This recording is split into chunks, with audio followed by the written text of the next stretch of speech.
What up, gang? Yo, yo, yo. How's everyone doing? Your cat's got freaking worms. How? Inside kitties? What the hell? My cats are sitting here fighting the squirrels. Well, they're staring at the squirrels. Oh, shoot. I forgot to eject my hard drives. Hold on. Stand by. Eject. Eject. Eject. Eject. Eject. Eject. Turn off.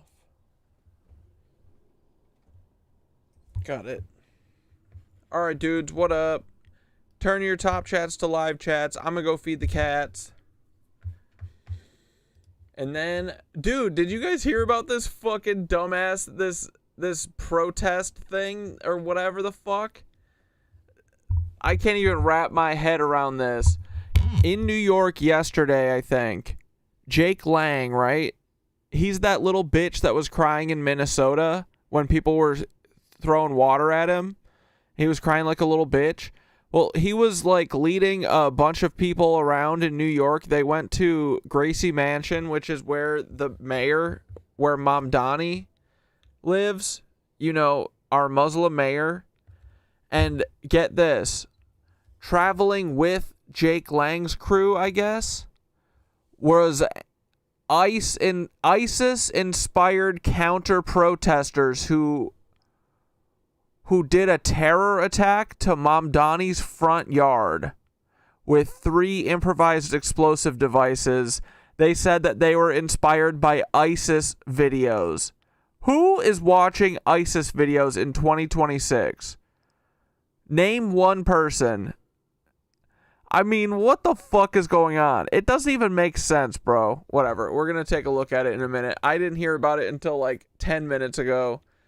This is so fucking stupid. Dude, I'm serious. But, alright. We'll get into it in a minute. Dude, this is so fucking dumb. Alright. I'm gonna go feed the kitty cats. Says that we occupy the ruins of the past people, that they are hastily... Yeah, they love ISIS, bro. Everywhere I go, everything's fucking ISIS. I'm ISIS. Yes, many of and them Mushka's have ISIS. been deemed historical. And even See? that seems silly to me. Look at her. Why historical? I mean, it's only 100 Mushka, 200 years are you old. ISIS? It's not even that long She ago. said yes. She is ISIS. My cat is freaking ISIS. I see myself in the silhouette of the sunset. Still no rest for the undead. Steal right. your breath. Don't of the feed the trumpet. kitties. Watch your step, brother. Impressed by collapsed bunk beds, but this cut's never gonna heal. If I keep investigating the cause, it'll just increase the infection rate. When it's left to wait in the gauze, press play and then press pause. I'll find my place where I left off against all betting odds. In one ear and out the other. Either way, it's a headshot. I'll keep my head high when it gets dark, but never better off just dead and gone. Don't give a fuck what they tell the cops and fellow ops. They can just let them watch. The great fire of every city still has not been caught. Truth wasn't lost in a book. The trust has not been taught. We lost the plot when they toppled the proof. It's all been a goof. Who's calling the shots? We don't want what they got. Really? We just want what they took. The great fire of every city still has not been caught. Truth wasn't lost in a book. The trust has not been taught. We lost the plot when they toppled the proof. It's all been a goof. Who's calling the shots? We don't want what they got. We just want what they took.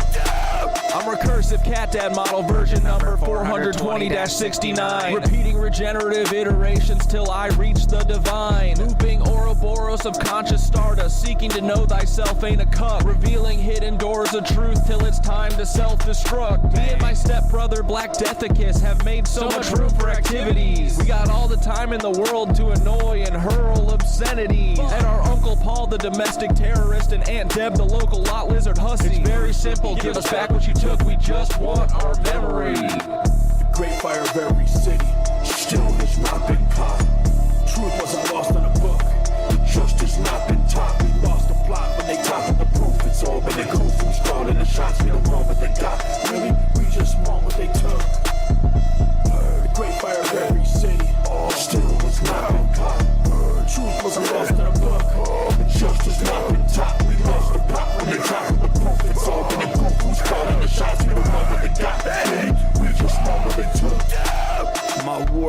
always lead-based, till it's in your face like a head case. But you'll never save the day till you learn to meditate in place. Never raise the stakes or make the same mistakes. Go Idaho and leave them all in a vegetative state. Pagans infiltrated the jail, snakes will have you praying to make bail. No choice other than to save self, escape cells and see it's the same hell. Life's a slap on the head as we punch clocks. I sat on the edge till I jumped off. If I lose the actual bet, it's been a fun talk, but I'll gladly invest in some bump stocks.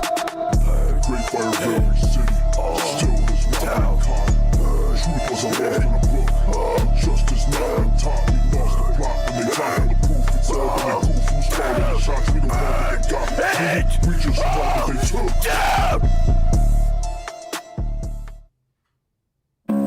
If I told you Timothy was Paul, would you tell me I'm wrong, or would you hear the truth? Fuck the FBI, wizards of propaganda, and that's word to all the charred corpses at Waco, Texas. Before I was even questioned, you already got your answer. I was charged for having a voice like a payphone message. It's all respect, but a great loss of love till it's bounty on your head. Paper towel to stop the blood, might as well arrest Congress too. It's all fucked, they don't respect the Constitution. They look for loopholes and chop it up. If you want something deviled, you gotta break a couple of eggs. I'ma see how much chaos I can fit inside this truck bed till it's 168 dead, 19 kids who truly lives. I'm the baby held by the dead mother at Ruby Ridge. I'm losing it, and the proofs and the hallucinogens. Follow the white rabbit now, let loose from the loony bin. Don't listen to the news again, it's all a lottery like karma coming for anyone trying to give truth a spin. Who is Tim? Who is Tim, bitch? Who is Tim? Who is Tim, bitch? Who is Timmy McVeigh? Who is Tim, bitch? Who is Tim? Who is Tim, bitch? Who is Timmy McVeigh? Who is Tim? Who is Tim? Ooh, who is Tim, bitch? Who is Timmy McVeigh? Who is Tim, bitch? Who is Tim? Who is Timmy? Who is Timmy? Who is Timmy McVeigh? Yo, everything was so much simpler back in the day before the internet came and started having its way, before these pesky ass hooligan kids tweeting and twitting exposed the whole plot of us FBI bitches. If you only knew what I was capable of, the lives I've destroyed and the buildings I've turned to dust. You can call me God or the devil or maybe Yahweh. You can call me any name you want except Timmy McVeigh. Who is Paul, bitch? Who is Paul, bitch? Who is Paul, bitch? Who is Paul, bitch? Who is Paul, bitch? Who is Paul, bitch? Who is Paul, bitch? Any name except Timmy McVeigh. Who is Paul, bitch? Who is Paul, bitch? Who is Paul, bitch? Who is Paul, bitch? Who is Paul, bitch? Who is Paul, bitch? Don't point out the obvious and call me Timmy McVeigh. If I told you Timothy was Paul, would you tell me I'm wrong? This rules. Hear the truth. Stop saying that. If I told you Timothy was Paul, And you know what? That cracker look just like the OKC baller. What's his name? Timothy McVeigh? It's not true. All the asses connected. Paul is not Timothy. Stop saying that. Might be true. Alright, just gotta get my honey water. Nancy, come home, give back Miss Guthrie. Took America's grandma, it's about to get ugly. Everyone thought she'd come home, she ran out of space-time. I saw the blood drop, she went out throwing up gang signs. Nancy, come home, give back Miss Guthrie. Took America's grandma, it's about to get ugly.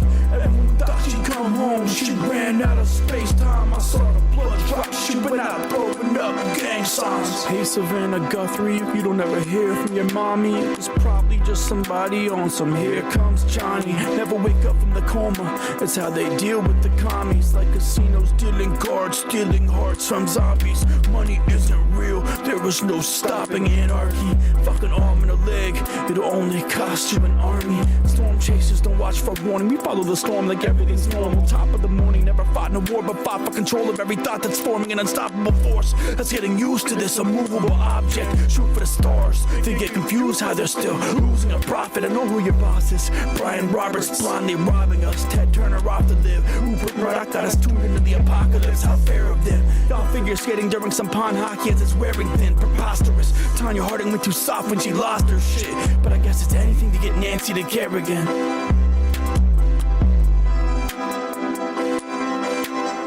Nancy, come home. Get back, Miss Guthrie. Took America's grandma. It's about to get ugly. Everyone thought she'd come home. She ran out of space time. We gotta do a Savannah check, boys. Gang signs. Nancy, come home. Get back, Miss Guthrie. Took America's grandma. Come on, do the right it's thing. about to get ugly. Everyone thought she'd come home. She ran out of space time. I saw the blood drop. She went out throwing up. Gang Yo, Savannah Guthrie. Where'd your wholesome mommy go? I know you know we know this whole kidnapping is for show. I've been getting swole, raising my chi to the 5th dimension. And me and Nance, we moving upstate, about to be living off her pension. Make a quick stop to Quantico, pick up Charlie, then we roll up to Casa de Wysopal to fertilize his mind with this U-Haul. Start calling me Sid, please. I'm about to go on a spree. Just me and my girl Nance and my best friend Charlie. Bang, bang, bang, bang. We coming. Metaphor counting or not counting gang violence? Gang violence. That's what's up. What up, dudes? Welcome, welcome, welcome. How's everybody doing?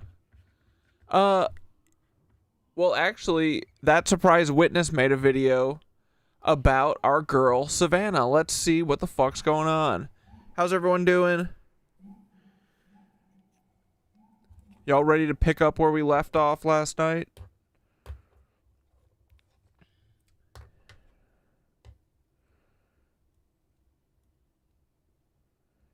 There are Epstein files for every year except 3. Anyone want to guess which ones? What 3? What is it? Is it 2000, 2001, 2002, 2003? The year of planning through the year or two of cover-up? I know you know we know. Dude, it's true. She does know. Dude, I've been thinking about the mushroom trip verse that still needs to get added. It's gonna be fire. Dude, all of our songs do go kind of fucking hard. My ex's son's obsessed with Tim vs. Paul. Good, dude. The whole world's about to be obsessed with it.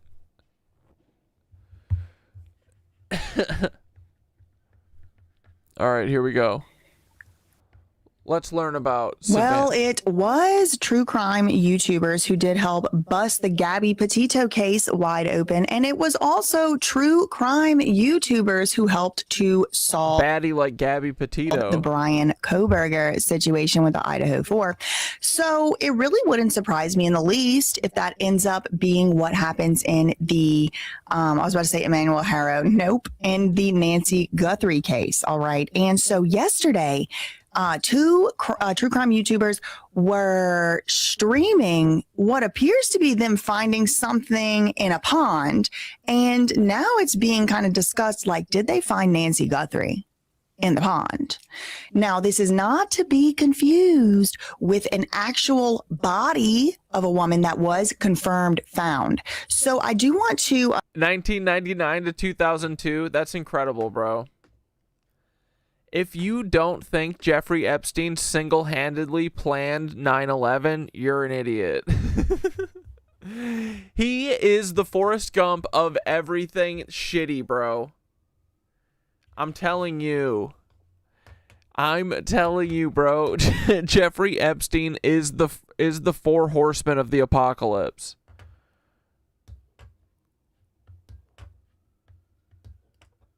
By the sheriff. So I do just want to go through and talk about some of the breaking current developments and where things stand at this point, and talk about, you know, what I was able to find in the public record, because it does look like some of the stuff is a little bit fake news.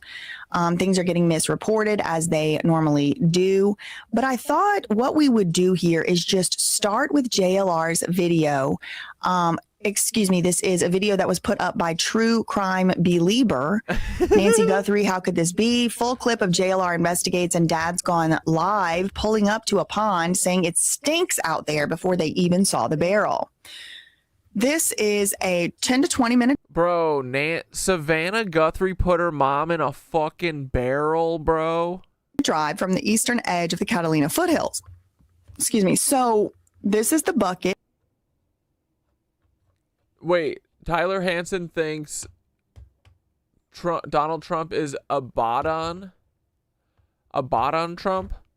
I saw that he thought that Trump was Elvis. Oh, wait, no, he was saying someone else was Elvis recently. It's floating.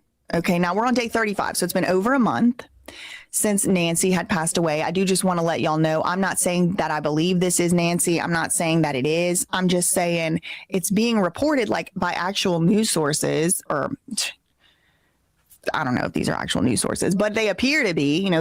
JLR investigates is CIA. The Economic Times, the Express.com, Irish. Is that the person who she's talking about that found this pond or whatever? Star. You know, we're going to talk about these things. Okay. So first, I just want you to watch the video itself. It's 1:38 long.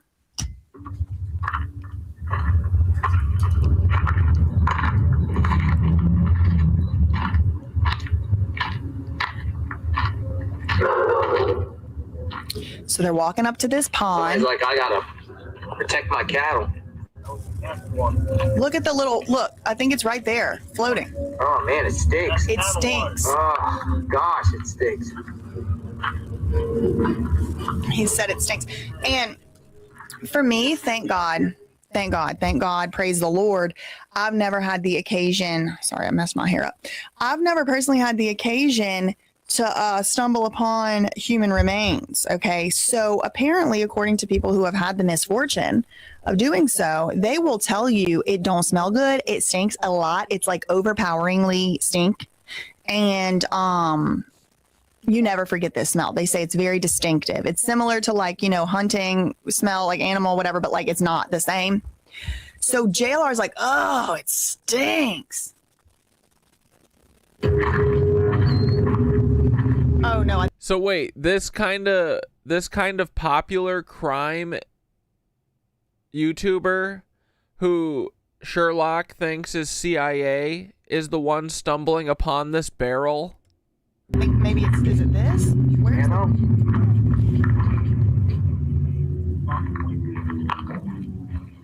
Arizona's beautiful. Dude, but that's what I mean. Like, imagine the CIA rolls out that Nancy Guthrie's in a barrel by feeding it to a YouTube slop tuber. For sure, bro. I mean, that's what they do all the time. That's what they did with the Somalis. They are doing a fraud. I stumbled onto this story. I investigated it. My name, I forget my name, but Israel not paying me. They not feed me this story. What was that guy's name? The fucking idiot. Like, this is how they roll now, bro, right? They got Jake Lang running around, stirring up problems everywhere. All these slop tubers, man. Now this one's... The FBI stopped investigating crimes. They're just going to have slop tubers doing it. Oh, I love the government, dude. Everything I said yesterday about how we need to kill all government and everyone involved in government. Nah, dude.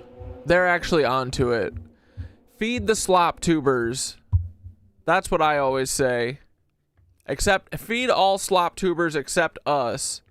We're the only slop tubers who are unfunded by the government, unfortunately. Yeah, I mean, isn't that what they're saying? Is that this JLR person is the person finding this shit?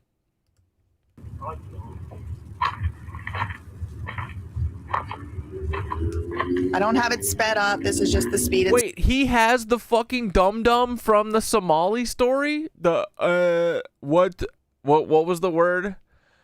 What's the word he couldn't say? What's benevolent? What's benevolent mean? Oh my, dude, they're friends? Ah! Dude, that's so funny. I literally pulled that out of my ass, bro. But I mean, they give the same exact, I mean, they're spiritually Israeli. That's too funny.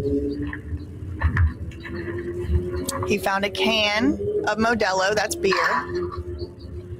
So the way that the can of Modelo is like got holes in it, I think somebody probably was using it for like a target practice type of thing. That's just a speculation. But it could also, you know, totally not be Nancy Guthrie. It's just a barrel, supposedly, that smells bad. There's the other streamer right there. But I mean, let's be real. It's the CIA, right? This is exactly what they would do today, I think. They just want to give credibility to all the slop tubers. You said you saw bullets? Oh, empty box of ammo. I mean, that's not weird. Aren't they in the middle of fucking Phoenix or something? Where are they? Said, look at this barrel. Look at it. Look at the barrel. Is it a burn barrel? What is that barrel? I need to know. Is he going out in that water? Fuck He said no. that's creepy. Look at that. Okay, so that is the video. That's a clip of the video. So let's take a look at some of the, we'll say, articles that have come. Yeah, it says full clip of JLR investigates and dad's gone live pulling up to a pond and saying it stinks out there before they even saw the barrel. Out about this, and I'll show y'all how some of it, again, you cannot trust some of these like Economic Times, India Times, you know, stuff like that. It's like, this is just fake news, not real at all. But it does say searchers retrieve a barrel from a Phoenix canal after a body was found. And this body being found, Nancy Guthrie update as the police speak out on a body found in the river. Okay, so again, y'all, these are, even according to these tabloids. Dude, where is our girl Nance? I mean, how easy is it to hide an 80-year-old, kind of not super small lady, you know? There was a bit of Nancy there, you know? She's not a tiny lady, so where the fuck is she? And so there's two different situations. Like, who is this lady again? You're talking about Nancy Guthrie? I know. I have no idea. I don't know why we're supposed to care about her, but I'm so invested at this point that I have no choice. one thing was like all I do is yearn for Nancy's safe return every moment of every day, and I will have no rest until she is safely at home playing Uno with her kids again and not getting murdered by them. LR and streamers found a barrel in a pond. I don't know if the cops are going to come and pick that barrel up. I don't know if the FBI even has any interest in. Fucking doubt it. The slop tubers should just open their own investigation, you know, a CIA or CSI, crime scene investigation. Dude, I can't believe they had us thinking that they had high tech shit that they were like pulling evidence with. All these TV shows, CSI, all that shit, it's all fake, bro. Of course it's fake, but like they don't even investigate crimes. They don't even look for evidence. They have slop tubers do all their crime investigation. That would be a show I'd watch. that barrel. That barrel could have been there for 15 years. I don't know. I don't know anything about that barrel. But it just so happened at the same kind of like time frame, an actual body of an actual person confirmed was found in. Bro, what if he found it with that benevolent Somali, they're doing fraud. The Phoenix area. New development in Nancy Guthrie case as searchers retrieve a barrel from Phoenix Canal. It's not a Phoenix Canal. It's like more like a Tucson Canal. The search for Nancy Guthrie Tuscan continues to raise troubling questions. More than a month after she disappeared, investigators are still working through evidence. The case has gripped the nation and the world. No, there's one where the like actual.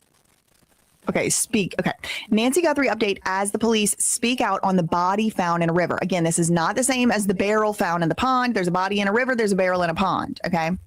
Police. Oh, her name is That Surprise Witness, or BJ Investigates, I think. We've watched her a couple other times. She's usually got good true crime and gossip shit. Investigating the case confirmed that a woman's body was found in a Phoenix canal on Saturday, but it is not related, as far as they know at this time, to the Nancy Guthrie case. According to the sheriff. Okay, so this is see, look, it says cops. Oh, they are poking it. Were seen pulling a mysterious item out of a river.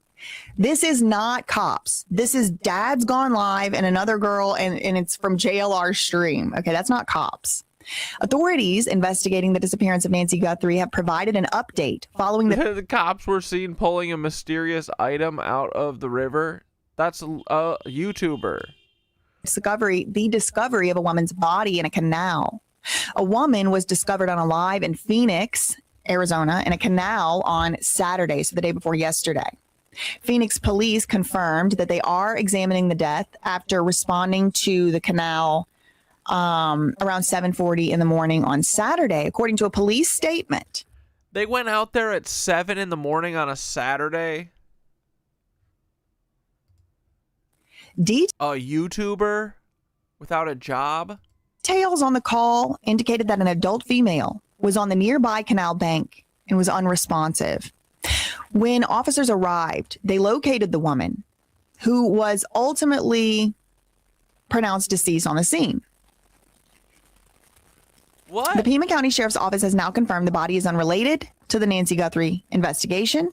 They informed TMZ they have not been notified of any connection reference that the case has to the Nancy Guthrie case. Police have not released further information about the woman or disclosed her identity. The body was recovered more than 100 miles. Phoenix and Tucson are not that close. More than 100 miles from Nancy's Tucson, Arizona residence. The 84-year-old was last seen at her residence January 31st following dinner with her daughter, Annie. Her relatives reported her missing the next day. Dude, I'm sorry. She was at dinner with her daughter, Annie. That lady killed her mom with Savannah. Volunteers have been assisting in the search. Yeah, and if this turns out to be anything related to Nancy Guthrie and he just randomly went to a pond 100 miles away and it was her, dude. I mean, this already reeks, but like, that'll be the nail in the coffin. I'm going to bring it up to the FBI's boss and I'm going to tattle on them. For Nancy, with some observed retrieving a large white barrel from a river. It's a pond, not a river. After Nancy's residence, near Nancy's residence while looking for evidence. The two volunteers were seen using a grabber to extract the item from the water. One true crime podcaster shared. Dude, it was so fucking. It still is. It's so fucking nice out today. Oh my goodness, boys. I rode my bike all over the place. It was so freaking nice. Did y'all have a nice day? Sun was out. The kitties were recharging their batteries. Living the dream. Little Mr. Kiddo, he's doing good. He's getting a little brave. He came out a little bit from his hidey hole to come poke around and see what we were doing. He's been laying on the middle of the mat when I have the door shut for him so he can get a little rest. He's laying on my little heater mat that I have on my under the like the foot mat in my bathroom. He's been snuggling on there. But he's coming around, the little orange guy that we rescued. But yeah, anyway. A video of the incident on X stating the volunteers pulled up to some sort of pond and talked about how bad it smelled. And then a few minutes later, they found a barrel in the water that seemed very heavy, like it was filled with something. The podcaster known as... They're like, it feels like this is about grandmother sized. This is a grandmother sized barrel. True crime believer added, this is a 10 to 20 minute drive from the eastern edge of the Catalina foothills. Could be nothing, could be something. We will have to wait and find out. Authorities have yet to comment on that discovery. So you're going to see people today talking about commenting, providing commentary on two separate issues. One is that there was a body of a woman found in a canal, but that was in Phoenix, 100 miles away. The sheriff has come out and said that has nothing to do with Nancy Guthrie as far as they are aware at this time. But then there's another thing 10 to 20 minutes away from Nancy's home that is close to her house. Yeah, dude, I've had the windows open all day. Oh, man. The freaking crows are out here chirping up a storm. But it's not been confirmed that that was a body. It's literally just, as far as we know right now, a barrel. But these articles are kind of like calling the true crime investigators the cops and stuff like that. It's like they got to be careful when they're putting news out, like when it's supposed to be like not commentary, it's supposed to look like news. They got to be careful that they're saying the right stuff. Like a pond is not a river, for example. And that's kind of what you probably get when you rely on India Times for your news. But what are you going to do? Nano said that they're going to be closer to determining what happened to Nancy. Speaking to NBC News, he said, we got a lot of intel, a lot of leads, but now it's just time to go to work. Bro, what is the point of Palantir? I swear to God, what's the point of Palantir if they can't figure this out? Didn't disclose any specifics about what the investigation or the leads entail. He also addressed a video of a vehicle spotted near Nancy's the morning she disappeared. What I'll tell you is we're aware of that video. Okay, this is a little bit older news, that vehicle thing. Object pulled from river nearby her home. This is a new article, irishstar.com. True crime streamers have pulled a mysterious barrel from a river near Nancy Guthrie's home as the search for Savannah's mom continues.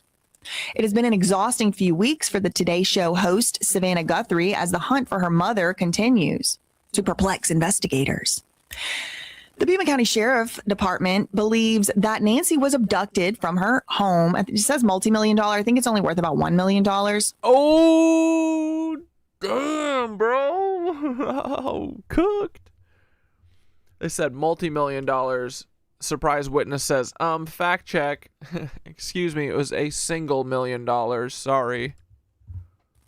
Situated in the Catalina foothills, an unincorporated upscale and picturesque area of northern Tucson. Since she was reported missing, investigators have pursued every possible lead. Supposedly, never put eggs in a fridge. Don't do it.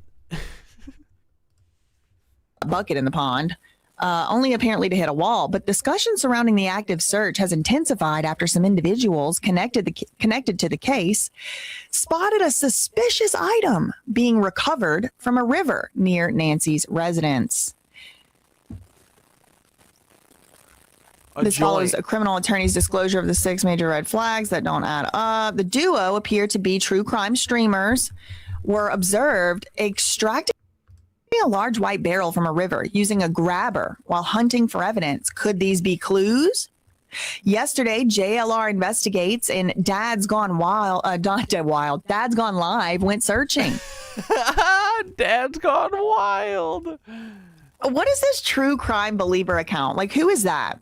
It's weird to me that they're like being posted like by all these articles and quoted. Like, just being in this business for years. Yeah, it is interesting and kind of sometimes a little bit suspicious to me when I see this. Yeah, because it's literally, dude, what if this is Nancy and this fucking goober CIA dude is the one finding it, and and dispersing this information. How fucking hilarious. Bro, the CIA's they done felled off. They've fallen all the way off. This is so lame. The same account being mentioned over and over, but I never heard of them in my life. But whatever, I'm grateful to them. I'm glad they put that up because we just watched. That's exactly the video we just watched from. They pulled up to some sort of pond and talked about how bad it smelled. A few minutes later, they found a barrel in the water that seemed very heavy, like it was filled with something. So JLR says, when I posted about this originally, I got a lot of comments about the... Yeah, exactly.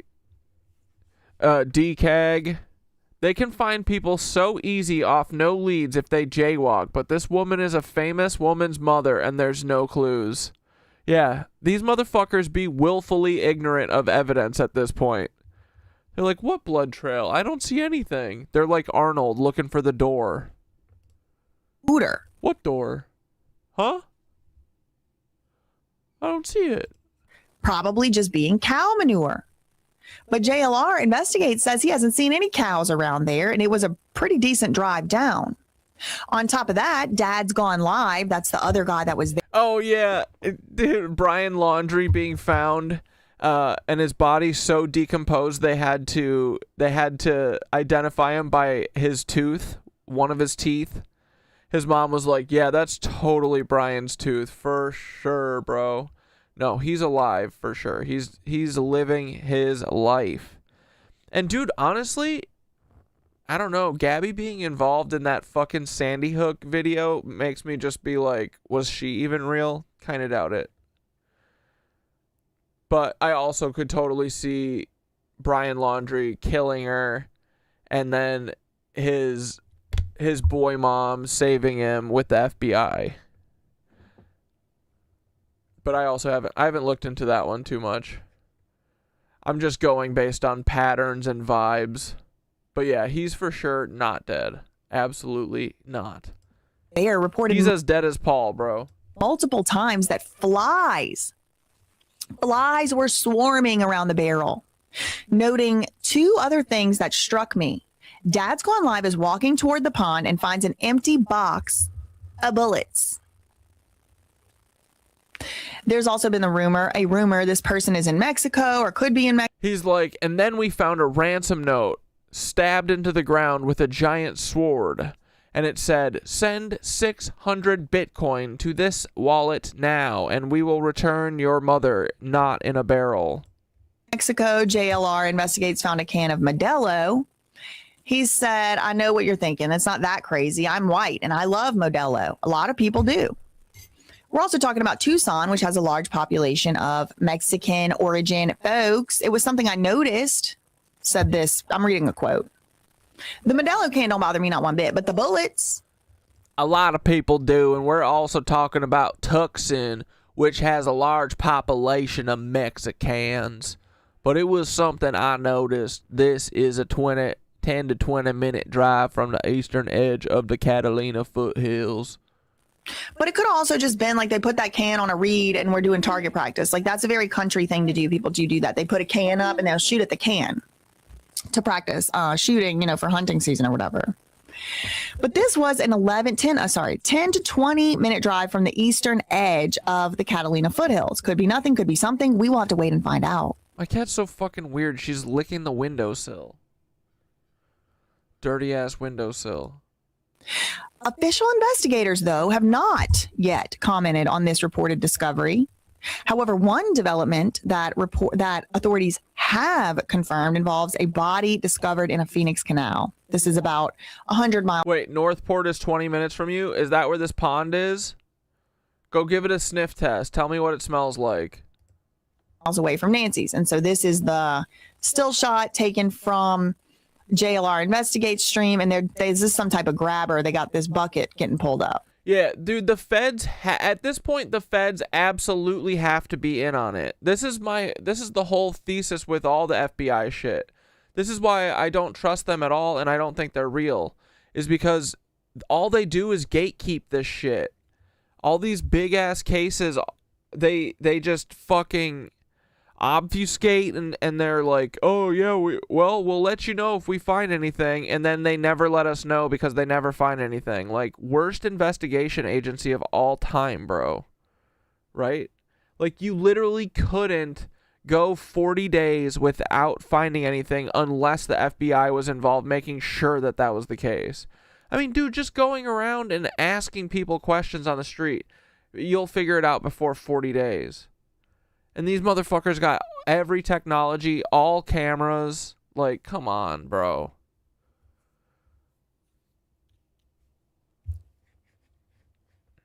Goofy shit.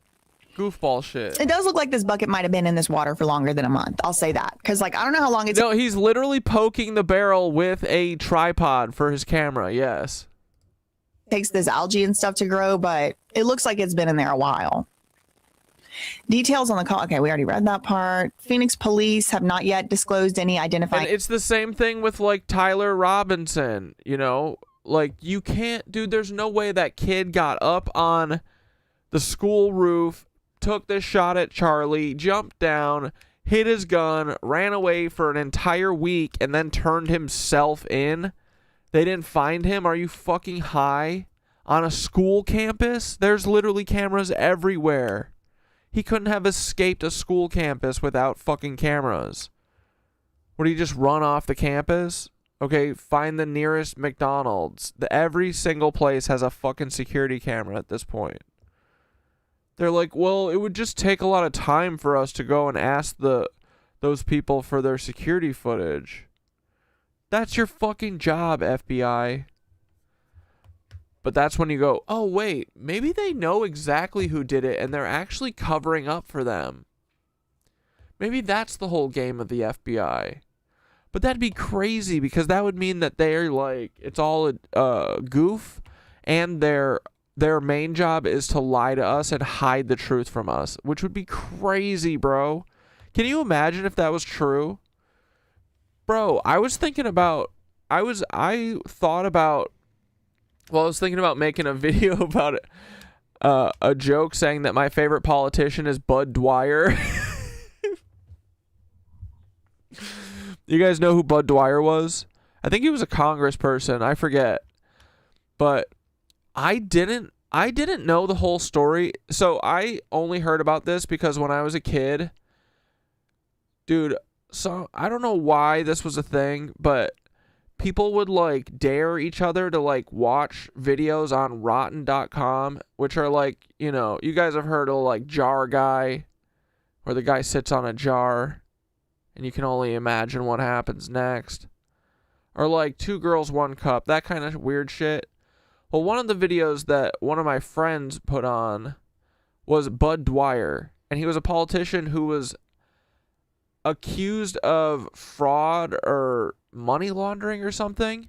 And so he went up and gave like a 20-minute speech kind of beating around the bush, but then at the end, like, everyone knew he like got convicted of some fucking bribery or some bullshit, and he was basically being buried by the FBI and the DOJ. And then at the end of this fucking thing, he pulled out a fucking .357 Magnum out of a manila envelope while like it was like a press conference, and he fucking ate the gun. And this is, I brought him up before because it's one of the videos, you know, where I've seen like when people get shot in the neck or the head, bro, it's like a fountain of blood. It's crazy.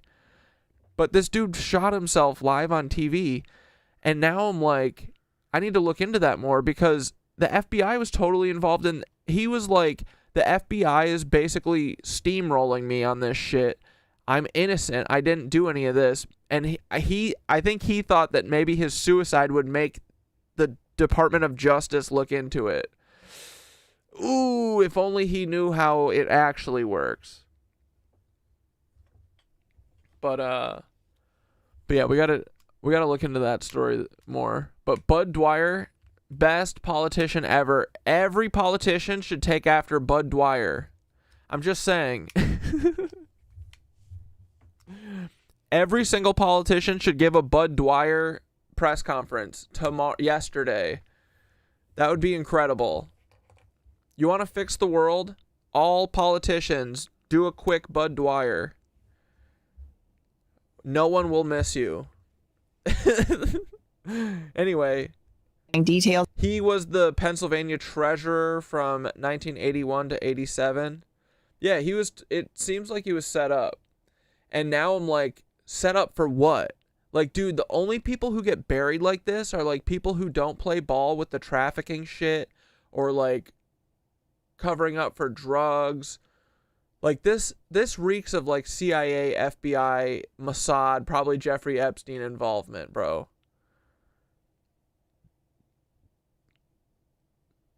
Regional, did you actually see it on live TV? Bro, that video is insane.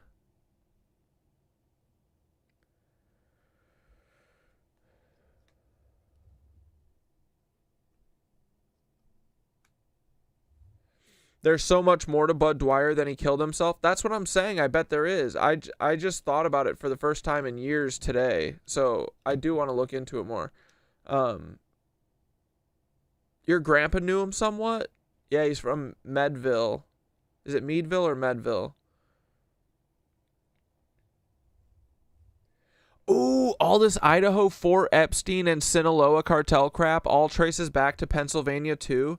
I wonder if like Pennsylvania became the new like Arkansas, because you know Mena, Arkansas is where fucking Bill Clinton was operating out of, and that's where a massive part of the Iran-Contra drugs and ammunition and weapons and shit were all being smuggled there. I wonder if Pennsylvania, because dude, as soon as I saw that or like read that about Bud Dwyer being kind of like steamrolled by this, and him being like the treasurer, and them saying that he was like hiding and stealing millions of dollars, and he's like, what do you mean I would have that somewhere? Like it just feels like it's like a total classic FBI pattern of destroy the people who could expose you, you know? And then for some reason he aced himself. I mean, I think that he thought that, I don't know, he thought that, because his whole thing at the end of his statement was that he was like, I hope that this makes the DOJ look into this. I'm sacrificing my life so that DOJ looks into this. That ain't how it plays, buddy. People don't go, oh, he was serious. No, they go, oh, he was crazy. Oh, Aaron Bushnell, he's crazy. Not he's serious. I look at Aaron Bushnell, I go, brother, that man is fucking serious. Bud Dwyer, serious, bro. He did it on live television. Crazy. But maybe not. You know, I don't know. We got to look into it more for sure, though. Are there any good YouTube vids? Is there any good slop tube about it? Anyone got a good, like, Sandy Hook deep dive? Like my classic? Dude, this is my favorite tab. I love that it's always here. The Sandy Hook tab. Just in case we ever want to go back and rewatch it. But yeah, dude, Pittsburgh/Pennsylvania feels like one of those places that would be under the radar for like these, you know, it's like Ozark. They're like, they got to have a little low down town or something, you know, someplace that's kind of off the map. No one's really thinking about it, you know, not like California, not New York. You know, you get somewhere like Pennsylvania or Missouri and run your fucking cartel shit through there. Or your FBI, you know, your CIA gang shit through there.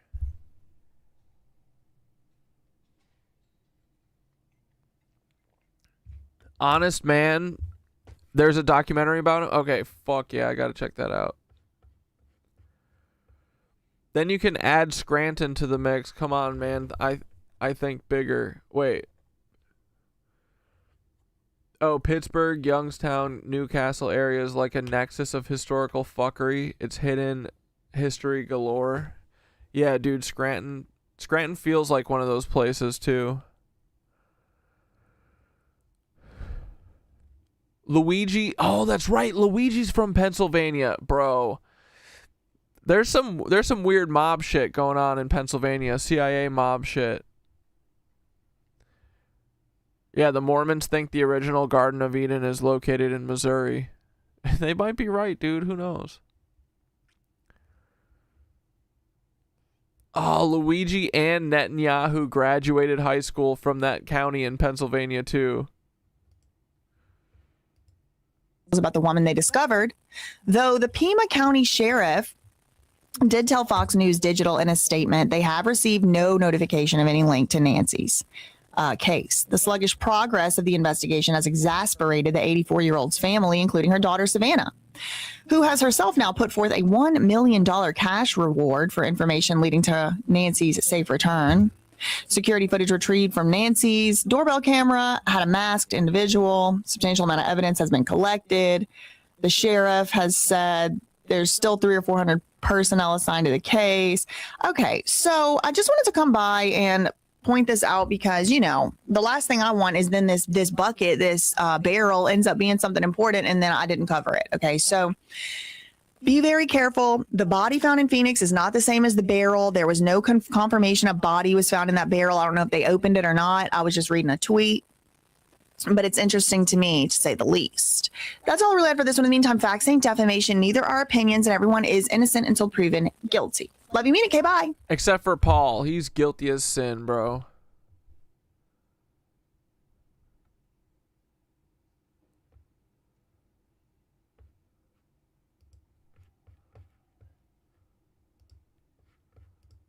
Granny, she got hit by a bazooka. Rest in peace, my granny, she got hit by a bazooka. Yeah, I think about it. Outside the funeral home. Kaboom, kablow, kaboom, yeah. Rest in peace, my granny, she got. Rest in peace, my granny, she got hit by a Not the full chorus. That is a true crime. bazooka. Yeah, I think about it every time I hit the hookah. Kaboom, kablow, kaboom, yeah. Rest in peace, my granny. Dude. Unbelievable. Rest in peace, my granny. She Oh my god, Granny loves this song? Yeah, I think about it every time I hit the hookah. Kaboom, Damn, Granny's got the moves, bro. kaboom, yeah. Rest in peace, my granny. She got No one ever wants to hear it only once, bro. Alright, here we go. Let's check out Allie McForever talking about some weird Epstein connections, boys. Let me know what you think. Really weird. 2 days ago, a TikTok user named Dustin Goodroad made this video about this physical book that he had found called King of the Jews, a novel of the Holocaust by Leslie Epstein. The original TikToker is pointing... This song is about Nance, bro. What if they did hit Nancy Guthrie with a bazooka? Rest in peace, Nancy Guthrie. She got hit with a bazooka. Oh, man. At the striking coincidence that a book named King of the Jews was written by Epstein about a protagonist named I.C. Trumpelman. This book, set during the Holocaust, is about a con man who pretends to be a doctor, leaves the ghetto, and then returns to lead it. This is Leslie Epstein. Why is everything so weird? The author of that book. He was summa cum laude at Yale and Oh my god. And dude, tell me this bro doesn't look like Jeffy. a Rhodes Scholar at Oxford. From 1978, he taught a graduate creative writing class at Boston University. Some of his students went on to win Pulitzer Prizes. Epstein is one of the oldest Right? Ashkenazi Jewish surnames. Dude, tell me these two aren't related, bro. Right? It derives from the small German town of Epstein in Hesse. German. These two men are identical. There is no denying that chin. Ashkenazi Jews emigrating to the United States used something called a Landsmannschaften, which was basically a mutual aid society, and they were organised by the town of origin. So if you were an Epstein from Epstein, you would join the Epstein Landmannschaft in New York. These societies provided loans, burial plots, jobs, and housing. It was a trust. I can't pay attention to any video because I just have "Rest in peace, my granny, she got hit with a bazooka" in my head, looping constantly, bro. Network. You showed That song has ruined my life. up with the right name from the right town and doors opened for you. No credentials required. The community vouched for its own. Leslie Epstein's father was Philip Epstein, and he had a twin named Julius. And these two men were screenwriters in early Hollywood. That's Howard Koch. The Epstein twins wrote Casablanca. This is one of the most effective Wait, Howard Koch, like the Koch brothers? Dude, I knew the Epsteins wrote fucking Casablanca. pieces of Wait, is she saying that Epstein's dad... No, Epstein's dad didn't write Casablanca. wartime propaganda ever made. It's a film about a man who runs a nightclub, and the club is a hub where intelligence operatives, refugees fleeing war, and resistance fighters meet and mix. The owner, Rick, has access to everyone. He's apparently neutral. And maintaining that position of nightclub neutrality is what gives him power over all sides. Epstein ran properties. He had his New York Yeah, Che, I think you did. I think I found this because you tagged me in it. townhouse, his Zorro Ranch, and his Little James Island. These properties functioned as hubs where intelligence operatives, scientists, politicians, academics, and compromised individuals could all mix together. He's been seen with everyone from the Queen of England to Mother Teresa to the Prime Minister of Israel to US presidents. And in those circles, he maintained a position of apparent neutrality. Rick's Cafe describes the Epstein operation in 1942. Put these men beside each other and you tell me, do you see a family resemblance here? Let me tell you about the weird timeline. Shortly before the war, the United States government created the House of Un-American Activities Committee. This committee was established to investigate alleged disloyalty and subversive activities, including communist ties among private citizens. It became infamous for its investigations into Hollywood. The options facing anyone named by HUAC were brutal.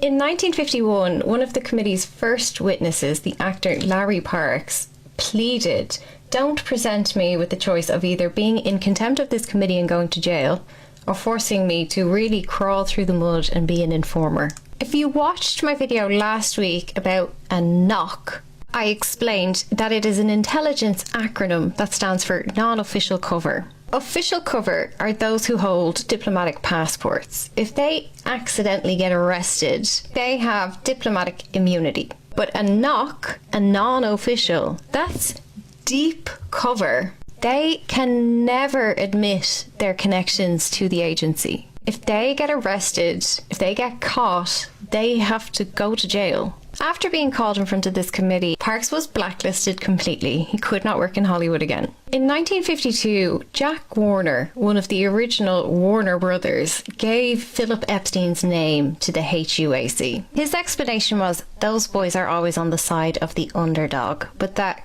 glosses over the fact that the people he named were all people he was in contractual disputes with. Less than a month after being asked to testify at this House committee. Like, bro, this dude looks like just kind of like a bald Jeffrey Epstein. They got the same mutt muzzle. This whole thing. Bro, that would make sense.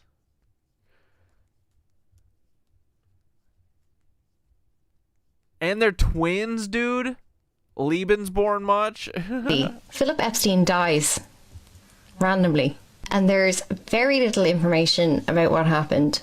Some unverified online sources say that he got sick or that he got cancer, but no one ever checked the death cert. Somebody in California could go today and pay the $30 and get the death cert, and we could find out what it says. Given the hugeness of the Epstein case, it's amazing that nobody's done that. Possibly because they haven't yet. I mean, dude, no one's called fucking Andy Biggs except for us, so, like, it's not that surprising, actually. No one is working on this. Everyone thinks that the government and the FBI and the cops are, like, investigating this shit and calling people. They're not. They're not doing anything. Connected these If you aren't doing it, it's not happening. lines to each other. But I think we should find out what happened to Philip Epstein, because that's in 1952, right? Flip over to the East Coast, and a man who zero photographs exist of, named Seymour Epstein, marries a woman named Paula. Less than a couple of months after Philip Epstein dies, Seymour Epstein gets married in New York. Seymour Epstein is a person that did exist, and in 1941 they joined the army. Then there is an 11-year gap in any kind of public records to say that this person existed. He does not show back up on any records from 1941 to 1952 on the marriage certificate. That is a very odd anomaly.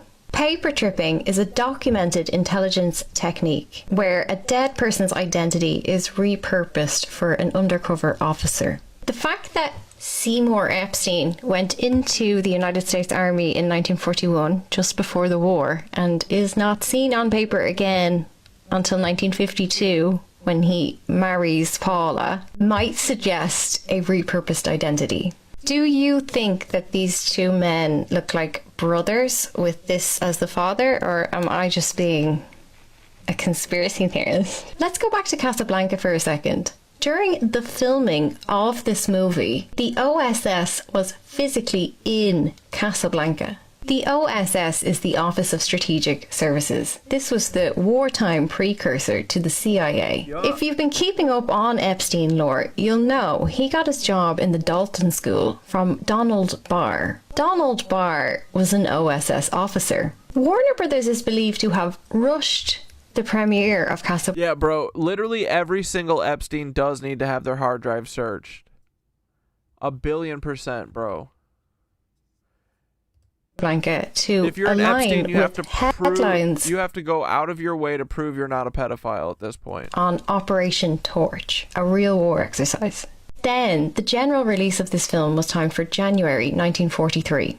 And it just happened to coincide with the Casablanca conference where Roosevelt and Churchill met in Casablanca to plan the next phase of the war. This movie was not a representation of war. It was the war. Literally, the extras in the famous La Marseillaise scene, where the Café Patreons drown out the officers singing, were actual Jewish refugees. Many of them in this scene are crying real tears because they are singing their national anthem in exile. Let's go back to this weird book that started it all. I.C. Trumpelman, written in 1979 by an Epstein. Here is the character description, word for word, from the publisher. A man whose fancy determines the fate of others. Check. Thrives on the power granted to him. Check. Creates an authoritarian regime of his own. Check. By turns a con man, charismatic leader, and merciless dictator. Check, check, check. The character's name is Trumpelman. The book is named King of the Jews. In August 2019, Trump quoted a conspiracy theorist who called him the King of Israel and said that the Jewish people love him like he is the second coming of God. Is that a coincidence of language? Those are the exact phrases from this book. Donald Barr, the OSS officer who hired Epstein at Dalton, he also wrote a kind of weird book. His book is science fiction where a human diplomat becomes entangled with a feudal oligarchy that owns and sexually enslaves human captives. So the guy, the spy who gave Epstein his start, wrote a book about an aristocratic network that uses sexual slavery for political power. Tell me in the comments, what do you think the intelligence purpose of these weird books actually is? Do you think Epstein was a lone node? I mean, dude, part of me also is like, these are a bunch of loser ass bitches. Dude, all of the CIA guys, they were all wannabe writers. Like, they were all writing spy novels and shit. It was really lame. They're fucking lame ass bitches.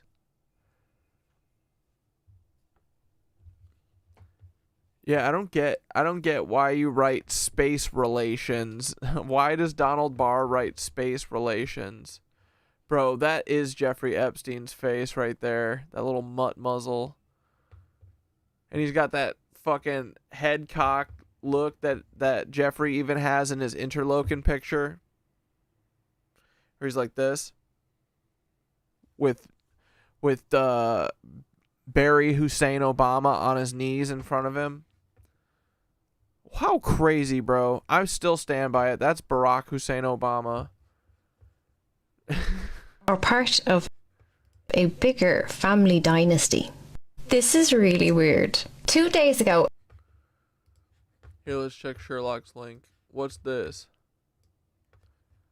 White House halts release of critical domestic security information to state and local law enforcement. Why would they ever do such a thing? It's breaking news. It is 3 a.m.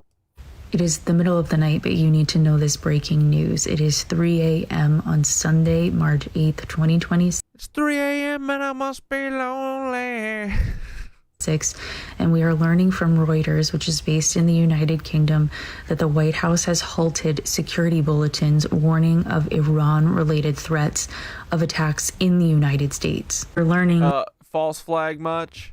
That the White House has halted, at least for now, a federal security bulletin warning of a heightened threat to the United States in light of the conflict in Iran. And this was told to Reuters directly from a Trump administration official. Now, you need to understand that this security bulletin was meant for state and local law enforcement agencies and is reported to detail specifically what may or may not happen with Iranian proxies and their intent to harm Americans in specific locations with, again, specific details. And there's that evidence for you in the article. I want to also note that it says the FBI and the National Counterterrorism Center did not immediately respond to a request for comment from Reuters. That being said, this is very scary. They know that there are threats. They know that there can and probably will be attacks, and they are not letting our local and state law enforcement know. This is not protecting the American people. This is not America first. It is the middle of the night, but you need to know this breaking news. It is 3 a.m. on Sunday, March 8th, 2020. They will absolutely bomb us and worse and blame it on Iran. For sure, brother. Oh my God. Hold on. Speaking of idiot CIA. This is the Spider-Man. Why are you This is the Spider-Man meme of idiocy. So, did you know that John Kiriakou or whatever, he works for Russian media? This fucking little CIA rat who pretends like he's not a CIA rat. The guy who whistle blew on the Guantanamo black site torture shit. Who's still allowed to run around and be on fucking podcasts and shit. He's out here like, yeah, frick the CIA. That's what I say. This is so goofy. And then this dude being a cuck for the CIA. I don't know which one's more embarrassing. You guys tell me. I think they're both. The cringe level of federalness is almost unbearable here. It's like two opposite ends of the spectrum. The bootlicking kind, and then the kind that's pretending to not be a bootlicker. These two are poison, bro. With Russian state media. Because the only people who offered me a job were the Russians. So then when you became a sworn officer of the United States, what was your intention? Because you have to know that by affiliating your name with Russian state media, you might get to say anything you want, but that doesn't mean that's what goes to air. That is exactly the foundation for how Russian covert influence operations happen. Aw, poor CIA. F the American government. What have they done for me? What have they done for my children? That's what I'm talking about. I'm with Kiriakou. Dude, he's kind of got the barrel chest of Elon Musk with the Tesla truck inside his body. What's going on here? CIA that put me in prison. What in the world do I owe the CIA? It was your decisions that put you in prison. It was the CIA's lawbreaking that put me in prison. It was your choice to highlight the CIA's lawbreaking to media that put you in. What a bitch. Do you hear this little bitch? He says, it was your choice. Even if this wasn't, even if this was real, right? This little bitch goes, it was your choice to expose the CIA breaking the law. That's why you went to prison. You should have shut up about that. Don't expose the black site torture that they're doing. Not that it was, not that he was actually a real person doing it. You guys see why they do this, right? Because if they have someone who actually has a moral compass guiding them rather than the CIA, they're going to blow this story up to a million different degrees, right? It's like, because the CIA got away with this shit. They always do it as like, oh, it was a compartmentalized thing. They were out of hand. We've taken care of it. It's fine. But if you have a real person who's breaking these stories, they can be like, this is a culture problem. The CIA are sick. They're a bunch of hogs. Honestly, they're also 98% Mormon. I bet you guys didn't know that. If they have a real person who breaks these stories, they don't have control over it. But you see John Kirikow, he's still, he just went and he just said, oh yeah, they're dropping water on people's heads and freezing them to death, but it's really contained. Don't worry about it. The government is fine. No matter what he's saying, when he's like, fuck the government. I'm going to work for Russian state media. Idiot. But yeah, he's fed maxing. This video's fed maxing and giving me fucking sugar. It's giving me cavities, bro. Too much federals. Prison. There we go. So we're in agreement then. Your they live every day under the protection of the United States. They have all the benefits of American citizens. Wow. And you're sitting... I hate both of them so much, right? From two ends of the spectrum, I want to knock both of them out. You're saying... And the worst part is these two fucking idiots, they could kill me with like pinching between my thumb and my fucking pointer finger or something, So I wouldn't even get to beat on them. True believer. I'm a true believer in the fact that we have to serve the American dream. We have to serve the American purpose. That's what we're here to do. And that's exactly what I'm doing by opposing the American government. Why are you working with Russian state media? I hate... Which one is worse? Well, probably the long-haired goon. He sucks, dude. Because the only people who offered me a job were the Russians. Seeing non-white people ride for the CIA baffles me. It's crazy. Fucking nuts. But we live in a sick, demented world, boys. Pete Hegseth is the current U.S. Secretary of Defense, Ew. although they've renamed that the Secretary of War. The U.S. Secretary of Defense is the civilian that sits at the top of the biggest, most aggressive, most expensive war machine in history and on Earth ever. That's the kind of sentence that probably gets Pete off, especially when he got the clearance to aim that machine at He little called brown... that little dirty fed Curly Sue. He is Curly Sue, bro. girls in Iran. Normally I sit at the bottom of the screen, but I'm not putting my body in front of him. He's branded his chest with the flag of the Crusades. This is the man that Trump put in charge of the $900 billion a year war bureaucracy. That man has been put in charge of 800 military bases across the world. His credentials for that role are that he was on Fox News for 10 years. So what, did Donald just see somebody on TV and think, that guy for the war machine? Yeah, literally, what was Pete Hegseth doing?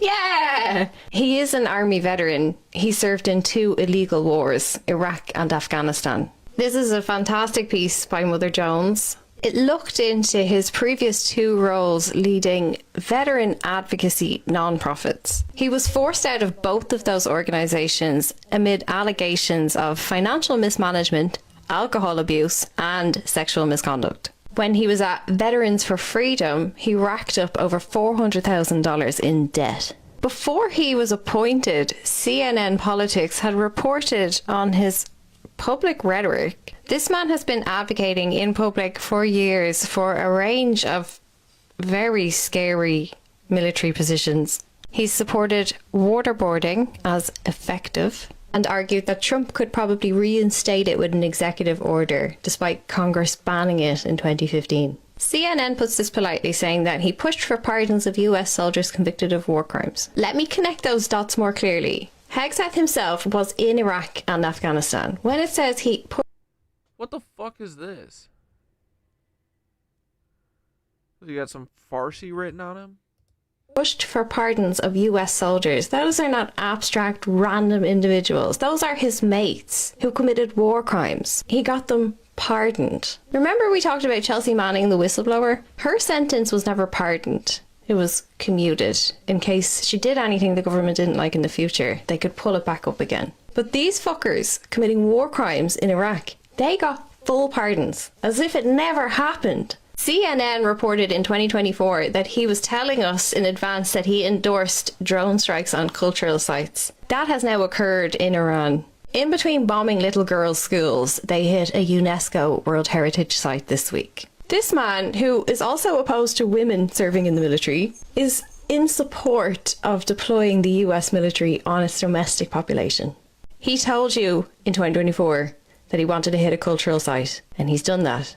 So when he says that he wants to deploy the US military on its domestic population, the only question is, will the military defy those orders?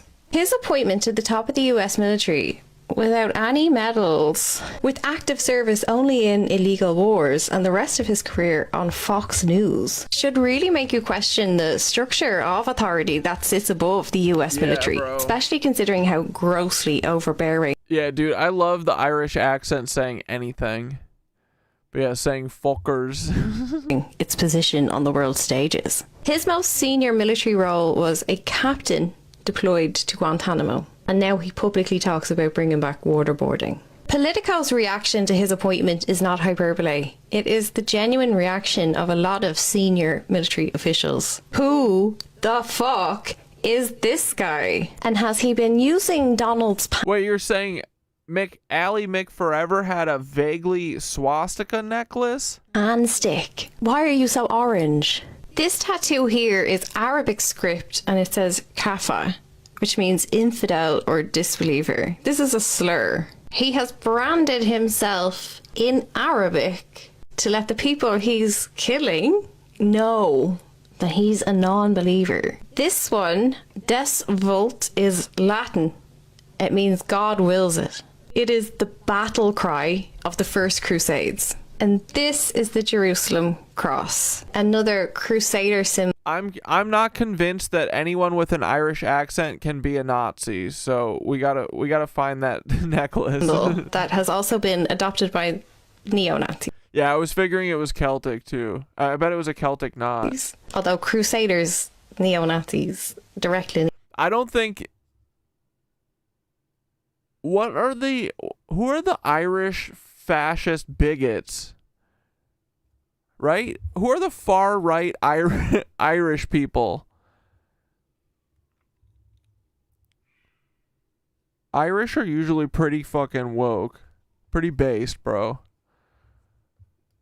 I mean, obviously not all, but Ally usually is very fair and walks very delicately around that, so I'd be surprised if it was anything like that. A National Guard unit in 2021.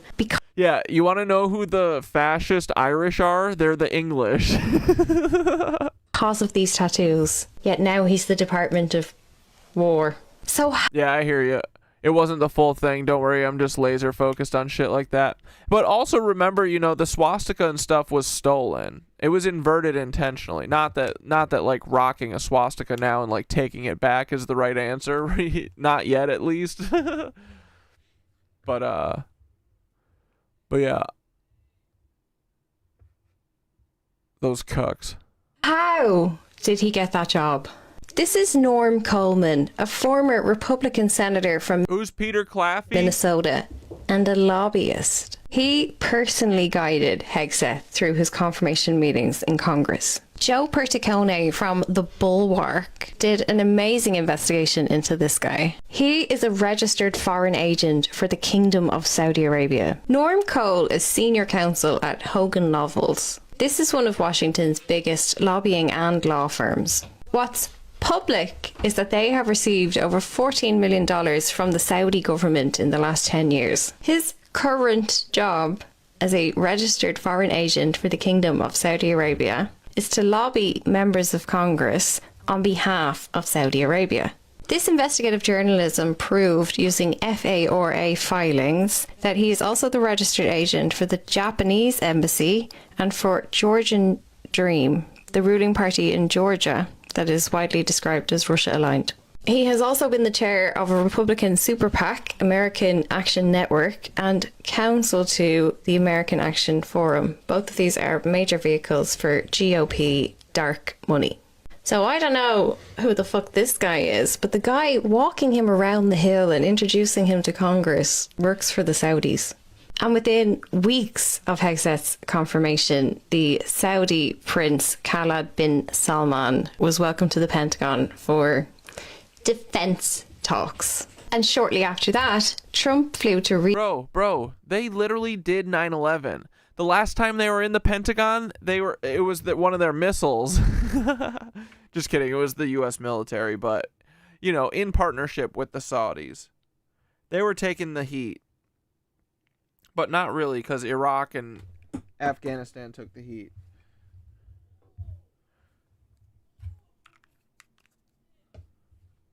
Riyadh and signed the largest arms sale in US history. $142 billion in weapons to be supplied by US weapons manufacturers to Saudi Arabia.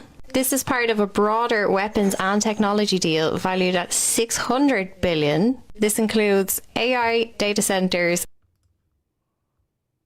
Rest in peace, my granny. She got hit with a bazooka. All right, let's see.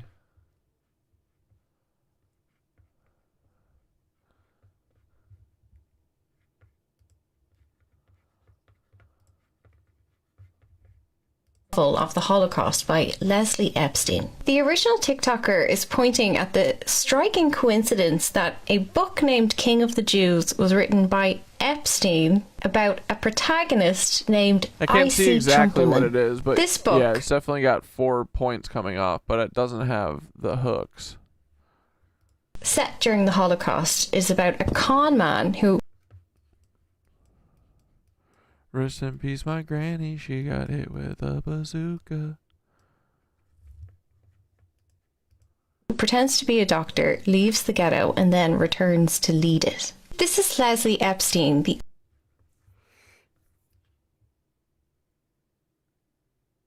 Yeah, it kind of looks like a star.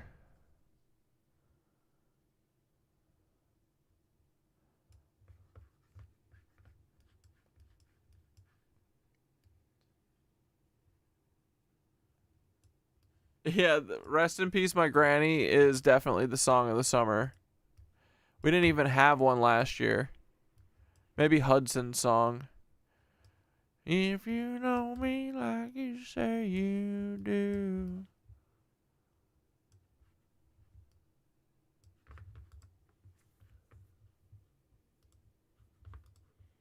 Be humming along. energy, infrastructure, and mineral deals. This war uses American personnel and American taxpayer money to serve Saudi strategic interests. And the man that helped get Hegseth his job lobbies for the country that benefits from this. What's your political views, mate? We decided yesterday, literally all politicians should swallow a gun. That's my political views. The only good politician we've ever had was Bud Dwyer. Every politician should swallow a gun live at a live press conference.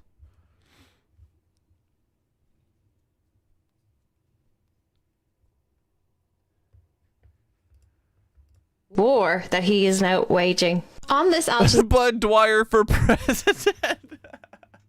homepage that I screenshot, they're asking a question. What is Trump's end game in Iran? Make money. End game. What is Trump's end game? That implies that he wants an end. No. Endless war. These guys are not going to stop blowing stuff up until you arrest them. End game. There is no end game. The deal was done. What's your political views, iFanbuck? We'll let you know if it aligns. Last May, and they've only been bombing Iran for a week, and already they have depleted US stockpiles so much that it triggered $50 billion in emergency spending to the same contractors. The Cost of War project has estimated that the first 100 hours of this campaign has already cost the US taxpayer $4 billion. At the current pace of spending, Yeah, a dabble do ya, exactly. The the politician who offed himself on the news in the 70s, exactly. Bro, I feel like it kind of reeks like the octopus murder scandal. Dude, what if I bet H.W. Bush, there's some H.W. Bush involvement or something. I smell something stinky. this war is costing the US taxpayer about $900 million a day. On the 7th of March, the day after committing an illegal double tap on a... Yeah. Oh, Ryan, that's a good opinion. Bud did that to save his family. He was framed up. What do you think that if he didn't do that, they'd come after his family? What, he did like a big show to like take the heat off his family? I mean, in his statement, he literally says, I forget the exact wording, but he's like basically like, I hope that this makes the DOJ look into this. Which, guess what? The FBI and the DOJ looked into it, and the FBI looked into the FBI's involvement, and they said there's nothing here. Here, wait, actually.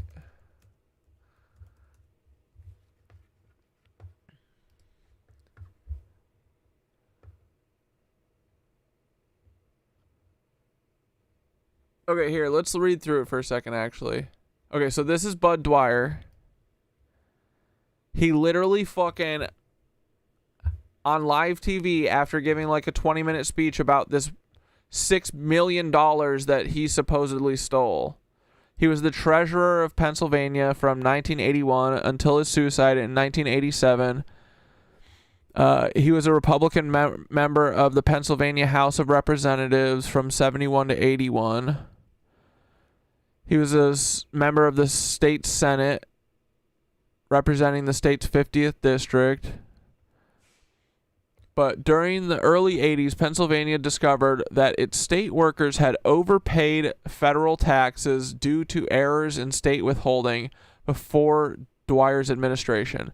A multi-million-dollar recovery contract was required to determine the compensation to be given to each employee. In 1986, Dwyer was convicted of accepting a bribe from Computer Technology Associates, a small California-based company, to award them the contract over more experienced and less expensive competitors.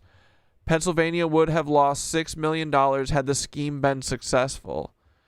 He was found guilty on 11 counts of conspiracy. Like, dude, all of this over a thing that didn't even happen? 11 counts of conspiracy, mail fraud, perjury, interstate transportation in aid of racketeering, and was scheduled to be sentenced on January 23rd, 1987. And he killed himself the day before. On January 22nd, Dwyer arranged a press conference in his office in the Pennsylvania Finance Building, during which he fatally shot himself with the .357 Magnum revolver in the presence of reporters. Dwyer's suicide was broadcast to many television viewers. All right, so wait, here.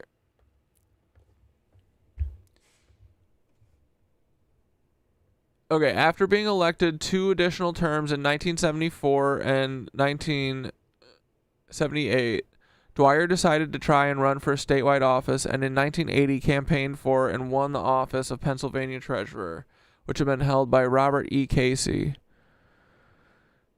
not to be confused with Governor Robert P. Casey.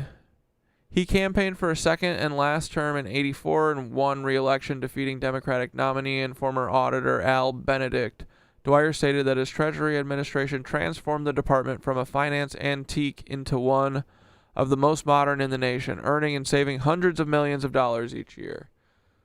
From 71 to 81, before Dwyer was state treasurer, public employees of the Commonwealth of Pennsylvania overpaid millions of dollars in Federal Insurance Contributions Act. As a result, the state required an accounting company to determine refunds for its employees.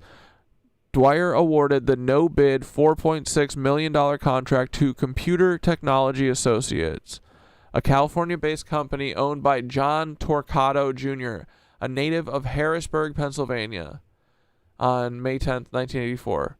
During early '84, Dennis Schatzman, deputy comptroller, Pittsburgh Public Schools, noted financial discrepancies in the CTA contract and wrote to Pittsburgh school officials regarding these. Schatzman later contacted officials of the accounting company Arthur Young and Associates, who confirmed that the no-bid CTA contract was overpriced by millions of dollars. In June 1984, the Office of the Pennsylvania Auditor General informed the FBI of the alleged bribery that occurred during the awarding of the contract. During late July '84, Janice R. Kincaid, a former CTA employee, released a sworn statement claiming that Dwyer awarded the contract to CTA because he was promised a $300,000 kickback. Bro. This reeks, right? Oh, did my shit freeze?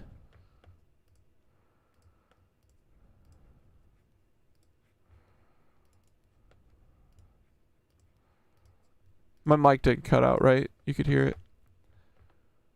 Okay, so you see this? Janice, so the FBI gets involved, and then all of a sudden this lady, Janice Kincaid, a former CTA employee, released a sworn statement claiming that Dwyer awarded the contract to CTA because he was promised a $300,000 kickback by the company. Kincaid also indicated that Torquato directed women who worked for CTA to give sexual favors to potential clients. Torquato was also said to have targeted multiple other state and local officials. Dwyer's awarding of the CTA contract was investigated by federal prosecutors. Upon learning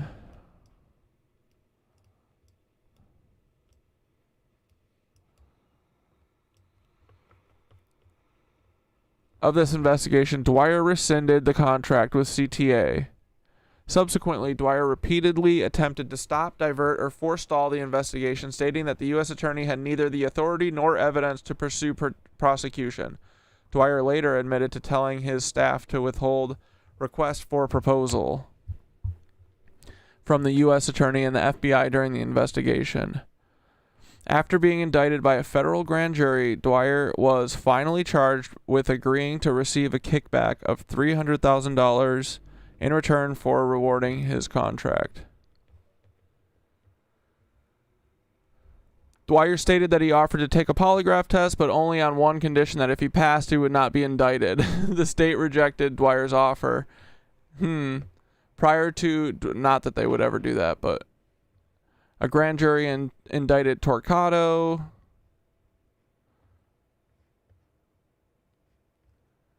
At his 1985 trial, Smith, who was a friend of Dwyer's, testified that he did not bribe Dwyer and instead that Torquato offered Dwyer a campaign contribution in return for the CTA contract, yet Dwyer rejected Torquato's offer. I mean, all this shit over $300,000, like, grow up, boys, right? There's a lot more. I'm not going to read all this right now. But even Arlen Specter was involved. Like, Dwyer reached U.S. Senator Arlen Specter by telephone on January 21st, 2 days before his sentencing, to ask to, like, talk to him about it. They talked for 8 to 10 minutes. He then wrote personally to Ronald Reagan asking for a presidential pardon. In his letter, Dwyer once again professed his innocence and stated that the concept of immediate credit was not understood by the uneducated, unsophisticated rural jury at his trial. Wait, I just want to find the part where the FBI was like,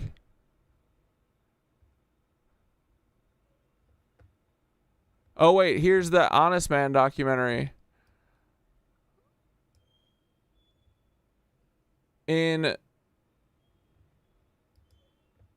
Following Dwyer's death, various conspiracy theories alleged that his prosecution was politically motivated or that key witness William Smith gave false testimony in exchange for leniency.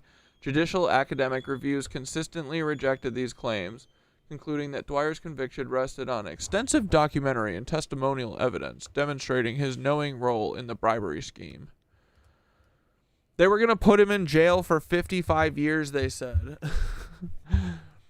Okay, An Honest Man, The Life of R. Bud Dwyer revived long-standing allegations that William Bill Smith altered his testimony under government pressure after being offered a plea bargain. Critics have argued that we know how the fucking FBI and the DOJ work.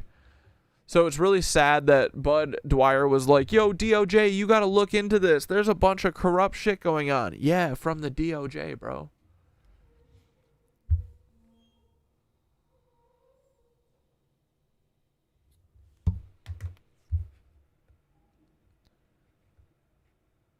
But yeah, okay, I gotta check out that Bud Dwyer documentary.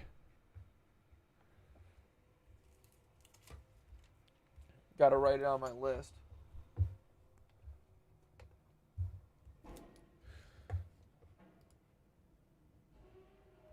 Oh, here we go. Okay, in his final press statement, Dwyer alleged that Governor Thornburg, along with prosecutor James West, engaged in a political vendetta against him and that FBI agents had acted improperly in their investigation. After Dwyer's public suicide, the National Association of State Treasurers requested that Dwyer's allegations be reviewed by the Department of Justice. After a thorough investigation, the Justice Department's Office of Professional Responsibility exonerated attorney James West and everyone else involved in Dwyer's investigation and prosecution of any wrongdoing. Good thing they investigated themselves. Here we go. Watch this. The FBI also investigated Dwyer's claims regarding impropriety on behalf of FBI personnel. They ultimately found Dwyer's claims to be lacking in substance and specificity and warranting no further action. Literally the exact same quote that Paul Wysopal wrote when people were like, hey, you should check out this family in Florida who was saying that they were involved in 9/11. Paul was like, sorry, all these claims are lacking in substance and specificity and warrant no further action. I love when the FBI investigates themselves. It's so cute, bro. Anyway, R.B. Swift, former Capitol reporter, noted that Dwyer's allegations were extensively investigated by journalists from both the Philadelphia Inquirer and the Associated Press. So that's how you know. Dude, I bet that they even got fact checkers out of the sewers and toilets they reside from to come and fucking figure this out. But look, no evidence was found to substantiate them. Do you see how it's done, guys? Look, there's 3 different people. The DOJ said, we investigated ourselves. No wrongdoing. FBI investigated themselves. No wrongdoing. The Associated Press, they did an actual investigation. They called around. They did boots on the ground journalism. They said, George H.W. Bush told us we didn't find anything, so we didn't.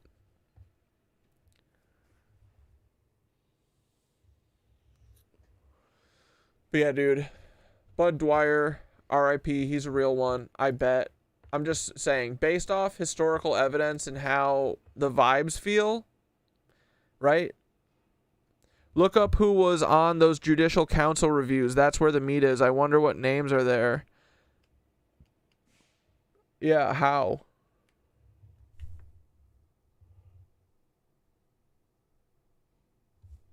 Dwyer was a trusting soul, too trusting. He didn't care the politics of who he talked to.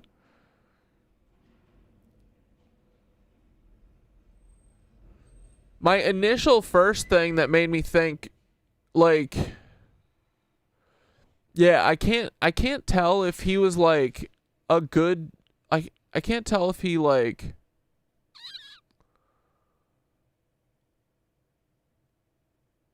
I mean, I guess he killed himself because he wanted to make a scene about it, you know, kind of like Aaron Bushnell or a situation like that, kind of like a protest suicide, you know?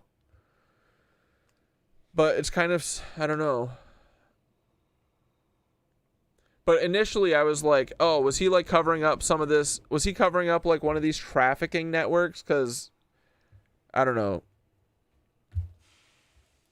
I don't know if I'd kill myself over getting wrongfully convicted.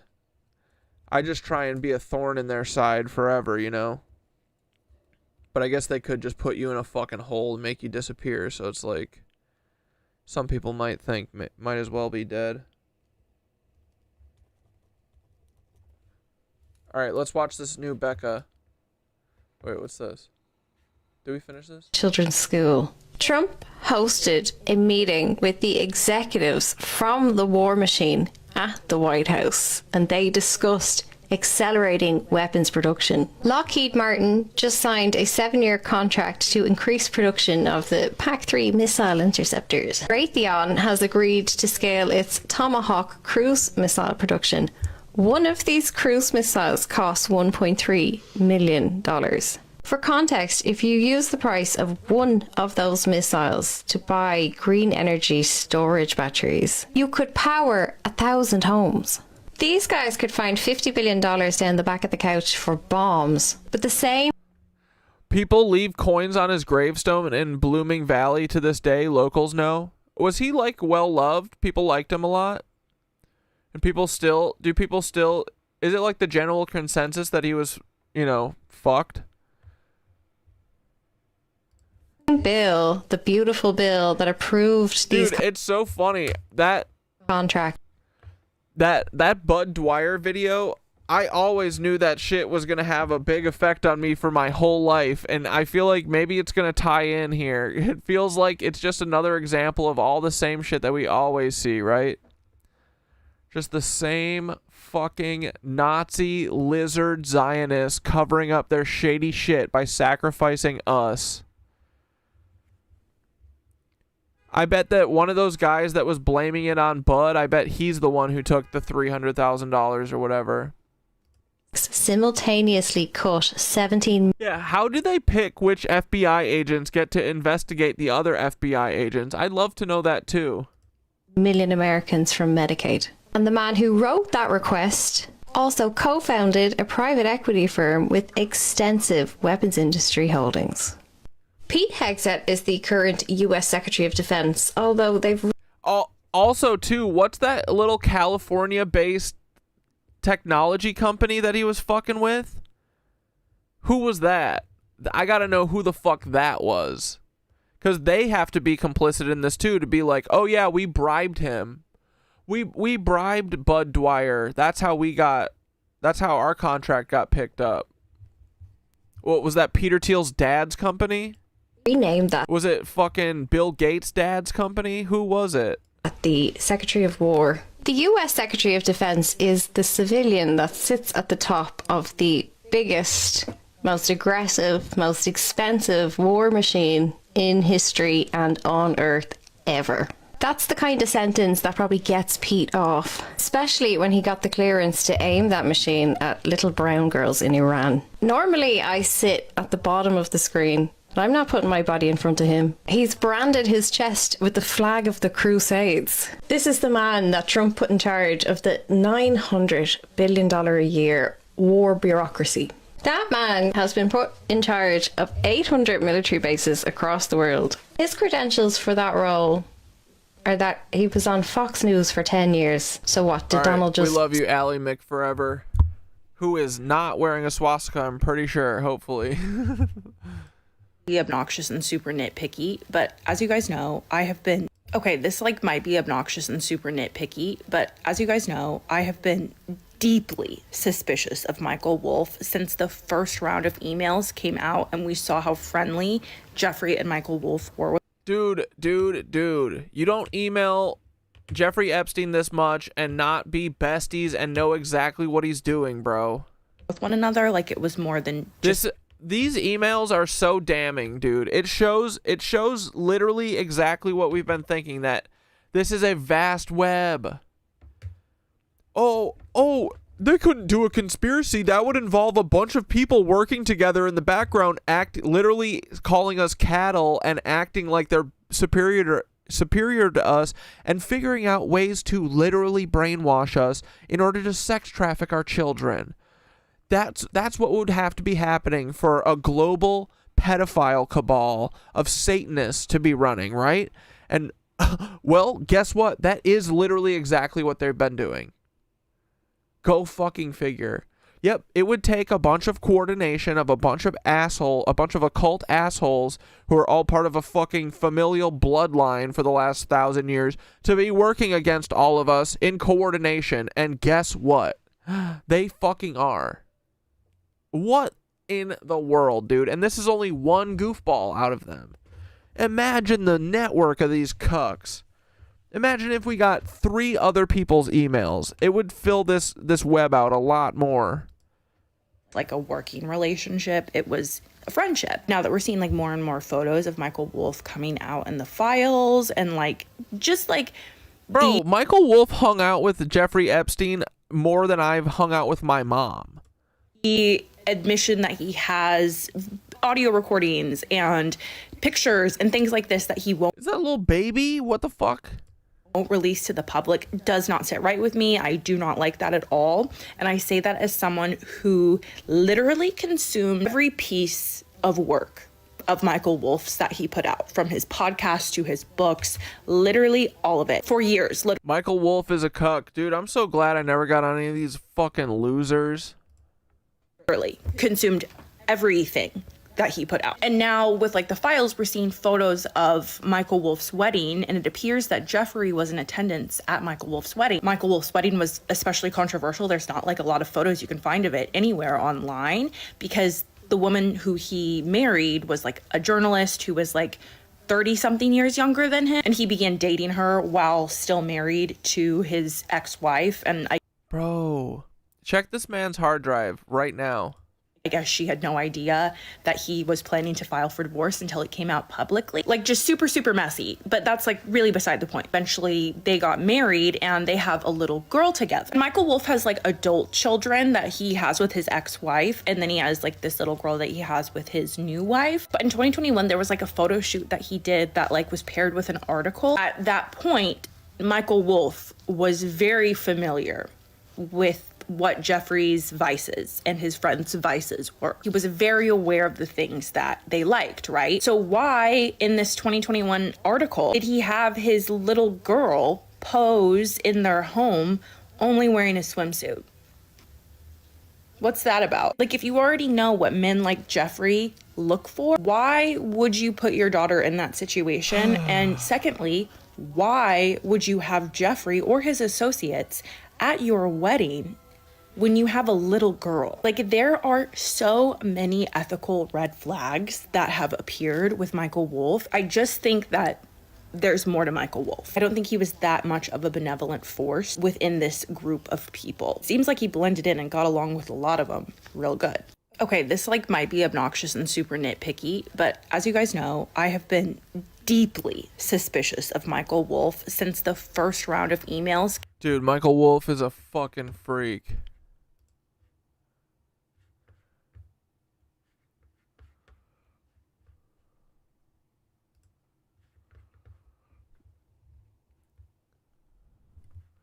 All right, let's watch this Jobbery video real quick. Oh, wait, here. Black Death found Bud Dwyer's gravestone for us.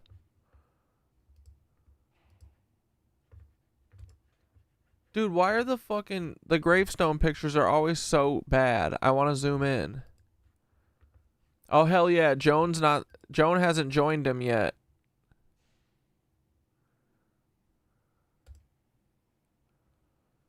I wonder if Joan spoken? From Blooming Valley, friends and neighbors, let the work I've done speak for me.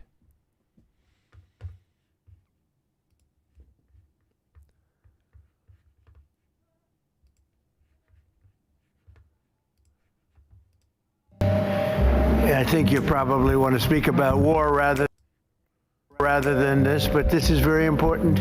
This is very important, and we're doing very well on the war front, to put it mildly, I would say. Somebody said, on a scale of 10, where would you rate it? I said about a 15. What could that even possibly mean? We're only a few days into this thing, and He rated the war with Iran a 15 out of 10, bro. 14 nations are already involved. Oil prices have shot through the roof. The CIA has begun arming Wait, what sucks? Wow, this sucks, guys.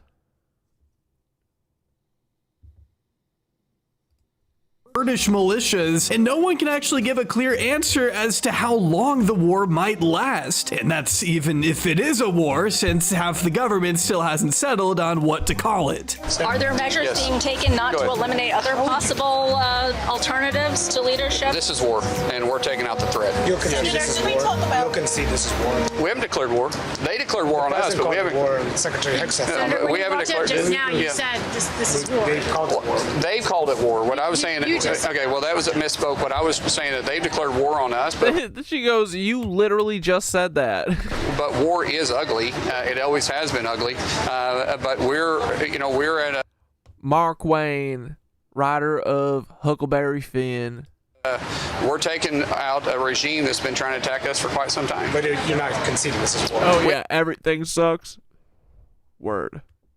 We have declared war. So if we haven't declared war, then I don't see that. The president asked us to declare war yet, but they have declared war on us. We're just simply fighting the threat that's been at our door for 47 years. But in the words of Democratic lawmakers who still haven't ruled out funding Trump's illegal and offensive attacks on Iran, whatever it is, we're in it. And that means maybe having to push on through September, potentially. I mean, who knows? The timeline changes almost as much. They're like, guys, what if we rolled this motherfucker through September 11th?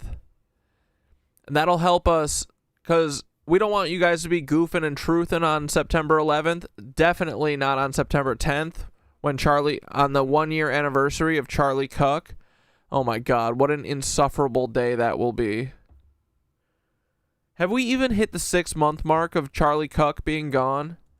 Their motivations do. First it was, oh, maybe this will take a few days, then 4 to 5 weeks. Now the Secretary of War Crimes is saying it might take 8 weeks. It is not knowable if force will be used, but if it is to be used, it is not knowable how long that conflict would last. Forever. It could last, He almost said forever. 6 days, 6 weeks. I doubt 6 months. Oh, sorry, that's the wrong clip. You can say 4 weeks, but it could be 6, it could be 8, it could be 3. Ultimately, we set the pace and the tempo. The only limits we have in this is President Trump's desire to achieve specific effects on behalf of the American people. Who the fuck knows, man? We're freestyling this one. Nothing matters. It's only human lives we're playing with here. We'll do whatever it takes for as long as it takes in order to achieve our aims. The aims that we still can't really pin down exactly, but we'll let you know when we decide why this was all necessary in the end. Rest assured, it does not have anything to do with our beautiful ally who can do no wrong, Israel. They played no role in pushing us into war whatsoever. Yesterday, you told us that Israel was going to strike Iran, and that's why we needed to get involved. Today, the president said that Iran was going to get. Yeah, your statement is false. So that's not what I was asked very specifically. Were you there yesterday? Yes, I asked okay. a question. No, were you the one that? Because somebody asked me a question yesterday. Did we go in because of Israel? And I said, you asked me that. You from that follow up, and I said no. I told you this had to happen anyway. The president made a decision, and the decision he made was that Iran was not going to be allowed to hide behind its ballistic missile program. That Iran was not going to be allowed to hide behind its ability to conduct these attacks. That decision had been made. The president systematically made a decision to systematically destroy this terroristic capability. No one man should have all that power that they had, and we carried that out. I was very clear in that answer. This was a question of timing, of why this had to happen as a joint operation, not the question of the intent. Once the president made a decision that negotiations were not going to work, that they were playing us on the negotiations, and that this was a threat that was untenable, the decision was made to strike them. That's what I said yesterday, and you guys need to play it. And if you're going to play these statements, you need to play the whole statement, not clip it to reach a narrative that you want to do, all right? First of all, spiked cortisol, and second, little Marco might want to check in with his own colleagues weeks before making such a definitive statement. This is not classified, so I'll tell you what I think is important. Israel was determined to act in their own defense here, with or without American support. Why? Bro, I'm saying these guys be looking boozed out and tired. What is going on? They deemed to be an existential threat. As you know, Iran has long vowed to take out Israel, wipe it off the map, and they have long seen that as a critical threat to their very existence. Because Israel was determined to act, with or without the U.S., our commander-in-chief and the administration and the officials I just named had a very difficult decision to make. Look who I got. It's okay, Boogie. You gotta say hi. You never say hi. Say hi. It's okay. She licked and said hi. She hates being picked up. Ugh, sorry.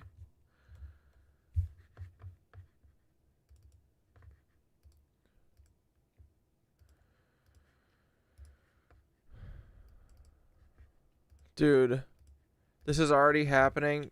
It's only 8 o'clock and it's already happened twice. We're fucked.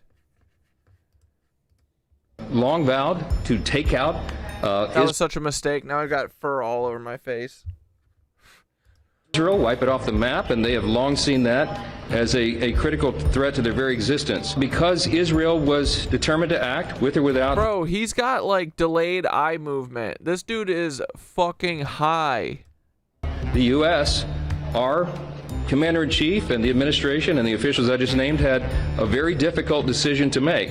They had to evaluate the threats to the U.S. And they determined, because of the exquisite intelligence that we had, that if Israel fired upon Iran and took action against Iran to take out the missiles, then they would have immediately retaliated against U.S. personnel and assets. If we had waited for all of those eventualities to take place, the consequences of inaction on our part could have been devastating. That sounds pretty rough, but let's hear what the commander-in-chief has to say. Surely he'll dispel this. Years they've been killing our people and killing people from all over the world, and I think we have great support. And I think if we didn't do it first, they would have done it to Israel, and give us a shot if that was possible. Oh, okay, so basically admitting we're fighting their war. Great. At least the Bush regime knew how to lie. These guys are just incapable of remaining on the same page about anything, which is definitely who you want at the helm of a global superpower, by the way. Dude, but no matter what... At least the Bush regime, they were always pretty much in lockstep, and they had a forward face, you know. They knew they had to save face and be like, oh, you know, blah, blah, blah. Here's the nice way of saying that we're going to go murder everyone. Meanwhile, Trump's like, yeah, people are going to fucking die. People are going to die. That's the cost of doing war business. Anybody says, let's all agree the media should stop being so annoying whenever we incur losses. In fact, why don't you just shut the fuck up about it already? You're making our wonderful leader look bad. We've taken control of Iran's airspace and waterways without boots on the ground. We control their fate. But when a few drones get through or tragic things happen, yeah, it is scary that they don't feel the need to save face, but again, I feel like it's like another thing of the veil coming off. It's kind of needs to happen because apparently people can't see through fucking their words and metaphor and shit anyway. So it's time for them to just be who they truly are and expose themselves completely. it's front page news. I get it. The press only wants to make the president look bad, but try for once to report the reality. I'm sure he didn't mean it like that, though. Surely not. We all know how much Pete values human dignity. Just look at all the snuff films he's posted to Twitter. It's what these Hexeth was complaining that it was front page news about these 6 service members who were killed. That's not what the secretary said, Caitlin, and that's not what the secretary meant, and you know it. You know you are being disingenuous. There is not. We've never had a secretary of defense. Who cares more? Get through or tragic things happen. It's front page news. I get it. The press only wants to make the president look bad. Yeah, as you know, we cover the deaths of U.S. service members under every president. The press does only want to make the president look bad. That's a fact, especially you. Are you gonna believe me, a paid spokesperson for the federal government, or are you gonna believe your filthy lion eyes? But in some ways, the administration has been quite clear about how they see this existential threat. According to the Secretary of State, we're fighting religious fanatic lunatic. 9/10 is gonna be your 51st birthday, your 51st birthday. Iran is run by lunatics. Dude, that's gonna be a big one, and it's Charlie's death day. Your birthday, Charlie's death day. Ooh, Charlie's retirement day. Religious fanatic lunatics. But I think the call might be coming from inside the house. They say the quiet parts out loud. They wanted to wipe Israel off the face of the earth, and they'd like to take us out as well. We're the great Satan in their analogy and their misguided religion, and there was no way to appease them. The United States and Israel are ironclad partners. We need them in the Middle East. We need them to be strong. We have a biblical responsibility to them as well as an allied responsibility to Israel. This is a religious war. Well, if they want the veil off, though, I mean, then how are we supposed to react? You know what I mean? I don't know if the veil coming off really helps them. I feel like it's just inevitable. They can't keep up the charade forever. I mean, dude, the longer this goes on, too, the dumber and dumber their kids get, you know? You know when you don't have to struggle for anything and you just kind of get handed power? You know, you guys have watched Succession, right? It's like Kendall Roy. No matter how hard Kendall tries, he's never actually, like, scraped from the bottom up, you know? So he's never going to be able to do anything for real. I feel like we're at, like, the 70th generation of these Khazarian cucks who, back in the day, they had it all together. Now, these are Nepo babies of Nepo babies, bro. Have you ever seen a Nepo baby work hard? On what? Right? Like, I feel like it was an art keeping the veil up. I don't know if losing the veil is a good thing for them. Make neckties illegal. Hell yeah, that's a start, buddy. Who wins it at the end of the day? Do the radical Islamic terrorists who want to kill all the Jews because God told them to? Who want to kill me because I'm an infidel?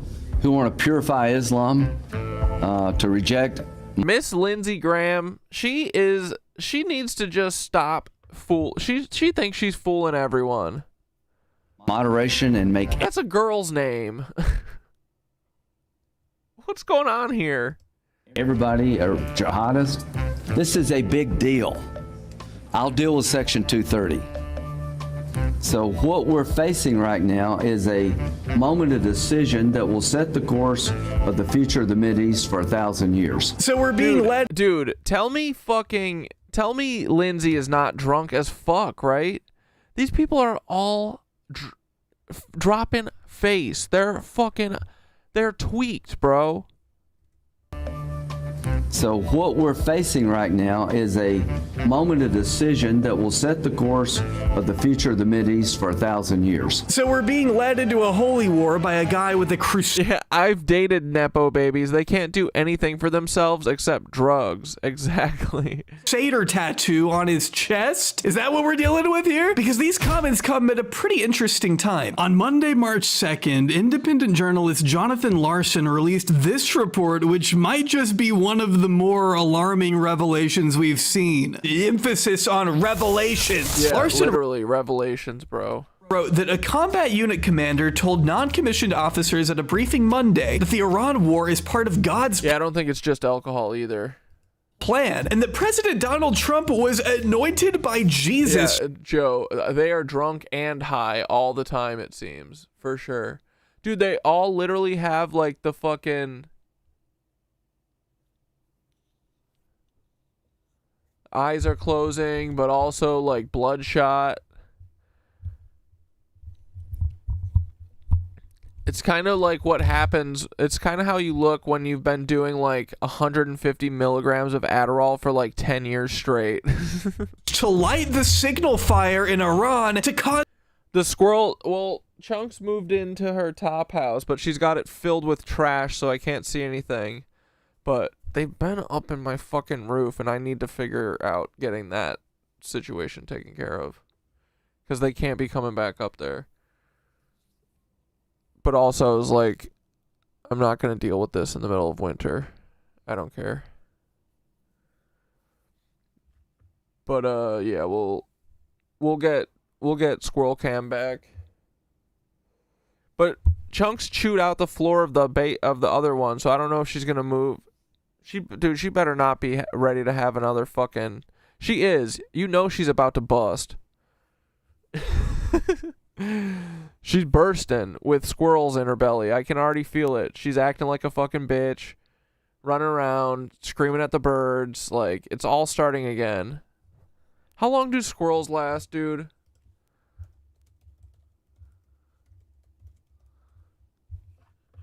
$5 to 10 years?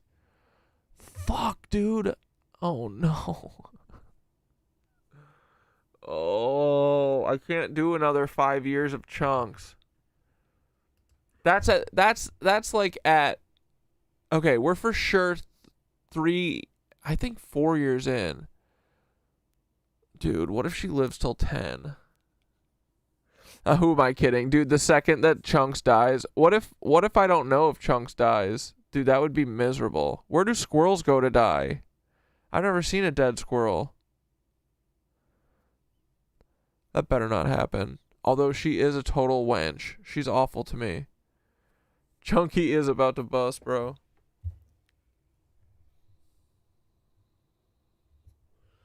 And you can bet her fucking kids will come back. Dude, they haven't left either. They're up with her. It's crazy. She'd be letting them stay now. Dude, when Chunks dies, I'll be a wreck. Armageddon and mark his return to Earth, according to a complaint by a non-commissioned officer. And that's just one of 110 similar complaints made about commanders from every branch of the military logged between last Saturday morning and Monday night. According to the Military Religious Freedom Foundation, the MRFF, these complaints spanned across 40 different units in 30 different installations, which makes this far from being just a one-off. Per Larson's reporting, the idea that Donald Trump has been bestowed upon the people by Jesus Christ himself to bring about the end times through war in Iran is one being passed down the ranks of the most powerful military on the planet. According to the MRFF president, Mikey Weinstein, their office has been literally inundated with desperate calls from military members across all branches. These calls have one damn freaking thing in common, he said: the unrestricted euphoria of their commanders and command chains as to how this new biblically sanctioned war is clearly the undeniable sign of the expeditious approach of the fundamentalist Christian end times as vividly described in the New Testament book of Revelation. What was that thing Rubio said about Iran? That they're governed by religious fanatics? Wonder what he'd have to say about this reporting. Though we know the Pentagon has not yet responded to Larson's request for comment, I'm sure Keg's breath will clear things up at his earliest convenience once he gets back from the drunk tank. Weinstein continues, many of their commanders are especially delighted with how graphic this battle will be, zeroing in on how bloody... Yeah, Chunks doesn't waste a single second, bro. She had 2 litters last year. I bet she'll try and have 3 this year. All of this must become in order to fulfill and be in 100% accordance with fundamentalist Christian end-of-the-world eschatology. Larson was also able to get his hands on an email sent by one concerned service member to the MRFF, which read, "Please protect my identity and the identities of those I'm speaking for as we discussed. Our unit is not currently in the combat zone AOR regarding the Iranian attacks, but we are in a ready support function where we could be deployed there at any moment to join and augment the combat operations as participants. IMA NCO rank withheld in our unit. This morning, our commander opened up the combat readiness status briefing by urging us to not be afraid as to what is happening with our combat operations in Iran right now. He urged us to tell our troops that this was all part of God's divine plan, and he specifically referenced numerous citations out of the book of Revelation, referring to Armageddon and the imminent return of... No, I don't think they're super brainwashing these generals. I think that they've super selected these generals. Dude, I'm telling you, the entire military, I'm convinced, is led by Mormon psychos. I think so. It's all religious zealots. They're all Satanists and Mormons and fucking Yeah, they're all deranged. They're all hyper-religious. Hyper. All of them. Like, dude, they're literally the, like, clerics, the Ayatollah people. They're like the people that they're whining about in Iran, except they have the capabilities of going to other countries and fucking their shit up. They're not brainwashed. They were selected. Like, dude, all of these people in power, this is a from birth thing. They're groomed from birth to take over and do this shit. 100%. At this point, for sure. Jesus Christ. He said that President Trump has been anointed by Jesus to light the signal fire in Iran to cause Armageddon and mark his return to Earth. He had a big grin on his face when he said all of this, which made his message seem even more crazy. Our commander would probably be described as a Christian first supporter. He has been this way for a very long time and makes it clear that he desires all of us under him to become just like him as a Christian. But what he did this morning was so toxic and over the line that it shocked many of us in attendance at the ops readiness briefing. Besides myself, I am reaching out to MRFF on behalf of 15 fellow troops. I know you asked me about the religious views of our group who has requested help from the MRFF. I can only tell you that I am Christian and at least 10 of the others are also Christians. One of the others is Jewish and one is Muslim. I don't know the religious or non-religious status of the other 3 at this time. I and my fellow troops know that it is completely wrong to have to suffer through what our commander said today. It's not just the separation of church and state, as we discussed, Mr. Weinstein. It's the fact that our commander feels as though he is fully supported and justified by the entire combat unit's name withheld chain of command to inflict his Armageddon views of our attack on Iran on those of us beneath him in the chain of command. I hope that by sending this email to you that this will help expose these wrong actions which destroy morale and unit cohesion and are in violation of the oaths we swore to support the Constitution. Larson gives further context by writing that Pete Hegseth sponsors a weekly Bible study at the White House that preaches support for Israel. Hegseth's Bible study leader, preacher Ralph Drollinger, teaches that the reason to support Israel is that God still blesses Israel's allies and curses Israel's enemies, even though Israel killed Jesus. This smear, the historic root of anti-Semitism, has been rejected by every Israel killed Jeebus? Major religion, he writes. Aren't you glad we cover such light topics over here? Larson also mentions a Christian. Dude, Joe, that's what I'm saying. Israel is so small. Like, dude, well, you're saying why can't Iran just take care of this for good? They could. They might. They might be. We don't know. There's no footage coming out of there.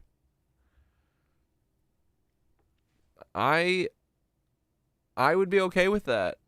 And dude, honestly, it doesn't seem like Iran wants to destroy Israel and then come destroy America and take over and like occupy America.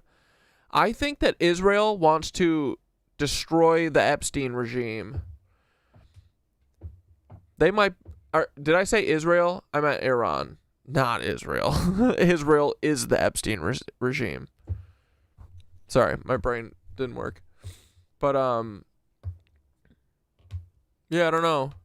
I mean, dude, they seem cool and calm and collected way more than our people, so they're not the bloodthirsty ones coming over here and fucking with shit.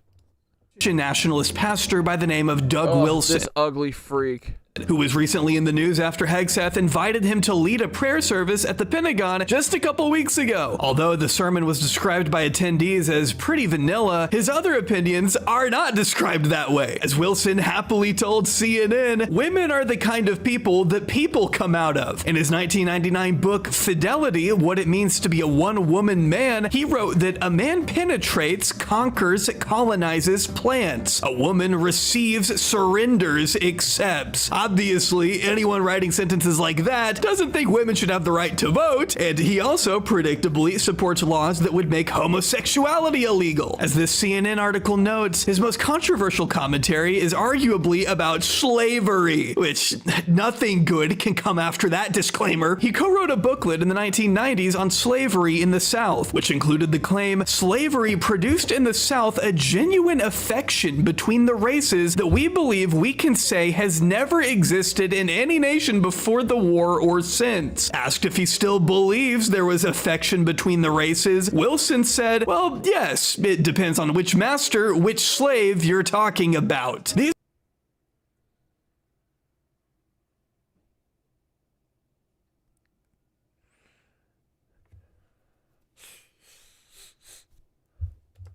are the types of theologians that our Secretary of War loudly and proudly identifies himself with. And it's not that figures like Wilson or Drawlinger are particular outliers in the administration. Televangelist Paula White Cain has enjoyed a spot in both Trump administrations as the president's very own spiritual advisor. And I'm just gonna let this next clip play out so you can really get a sense of what we're dealing with here. Strike and strike and strike and strike and strike and strike and strike and strike and strike and strike until you have victory. For every enemy that is aligned against you, let there be that we would strike the ground, for you will give us victory, God. I hear a sound of abundance of rain. I hear a sound of victory. I hear a sound of... She literally goes, look at her. Shouting and singing. I hear a sound of victory. I hear a sound of an abundance of rain. I hear a sound of victory. I hear a sound of an abundance of rain. I hear a sound of victory. The Lord says it is done. Dude. White people church sucks, bro. The Lord says it is done. The Lord says it is done. For I hear victory, victory, victory, victory in the corridors of heaven. Brother. Dude, is this a sketch? In the corridors of heaven, victory, victory, victory, victory, victory. Who the fuck is this guy? Victory, victory, victory. For angels are being released right now. Angels are being dispatched right now. Hamanda aka ata raka teda baka sanda ata ambo osa kata rite eke banda ata rike didi ashata. For angels have even been dispatched from She can't even say. She Africa can't even right spit now. it out. Africa right now. Yeah, dude, she's the worst rapper. Bro, Black Death, we gotta get her on a track. Africa right now, from Africa right now. They're coming here. They're coming here. In the name of Jesus, from South America. They're coming here. They're coming. Think she'll do a feature? Or Mac could just sample her. Akadee-da-da-da. Here. They're coming here. They're coming here. From Africa. This is too good, bro. From South America, angelic forces, angelic reinforcement, angelic reinforcement, angelic reinforcement. Fika hata anda ata ora bata rata ande eke eke manda rasata. Bro. I've said crazy shit here. We've done 385 episodes times 4 hours.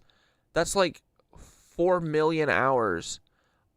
And I've never said anything as crazy as this 2-minute fucking stretch, dude.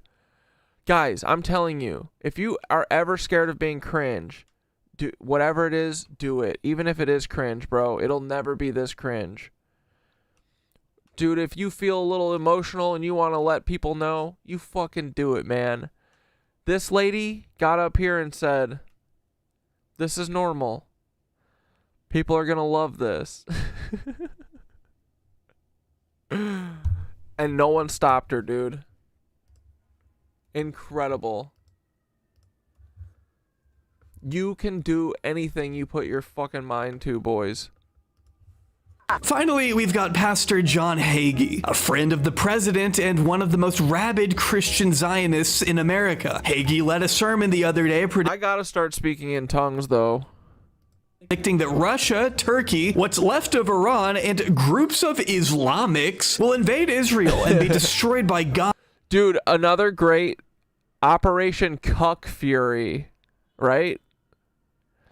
I love Operation Epstein Fury, but Operation Cuck Fury also has a nice ring to it. Through a combined attack of earthquakes, hailstones, and friendly fire. Yeah, dude, how do people start doing it? It's just like monkey see, monkey do, right? All these do like all evangelicals speak in tongues? Do all evangelical churches do that? This earthquake is going to swallow one third of the advancing army consisting of Russia, Turkey, and what's left of Iran, and groups of Islamics that want to join this marching army in the future coming to Israel. Bro, I bet that these fucking televangelist people literally have like ears with I mean, we know this. They're friends with the military people. They're probably like, yeah, we got a fucking earthquake weapon. We're gonna fucking open up a sinkhole under Tehran. So start spreading that. Start saying that to your sermons. Or, you know, in your sermons. Yeah, Operation Epcuck Fury. This has everything to do with Stargate 10. Is that the one that's in Iran? They got the one in Iraq at fucking MIT or whatever. Or is it at New Haven? I forget. Catholics will do it too in rare circumstances. One Catholic priest told my mom to get rid of video games once, and she listened. But he'll speak in tongues, bro? What video games? What era are we talking? Halo? We talking Grand Theft Auto? Dude, you know what arcade game I loved? Fuck, what was it called? It was like you got to be like King. It wasn't King Kong, but it was. You got to be like big old monsters that climbed up buildings and ate people out of the buildings, and and then you beat the building up, and the whole point was to knock the buildings over and stuff, and then you had to fight helicopters and stuff. You could be like a big old lizard or a big old monkey. I think there's a couple other characters. What was that game called? Dude, that shit was the best. The movie theater near my house. Yeah, Rampage. Oh, man. Yeah, I loved Rampage. That was at the movie theater. It was so good. Say that's never happened before. Yes, it has. Remember when Moses came down from the mount?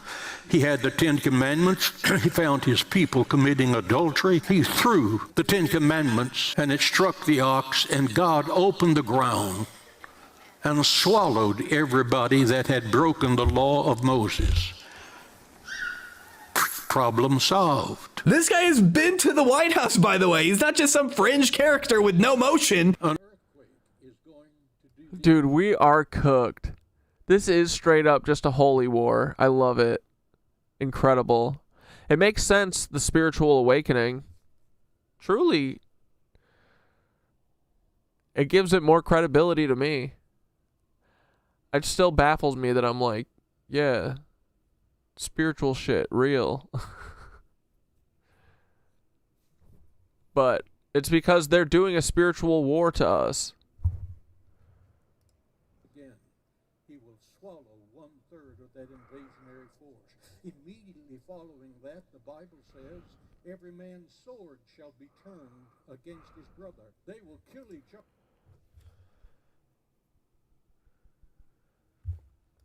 because there will be sword fights, you know what I'm talking about?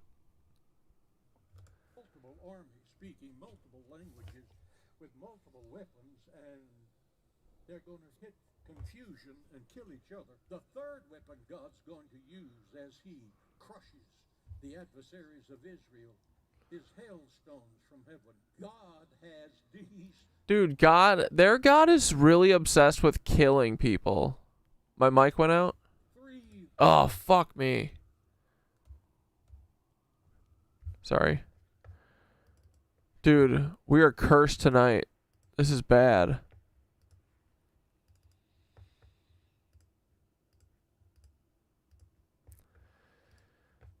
All right, here we go.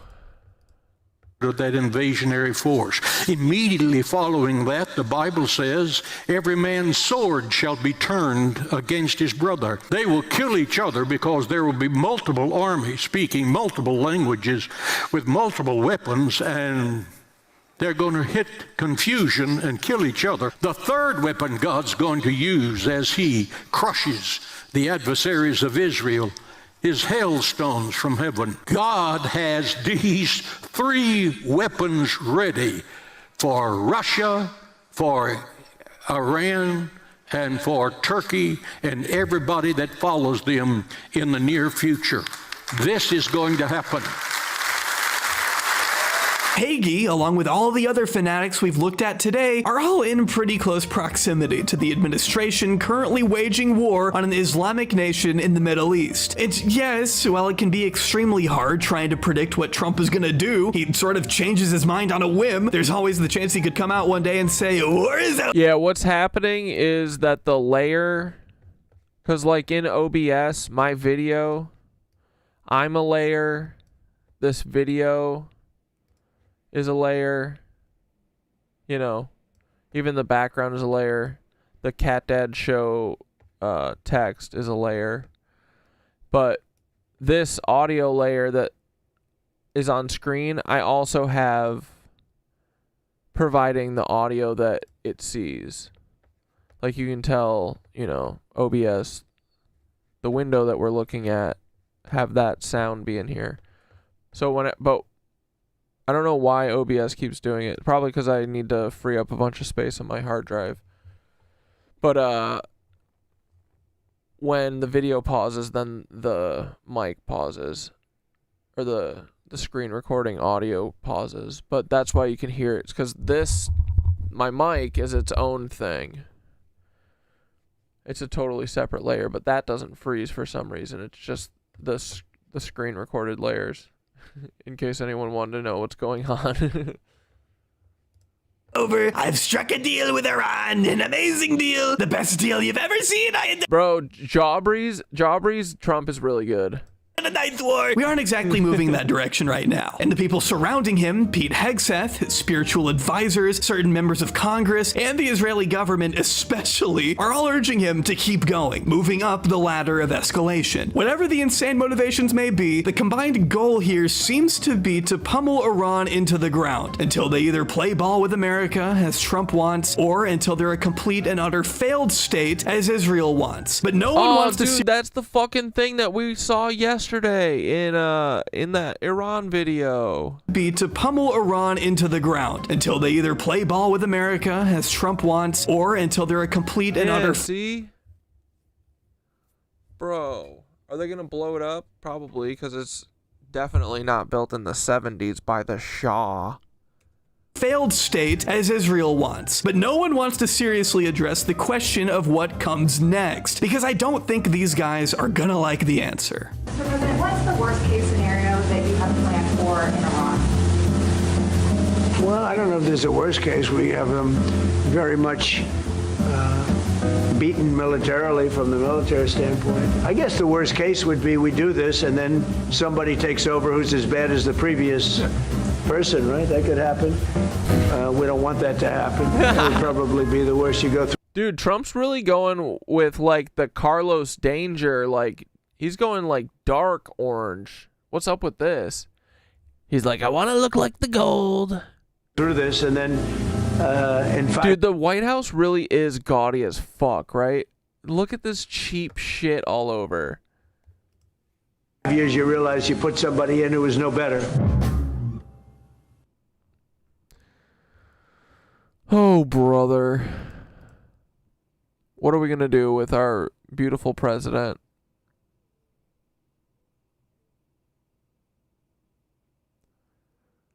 The Epstein UFO theory no one talks about. What's that?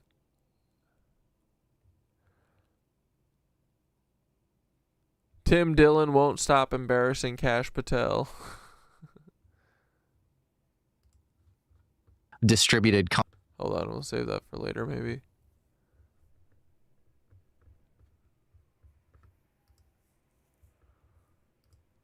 Oh, bro. Okay, hold on. We gotta look at this fucking ISIS New York story. What the fuck is going on? Did you guys hear Jake Lang or whatever, that idiot who was in Minnesota that was getting water thrown on him and he was crying? And then he got escorted back to his car. Do you remember that? He was in New York yesterday. He was in the city, and he was leading a bunch of groypers around. I think he had a goat at one point or some shit. But apparently, they went to Gracie Mansion, which is Mamdani's like house or whatever, the mayor house, and people were protesting there. And supposedly, 2 teenagers inspired by ISIS who were with Jake Lang, I think, threw explosive devices onto the lawn of the mansion. And then Jessica Tisch came out and said that they were bombs and they're being investigated, and that the kids admitted that they were inspired by ISIS. Why would ISIS go and try and kill the Muslim mayor of New York City in Mamdani-stan? It's so stupid, bro. The NYPD says it's investigating an attack in Manhattan as a possible ISIS-inspired terror act. Investigators say anti-Muslim protests outside the mayor's residence were underway when counter-protesters brought 2 explosive devices. Now NYPD Commissioner Jessica Tisch says the department's doing everything it can to keep New Yorkers safe. Preliminary test results determined that these were not hoax devices nor smoke bombs. They were improvised explosive devices that could have caused serious injury or death. The Mamdani keeping Jessica Tisch on, he's such a cuck, dude. NYPD does thorough counterterrorism investigations and treats every incident of this kind with the highest level of urgency and care. And it is why we remain vigilant. ABC News Chief Investigative Correspondent Aaron Katersky has the details. Hi, Aaron. So Commissioner mentioned a 3rd device was also found. What's the latest on this investigation? That device, the 3rd one, was found in a car that the suspects were believed to have driven from Bucks County, Pennsylvania into New York City over the weekend, Diane.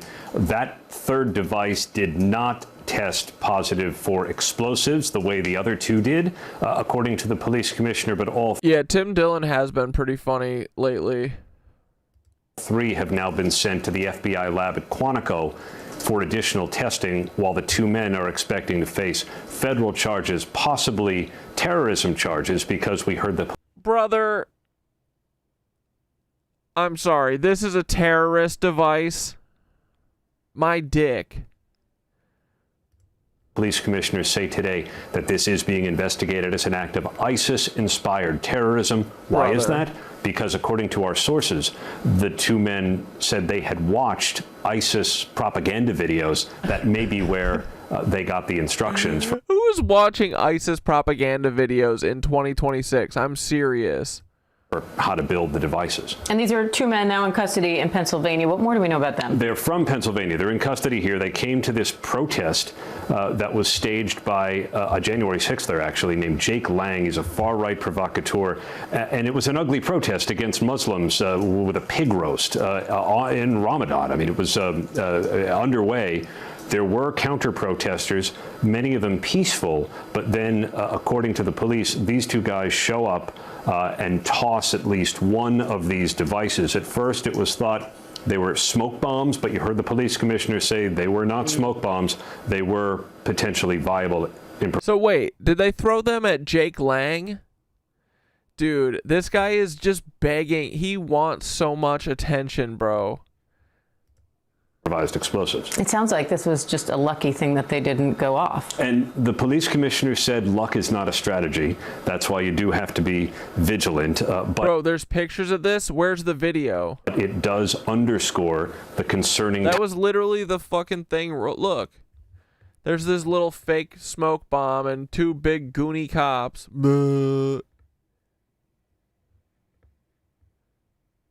And then this guy looks like the cool CIA agent.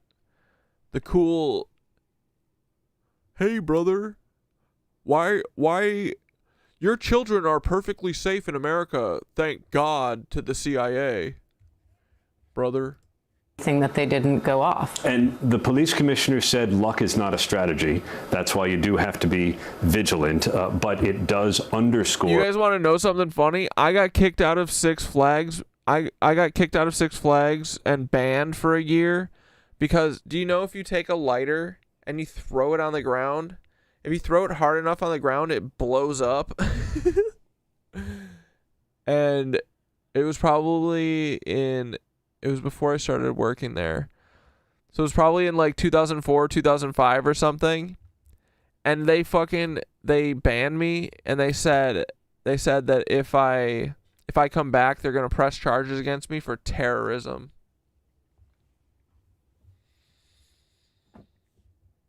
This could have been me, guys. Just kidding, just kidding.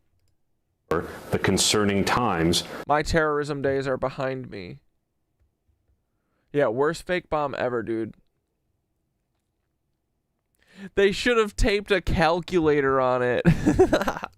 That we're living in and what counterterrorism officials have been telling us and what we've been discussing since the U.S.-Israel strike on Iran, that it could awaken people or inspire people to do things, and in this case... Dabble, do you said the bomb looks like a homemade fleshlight. As alleged, a couple of guys from Bucks County, Pennsylvania were able to drive into New York City, get close to the mayor's residence with what turned These guys are from Pennsylvania too? Bucks County? out to be potentially viable explosive devices. All right, Chief Investigative Correspondent Aaron Katursky, thank you. And I want to bring back ABC's contributor, former Homeland Security official Elizabeth Newman, for more on that. Hi again, Elizabeth. So what do you make of this incident in New York, and how does it factor into the heightened threat? This shit reeks, right? Are y'all smelling what I'm smelling? This shit's smelly, and I don't even know shit about it yet. Yeah, dude, they hired me then. They didn't, because they didn't. I worked through, like, I worked at the, like, photo studio that did, like, the old-timey photos. Like the, you know, like the gangster, like 1920s with the flapper dresses and the Western outfits. We had those two sets. And it was like a third-party contracted out thing. That's how I got hired there. So I don't even know if I went through Six Flags. I wonder if I had, but I did, you know, I had like the Six Flags pass and all that, or like the employee badge. But I don't even know. They probably didn't even ban me for a year. They probably just said it so that I would fucking not come back. I was terrified. I wasn't a badass. Environment that we've been talking about related to the war with Iran. I think it's important to remember that ISIS is still alive and active and actively recruiting people online. We had a number of incidents over the last 2 to 3 years, a lot of which occurred. Dude, ISIS, what are you talking about? ISIS is running the internet? Shut the fuck up. Who are these goons? Who do they think they are? Who do they think we are, bro? ISIS? Overseas, but probably the most notorious one. Dude, I wish that they fucking took out Tim Pool instead of Charlie Kirk, right? Dude, no one would have cared. It would have been awesome. Was the New Orleans attack on New Year's Day last year. That was somebody that was radicalized online, inspired by ISIS. They have adapted Someone give this chick a carrot. Oh my their goodness. tools and are quite good at leave Bugs Bunny alone, bro. Recruiting people and suggesting that they need to do something. It's only fine to make fun of the appearance of people who work for the Zionist lizards. Violent in order to promote the cause. But man, when it's open season, oh man, it's fun, right? When it's Wabbit season. And I think the other thing that is nicely demonstrated in an incident like this is how easy it is for people to get the instructions online to be able to build simple explosive devices that could cause a lot of harm. Thankfully, these did not appear to cause great damage, but that is something that law enforcement is constantly just damage to the cops who probably said that they died from. They're like, there's fentanyl in this. Battling, and it really doesn't matter what the ideological driver is, whether it's ISIS or far right or far left. These instructions are circulating online, and if somebody decides that they want to do something, it's not too hard for them to figure out how to put those IEDs. You mean when the FBI decides they want to do something, lady? Together, and it is a huge challenge for law enforcement to protect against that lone actor who's radicalizing quickly online. I saw that Eric Andre was saying that he watches ISIS beheading videos to calm down from watching the normal news. Decides to show up at that protest. All right, Elizabeth Newman, thank you. Fuck you, Elizabeth, honestly. Dude, where's the video of this shit? MS Now investigative reporter Mark Santia, MS Now Justice and intelligence reporter Ken Delaney, and executive director at the Sufan Center, Colin Clark. So, Mark, a lot scarier than I think any of us initially realized. Oh my God. Yeah, absolutely, Katie. Saturday, talking to law enforcement sources, initially they thought this was just a smoke bomb. This wasn't a big deal. It didn't go off. We had heard that from multiple people on the ground. That quickly changed when they had the testing back. And you're looking at on your screen one of the devices there in the criminal complaint that was unsealed a short time ago. They spoke about those devices. That was described by the FBI, Katie, as the size of a mason jar. They each had an attached fuse. It literally is a mason jar. Duh. I bet there's fucking nothing in it. That's why all the ramshackle duct tape is all over it.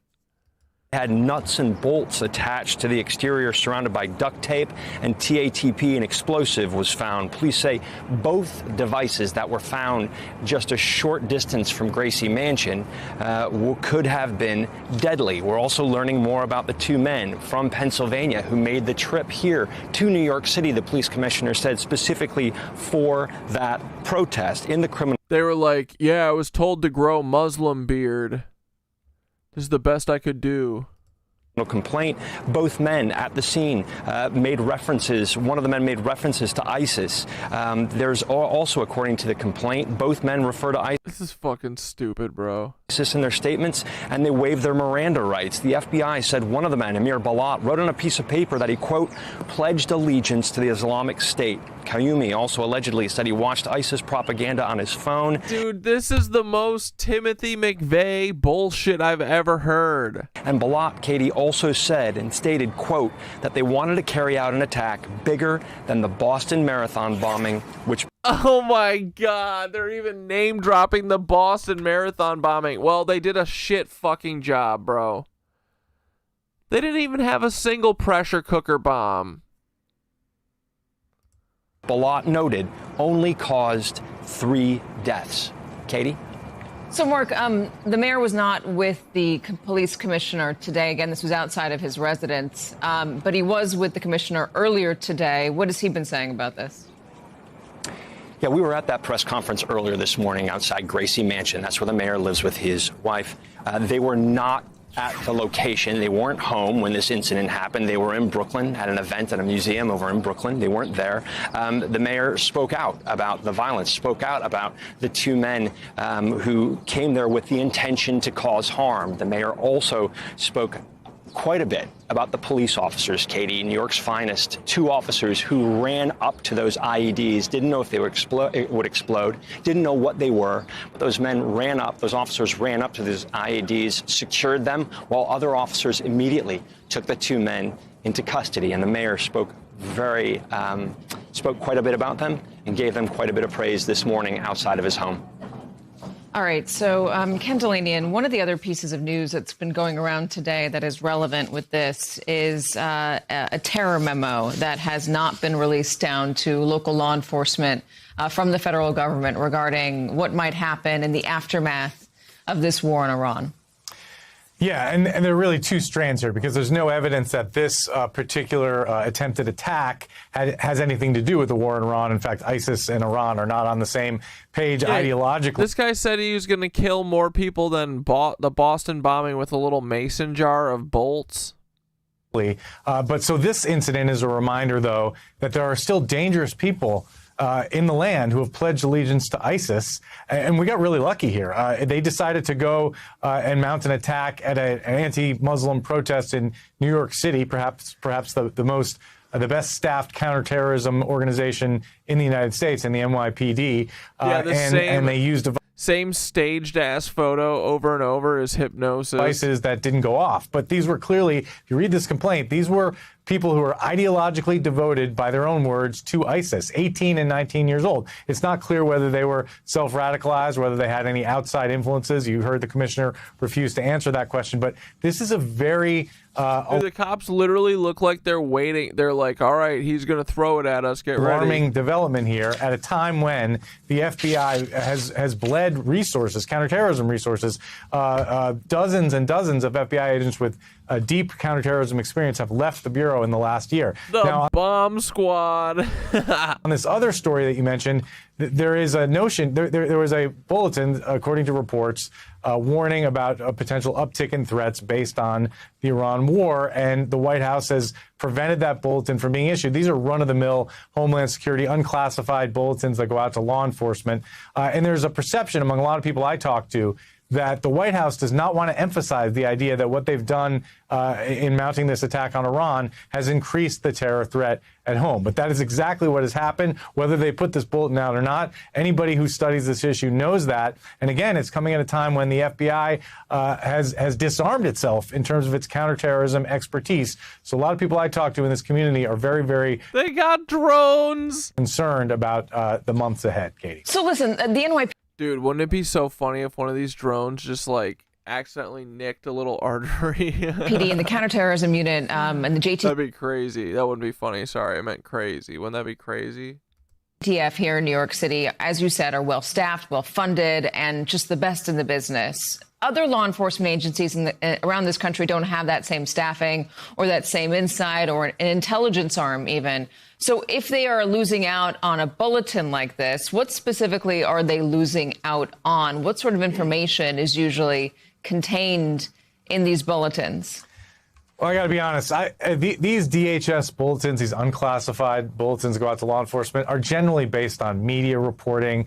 They're pretty dumbed down. Sometimes they're based on intelligence, but they're so, because they're unclassified, they're so vague that they're not always terribly helpful, other than to sort of warn people, which they should already know, that we are in a heightened threat environment and sort of perhaps suggest some things to watch for. They should already know they're conditioned to fear. That's what we've been doing the last 30 years. But look, we rely on the FBI to be the vanguard against a complex terrorist attack in the United States. The vanguard against complex terror attacks in the United States? What? Particularly people... They didn't even stop 9/11. What are you talking about? They didn't stop the Boston bombing. They didn't stop the Orlando nightclub shooting. They didn't stop fucking Oklahoma City bombing. They didn't stop the Challenger exploding. They didn't stop Sandy Hook. They didn't stop Columbine. They didn't stop fucking literally anything. Virginia Tech. They didn't... What have they ever stopped, bro? They didn't stop this. Literal idiots. What have they stopped? Dude, do you think if they had stopped something, you think that they wouldn't fucking be out with it, talking about it? Absolutely never. We'd know. If they ever stopped something, boy. Did they stop the DC sniper? Remember that? Incredible. Motivated by overseas influences like ISIS or potentially state-sponsored by Iran. And so that's the organization, and they know full well what the threat is. The question is, do they have the staffing, do they have the expertise anymore to do what they've done for years, which is to stop these threats before they germinate into a real attack? Oh my God, it's so already 9/11 Iran's been backed almost? into a corner. I was talking with Secretary Panetta the other day and asked about the threat of terrorism here, the threat of sleeper cells. He said it's a real threat, which I take pretty seriously coming from the former director of the CIA. What sort of things should we be on the lookout for? What sort of things is Iran capable if they have nothing to lose? Yeah, well, I wrote about this for an essay in The Atlantic on Saturday morning, and I laid out exactly what the concerns are.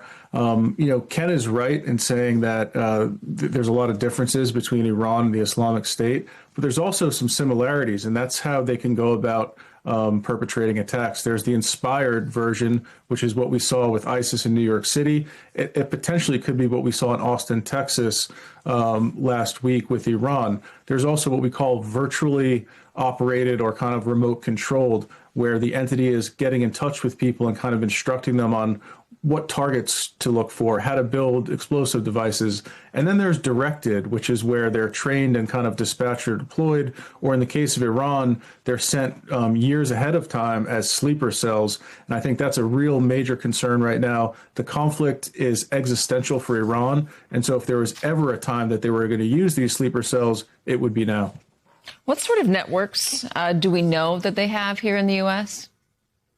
Well, there's been numerous individuals from Lebanese Hezbollah arrested over the years in the United States for casing targets, especially in New York. We've seen Rockefeller Center, Times Square, the Brooklyn Bridge. They've cased numbers of targets, intelligence, surveillance, reconnaissance, looking for target selection. And we know that they have a long-standing fundraising network through criminal activities throughout North America.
Whoops, sorry. Dude, I just had a kiddo break because I had to go pee, and kiddo's been hiding underneath my towel rack because he's been scared, but he also loves the heater mat that's, underneath my rug. So he was just laying there, and when I went into the bathroom, he didn't get up and run away, and then he just stood up and let me pet him. And then he was going around my feet and wiggling around and being cute. And he was just letting me pet him up a storm. And then he kept putting his head towards the door. And I opened the door and I let him out. So he's being brave. He's under the couch now. Got to keep my ear out, make sure Squeaks doesn't do anything funny. But I think it'll be fine. But Winky was right outside the door. And he bonked the shit out of her on his way out. He was like... So, yeah, they do love heaters.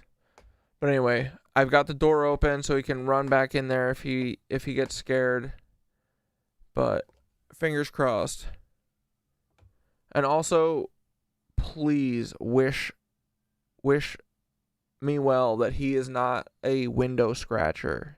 I don't think he'll go in the windows because I think he's just going to hide under the couch for a day probably. But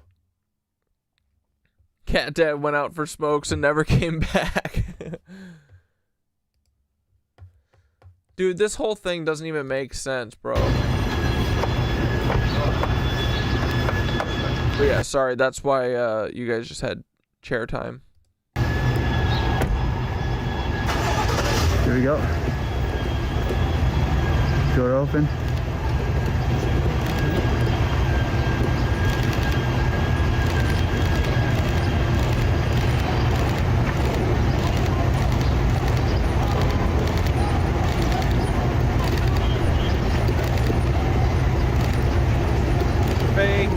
What is this? Why'd you throw the bomb? Look at him. He's number one.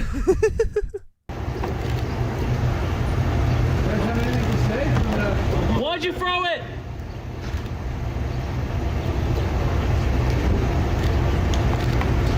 Why'd you throw it?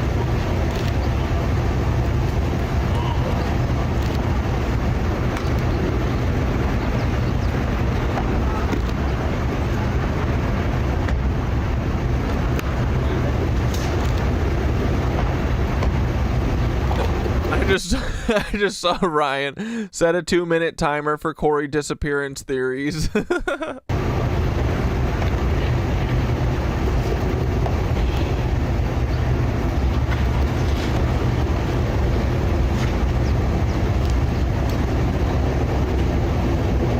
video fucking sucks, dude.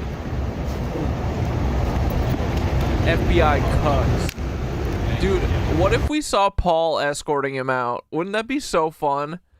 Dude, I wish that they would use him just like in the background, just to keep us going, you know? Just give us a little taste.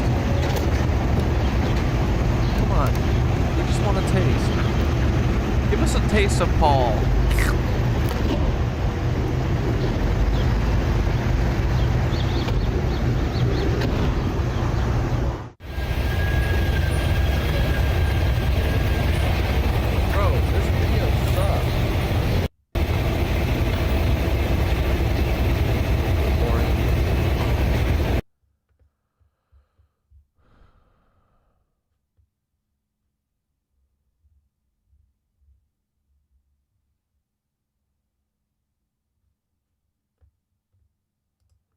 The Great Malak Sacrifice.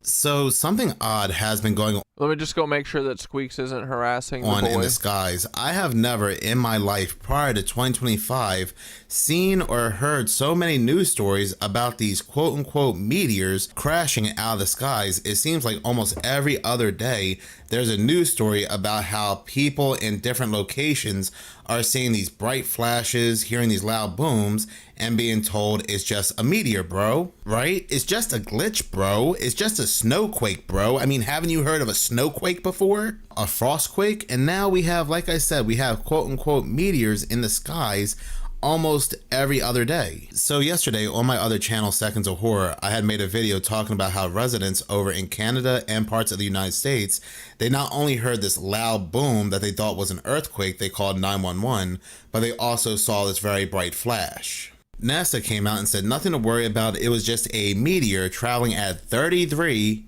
kilometers per second. And we know by now when we see the number 33, we are in deep Triceratops feces when it comes to the Freemasons, the Free Peoples. So with that being said, this news came out yesterday, the same day that I made that video. Mysterious objects seen flying over European countries, space agency investigating, which would be the European Space Agency. Witnesses described an intensely bright object racing across the sky from the southwest to the northeast, leaving behind a glowing trail before breaking apart. And just to be clear, this object is different than the object that was seen over in Canada and parts of the United States a few days ago. This bright object... Yeah, he's just under the couch. He's like this. And Mushka's sitting like 2 feet away looking at me like this. She's like, what the fuck is that? But he looks like, whoa, there's so much more to this place. Cool. So that's a good sign that he came out. Before breaking apart. I'm telling you, we're gonna get him coming around in no time. I was just petting the shit out of him. He's got to get brushed bad. I don't think that the previous fosters were able to like pet him. This was apparently their first foster. And socializing a feral cat's kind of hard and intimidating if you're not like willing to get, like I already got scratched once, you know, you got to test the limits a little bit. I mean, it is all just testing the limits, you know. You got to find out how long you can pet them for before they get scared. But he just gets scared from noises. The assholes behind that are literally still working. They've been building this fucking apartment complex for like 2 years at this point, bro. It's been for fucking ever. But they started sawing shit as I was petting him, and he went... and he bopped me a little bit, but that's okay. That's part of it. But yeah, I think that they weren't able to really pet him that much. But yeah, now he's like, oh yeah, I forgot I like this.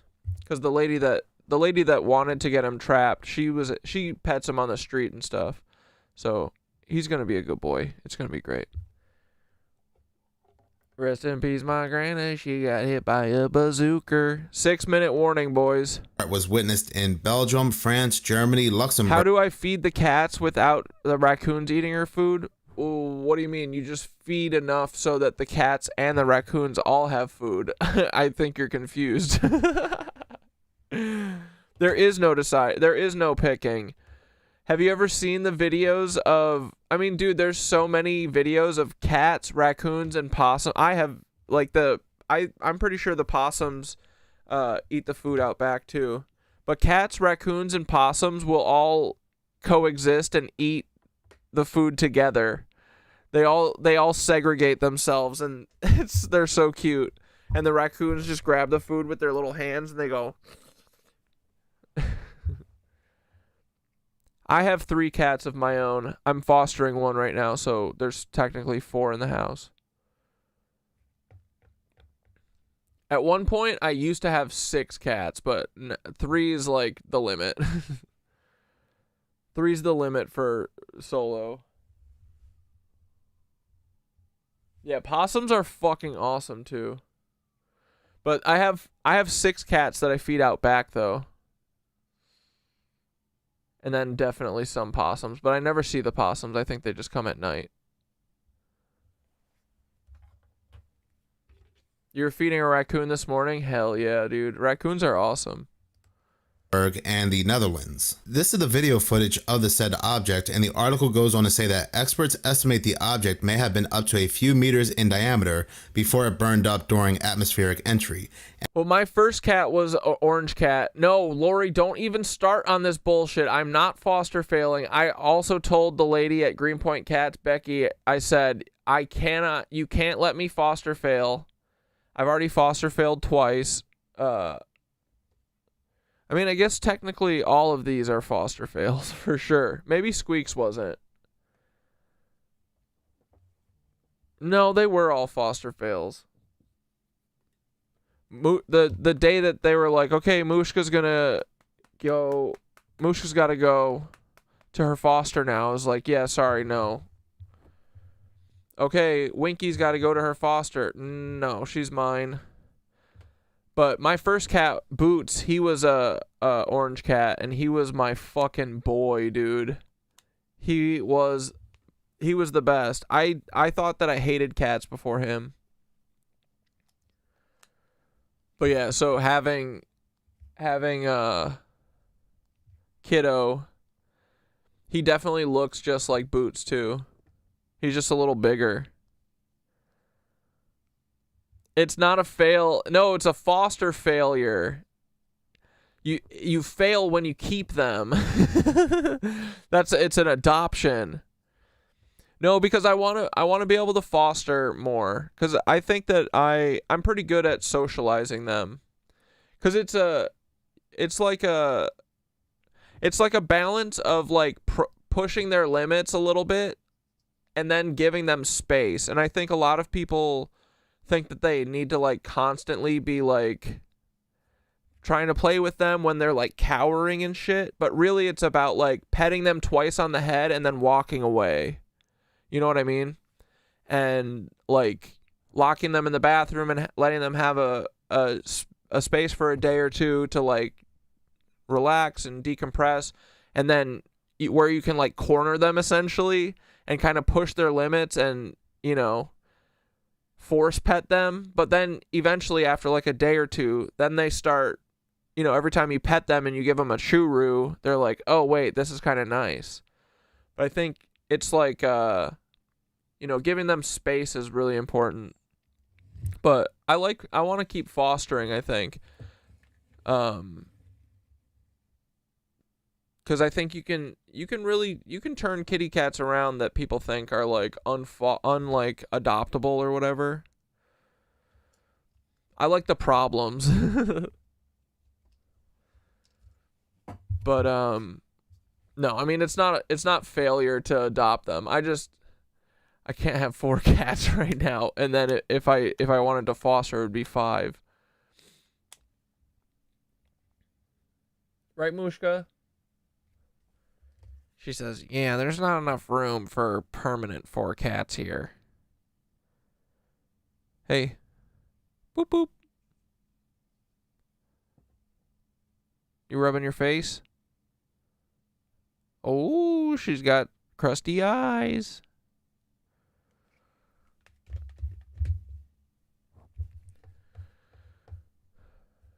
But yeah, I think if I want to try and socialize some more kitties. Give them a second chance, you know. And also, the fiery streak remained visible for around. Because then too, like they'll keep in touch. They'll send videos. I want the kitties to just have a happy life, and it's okay if it's not with me. 6 seconds. Although, dude, if possible, I would literally adopt every single animal. If there was no lack of like resources or space, you know, I would be like every single cat that came out. I mean, that kind of is basically what's happened. All the cats that I've ever had are just cats that have found themselves, like attached themselves to me somehow. But dude, if I had like 10 acres, bro, I would literally have every animal that ever came my way. And unusually long duration for a meteor event. Yeah, four puking cats is too much, man. Luckily, I have like no pukers right now. Squeaks does occasionally, but it's just when he's nervous and purring too much. It's not even really puke. He just always does like a little spit. But he pretends like he's gonna yak for like 20 minutes. It's disgusting. But Mushka and Winky never barf. Dude, I've had so many barfy cats, bro. It's like I'm sitting pretty. I'm like, that's another reason. I'm like, I don't need another cat because I don't need a fucking medical case right now, and I don't need a fucking puker. Or, like, I never have any piss cats, thank God. Well, I think most of the time when cats piss outside their box, it's because something's wrong. But yeah, no piss cats, no barf cats. I would love to have a fucking zoo. Happy 9/11, boys. Here, rest in peace, my granny. I don't want to hear anything else right now. I'm glad it's just a chorus, too.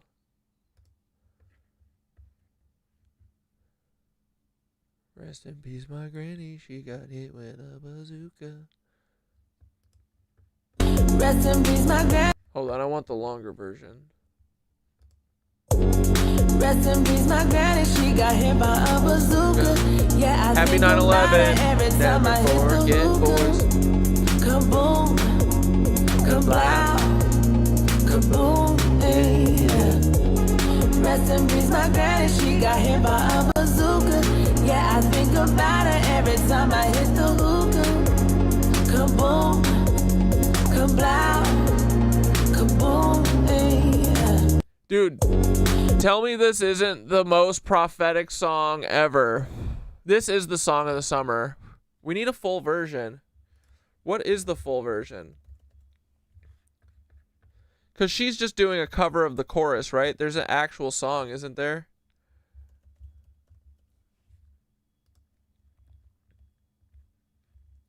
Miami XO.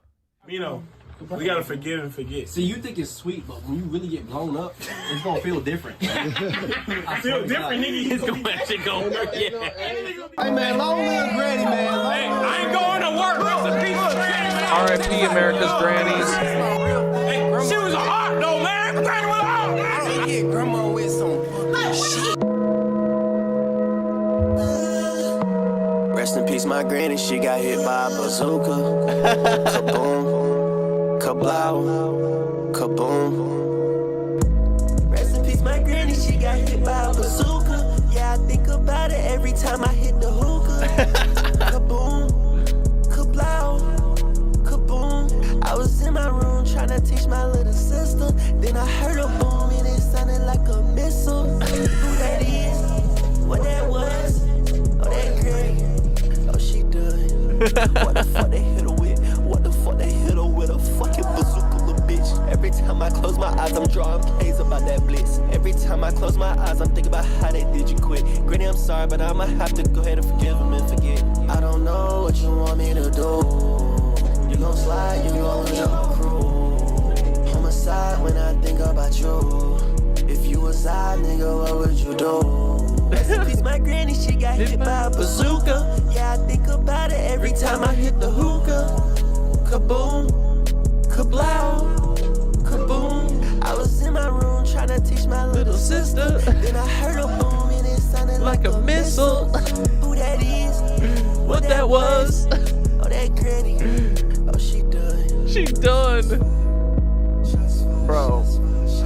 Okay, so this is great. This is great inspiration. This is not the Summer Jam of 2026, but this is great inspo for what will become. Like, dude, she needs to finish her version. I don't want to hear any other version.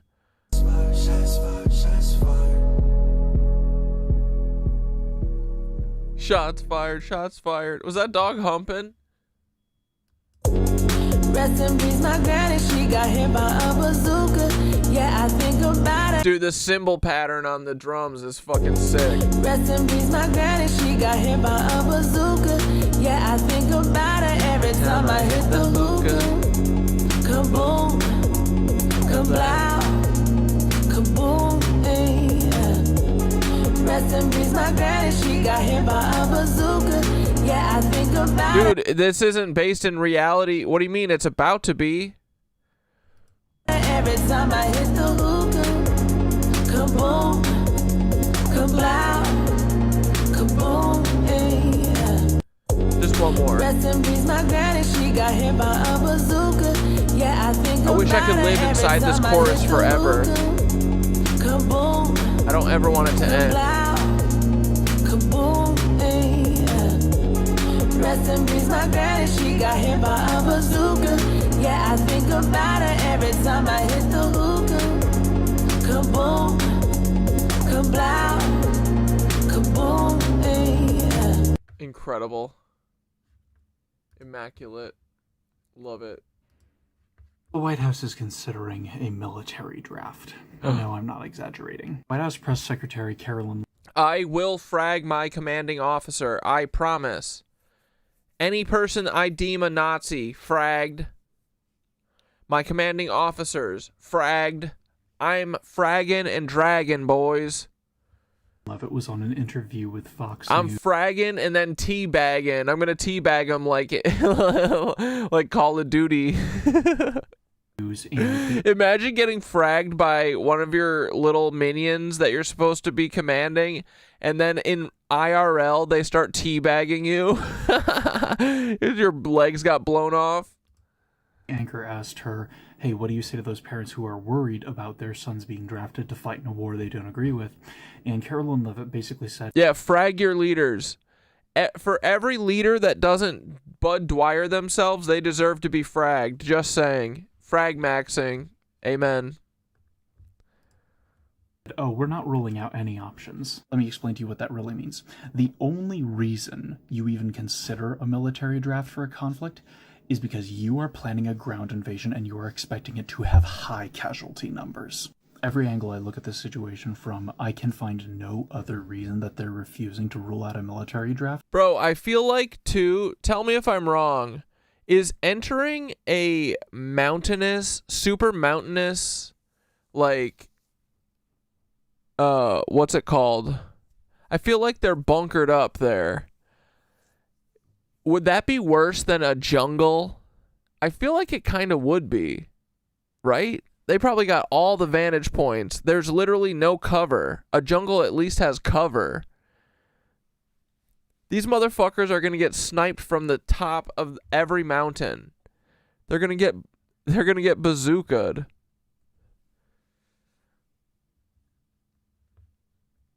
I feel like Iran is way worse terrain than Vietnam. And they were fucked in Vietnam. Maybe it's just a totally different type of fucked. I don't know. The White House is considering a military draft. Kaboom. other than they are planning a ground invasion of Iran. You may be telling yourselves, oh, this will be just like Vietnam. No, it will be so much worse. Unlike Vietnam, the government of Iran has spent the last 30 to 50 years preparing for this conflict because they knew that's the other thing too. It's not like cobbled together. Was coming. That means they are better prepared for the scenario, better supplied, and better trained. And it's also worth noting that as a percentage of Iran's land, they are one of the most mountainous countries in the planet. Yeah. The Iranians know those mountains, the United States doesn't. So here are some things to keep in mind. First, look up conscientious objectorship. Figure out how to apply for it. Figure out how to win an application for conscientious. This is my conscientious objector status. Don't look at how long my fingers are. Fuck off.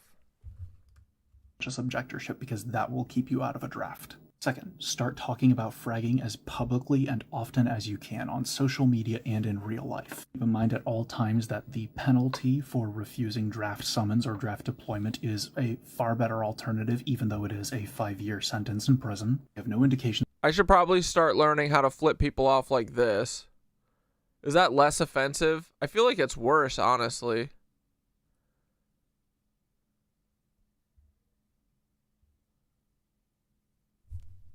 That a draft is imminent. We do yeah, that kind of was a cringe rebel move. This is my conscientious objector. have a heavy indication that the United States government under Donald Trump is considering one anyway. The White House is considering a military draft. No, I'm not exaggerating. White House Press Secretary Caroline Leavitt was when you flip someone off, they definitely know it. Oh, paralyzed cat? Oh, fuck yeah. Oh, poor little guy. Look at, oh, he's still orange, though. He can't even move his legs, but he's still orange to the core. I can tell by that little twitchy head. Dude, only orange boys do that shit. They're always on crack. What's up with the orange boy? You can see it all the way across Lake Michigan. Damn, bro.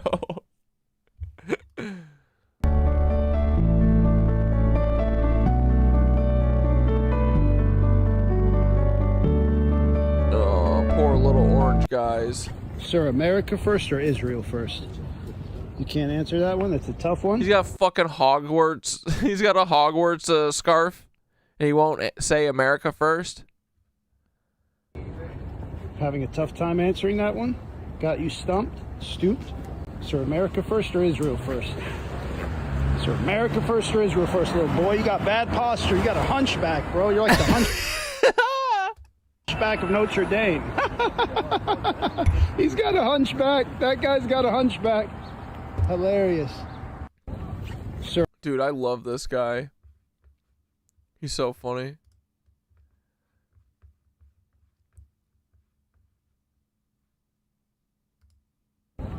Sir, America first. Excuse me, guys. America first or Israel first? Anybody? We're in the middle of a meeting. Oh, you're in the middle of a meeting? I didn't ask, and I don't care. Just kidding. Man, I was just having fun, man. Come on, man. You guys can't lighten up. Any stance on Palestine? He's just crashing one of their dumb meetings, and they're all just standing there dumbfounded. Who is this? This is Palestine News Network, PNN. Come on, guys. Have some fun, bro. This is life, bro. You only live once. Sir, may we ask if you support the war on Iran? We didn't ask you, man. We asked the power. This is a sexist country, and unfortunately, only the men wield power. The tall, white, good-looking. He looks like he could be on a CBS show. The main character. I work for her. Sir, well, that's the good move, sir. War with Iran, thumbs up or thumbs down? Are we up? No comment. Just a bashful son of a gun. My fault, man. I'm sorry. Sir, do you support the war on Iran? I'm sorry, sir. It's just an intern. Yeah, just him out. Now here's the power. I've been looking for powerful people, fellow bald guys. Can we ask you, do you support the war on Iran? I don't want to answer that question. Sir, you guys have the shiniest bald heads in this building. Watch out, that bright light just blinded the whole hallway. You guys might want to invest in a fedora. Hit that close button, Baldy. That's a good job, Baldy. invest in a fedora? Bro, he just murdered them in Capitol Hill. That's crazy. Sir, may we ask Miller? Todd Young, you know, I grew up watching Reggie Miller shoot threes from far, but we got a question. Why does Todd Young put Israel before America? Is anybody able to answer that one? Can you answer why Mr. Todd puts Israel before America? Where are you from, sir? I'm from China. Where are you from? Indiana? Indiana? Yep, I'm just a Chinese citizen investigating America.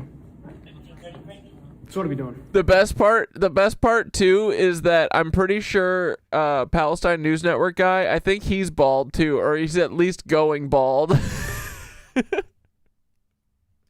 We're asking people why they're putting Israel in front of America. Okay. And your boss told us that if we're in the hallway and the door's open, we are allowed to film inside. Okay. As long as you don't step foot into the office, because We haven't. I know. I'm 37 years old, and that's a simple concept that I've fully internalized. I don't need to explain. Thank you. Dude, I love him. That's a concept I've fully internalized. Please hang out. So, ma'am, could we ask why is Senator Todd Young putting Israel's interests ahead of America's interests?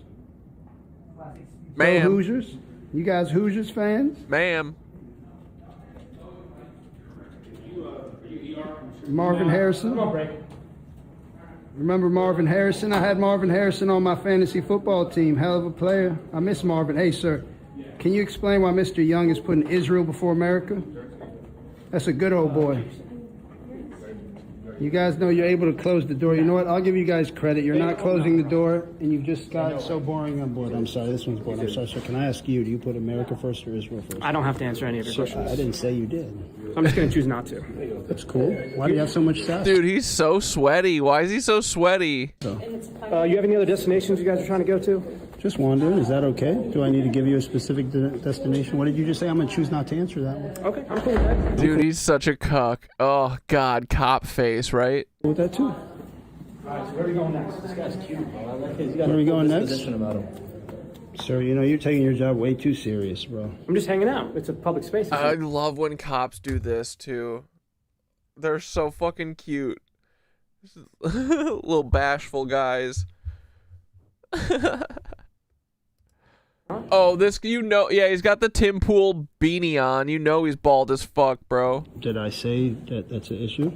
I just said your energy's uptight, bro. You can hang out, but you don't need to be so uptight. Beautiful snowfall outside. You're not a cool hang, bro. You're not a cool hang at all. They say you're not a cool hang at all, bro. The literature of the group. Bro, it's okay, bro. You want friends? You could be our friend. Come on, let's roll, bro. You're cool. You want to be our friend? Come on, you could be our friend. He's such a loser, bro. Sir, I say, sir. We got a super important question for you, big boy.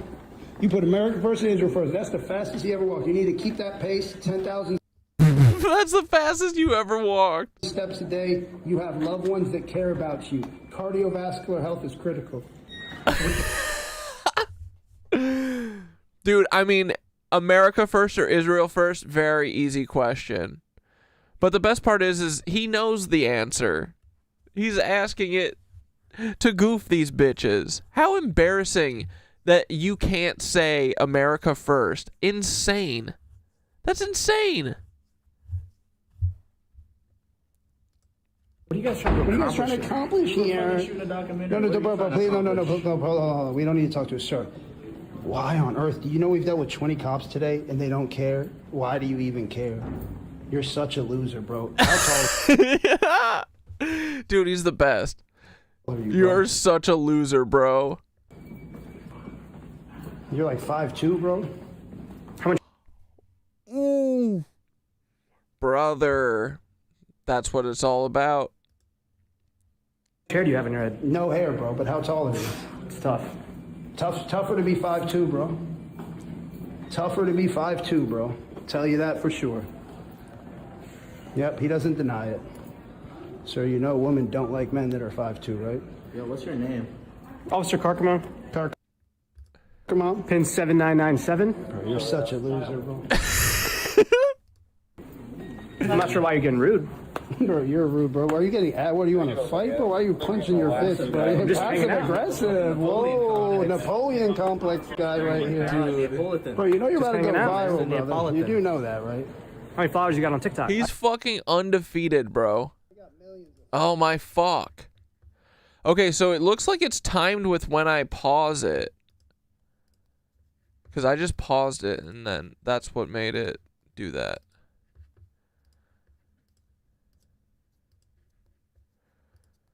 It is tough to be 5'2".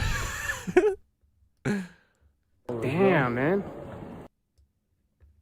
Passive aggressive. Whoa, Napoleon complex guy right here. Bro, you know you're about to go viral, brother. You do know that, right? How many followers you got on TikTok? I got millions of followers. Damn, man. Trying to let me get some of that money? Some of that TikTok money? I don't get TikTok money. Oh, damn. I got you, bro. Thank you. I appreciate you, boss. No problem, homie. You know, you see how he's chill? You see how he's just minding You see how he's chill? business? I'm just minding mine. Just going on a beautiful walk in the Hart Building. You're such a loser, bro. Sir, what's your ethnic background? Puerto Rican. Puerto Rican? Boricua, Morena, Boricua. That's pretty good. Morena. Practice? Yeah, I practice. Dude, cop comebacks are so lame. He is such a loser, bro. Clocked. Clocked as fuck, dude. Practice. Hey, remember me, the guy from the back of the class, the one you used to laugh at, the one that wears the glasses? Well, look at me now, girl. I'm chewing your girl's nipples. How you like them apples, asshole? You know who that is? I don't. That's Big Pun, brother. That's that's Dominican. No, Big Pun, is he Puerto Rican or Dominican? I forget.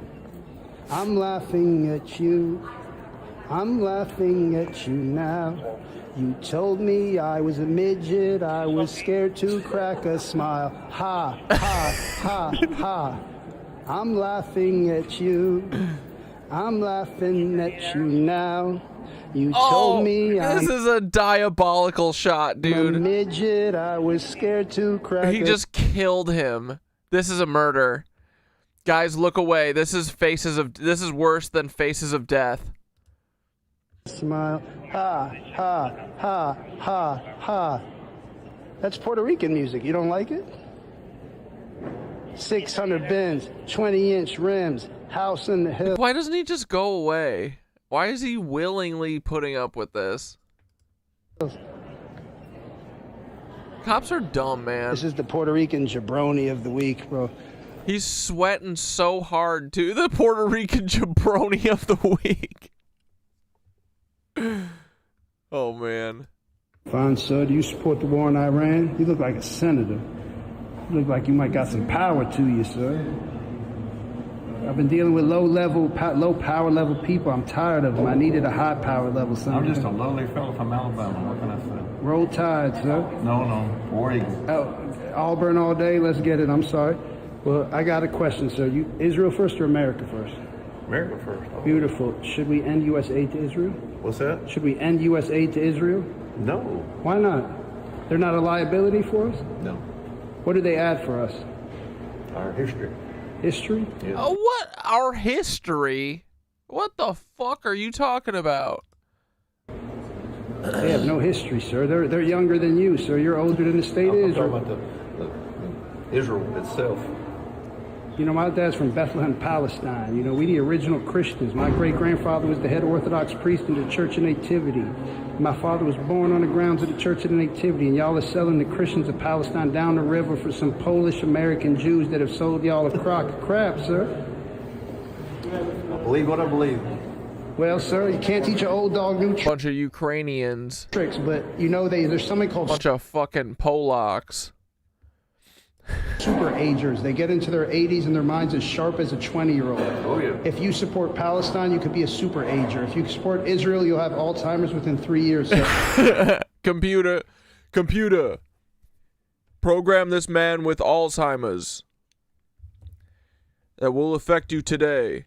Like, that guy kind of talks like Bernie Sanders. Just let God just spoke through me to you. I hope you take that advice. She liked that one. We love you, man. You have a great day. Sir. America first or Israel first? So for your loved ones, cut back on the sugars and the fatty foods and get in 10,000 steps a day. There's people that love you. Do better, sir. Diabolical. I love him. Anyway. Back to Minutes of Horror.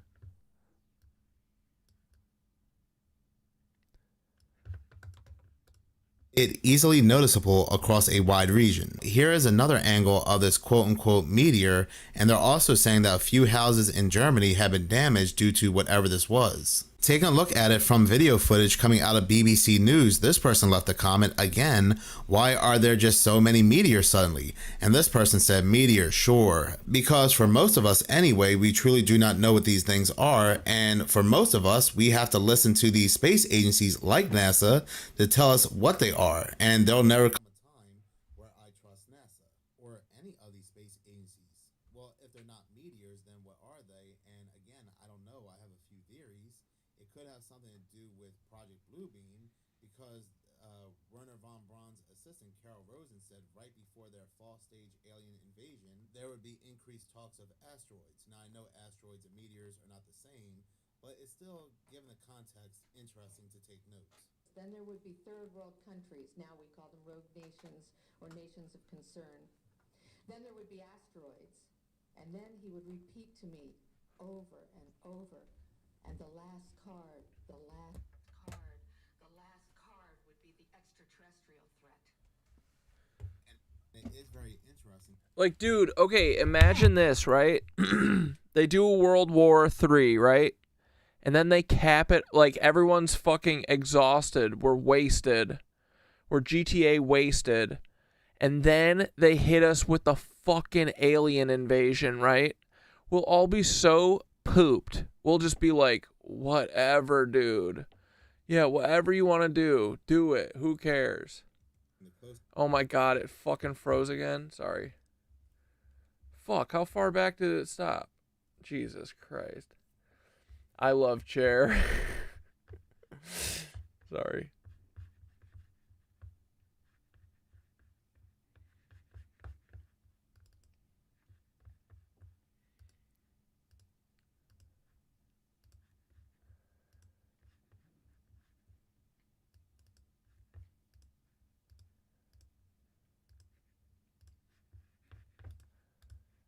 To tell us what they are, and there'll never come a time where I trust NASA or any of these space agencies. Well, if they're not meteors, then what are they? And again, I don't know. I have a few theories.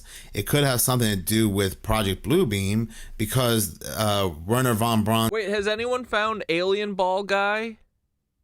Has his video been uploaded? I want to see that shit. Assistant Carol Rosen said right before their fall stage alien invasion, there would be increased talks of asteroids. Now I know asteroids and meteors are not the same, but it's still, given the context, interesting to take note. Then there would be third world countries. Now we call them rogue nations or nations of concern. Then there would be asteroids. And then he would repeat to me over and over. And the last card would be the extraterrestrial threat. And it is very interesting, the closer we get to this alien disclosure, there has indeed been a ramp up of these fireballs seen in the skies. These could even be the entities themselves, the real entities. And yes, I know I said Project Bluebeam, but even during Project Bluebeam, real entities, fallen ones, demons, things made in these deep underground military bases will still be used. It could even be advanced weaponry, something man-made being tested, you never know. I just have a hard time believing that it's a natural space rock traveling at 33 kilometers per second. Even the news, we cannot go ahead and just blindly trust the news and the information they give us. Yes, we can read these news articles, but at the end of the day, we have to make... Oh, it is in the disco? He came hella clean? What, was he lying about? Did he say he was lying about it? How far back is it? Or is it recent?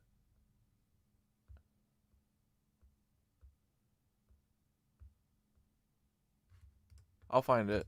make our own Is it in general? determinations, use your own reasoning, and even when it comes to people watching my videos, I tell them just don't outright accept what I'm telling you, do your own research, because you might find something that corrects what I'm saying or, you know, is different than what I'm saying. Just take a look at this video clip coming from Moon Henry. You can tell that these news agencies are still heavily under Operation Mockingbird. They are still owned and operated by the three-letter organizations. They are all lying to you, and here is your proof. Be right back. This is a short-term disruption for the long-term gain. Short-term pain for the long-term gain. Short-term pain be for long-term gain. We're going to have some short-term pain with long-term gain. Short-term pay for a long-term gain. Some short-term pain, yes, but we've got some long-term gain. Short-term spike for a long-term gain. Some short-term pain for American consumers. We may have to deal with that in the short term. Short-term and temporary. Temporary, short-term pain. It's going to suck in the short term. Some short-term pain. Short-term pain. We have to focus on the short-term. Short-term. Short-term. Short-term. Short-term and long-term. Short-term.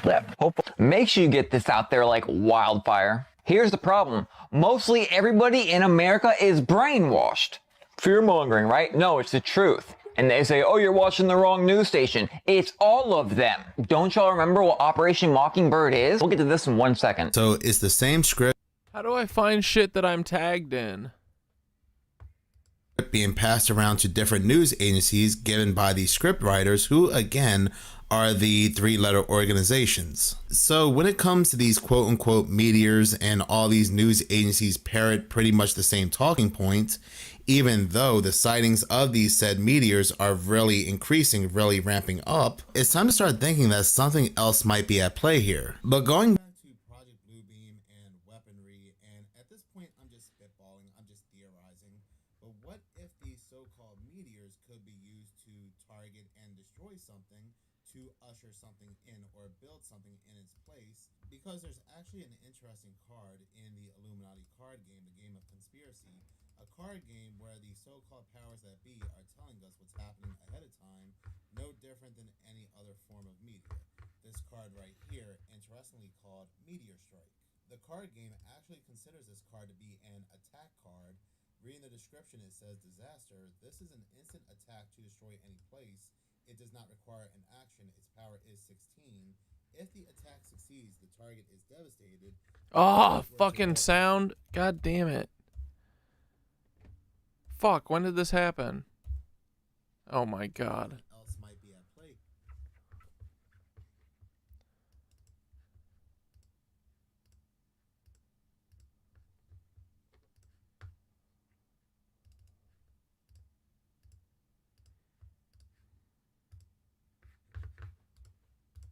Here. But going back to Project Bluebeam and weaponry, and at this point I'm just spitballing, I'm just theorizing, but what if these so-called meteors could be used to target and destroy something, to usher something in or build something in its place? Because there's actually an interesting card in the Illuminati card game, the game of conspiracy, a card game where the so-called powers that be are telling us what's happening ahead of time, no different than any other form of media. This card right here, interestingly called Meteor Strike. The card game actually considers this card to be an attack card. Reading the description, it says disaster. This is an instant attack to destroy any place. It does not require an action. Its power is 16. If the attack succeeds, the target is devastated, but if it were to roll a certain amount, more than 4, the target is completely destroyed. So from what I understand about this card, if the so-called powers that be wanted to destroy a certain location or a certain spot, then they would go ahead and just blame a meteor strike. And I think about this conflict with Iran, and one of the things that came out is that the United States troops were told that this conflict with Iran will help usher in Armageddon and Jesus Christ. Imagine we heard on the news one day, as this conflict is really raging on, that a meteor had destroyed something like the Al-Aqsa Mosque. Just imagine what the so-called powers that be would do with that type of news story. This could also help usher in and build the Third Temple in its spot. Israel and any other country would not take the direct blame for destroying the Al-Aqsa Mosque. People would see it as some type of prophecy or biblical event, a meteor crashing into the spot where the Third Temple was to be built. Or if a meteor would crash into it, completely destroying that spot, and some type of entity would rise from it, this could also start Project Bluebeam, because religion plays a heavy role into Project Bluebeam. That would be wild, but again, that's just me theorizing, but again, it is in the card game. But whatever's going on, things are truly ramping up, from the news constantly confirming biblical events to things being seen and heard in the skies to all these conflicts going on. And this is all going on the closer and closer we get to that 2030 agenda, that one world government they desperately want. While that does sound crazy, them blaming a meteor taking out the Al-Aqsa so they can go ahead and build a third temple, it has come out they were planning to do that with Iran. They were going to say that an Iranian missile struck the Al-Aqsa by mistake, causing them to fight with each other. It's all moved by Hashem to this location, to that location. We don't know, maybe one of the missiles will hit the mosque and clear the place for the third Bet HaMikdash. That could also be a miracle. If it was up to me, the last time when they shot hundreds of missiles, I would pretend that one missile came from Iran and shoot it down. You know, then all the Arabs will go against Iran, and it will be the end of the problems. You make them fight with each other, this bunch of lunatics. They just say this shit out loud, bro. Never too late. You deal with a bunch of cowards. The Israeli leaders, they just want to pass the week.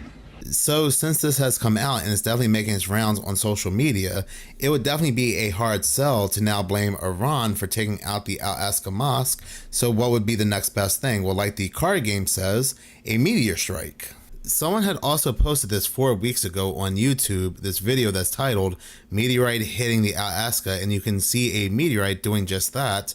Now, when I play the video, it's just some person talking over it, but they just show this photo. So I thought that was pretty eerie to see in relation to this video. So definitely wild times ahead, and I definitely believe we're going to see a meteor or two used in some kind of agenda. Whether it's a conflict or whether it's the whole alien agenda, something is definitely around the corner. But in any case, thank you so much for watching. If you like this channel and you want to see more, please subscribe. If you're already subscribed, please like, as any engagement does help the channel grow. Once again, thank you so much for your support.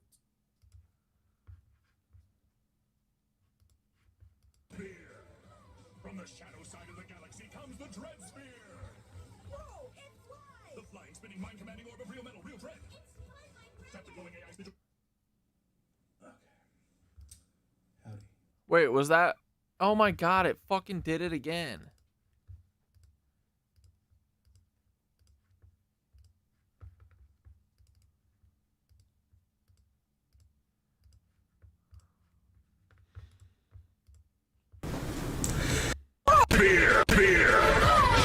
Fear! From the shadow side of the galaxy comes the Dread Sphere! Whoa, it flies! The flying, spinning, mind-commanding orb of real metal, real dread! It's flying like Tap the glowing AI spiritual... Okay. Howdy. So, let's talk about it. Is the Dread Sphere real? Now that's too easy and hard to answer at the same time. It's too easy to say no, it's hard to say yes. So let's get to the beginning of how this all started and take it how you want. The beginning for me of how this all started would be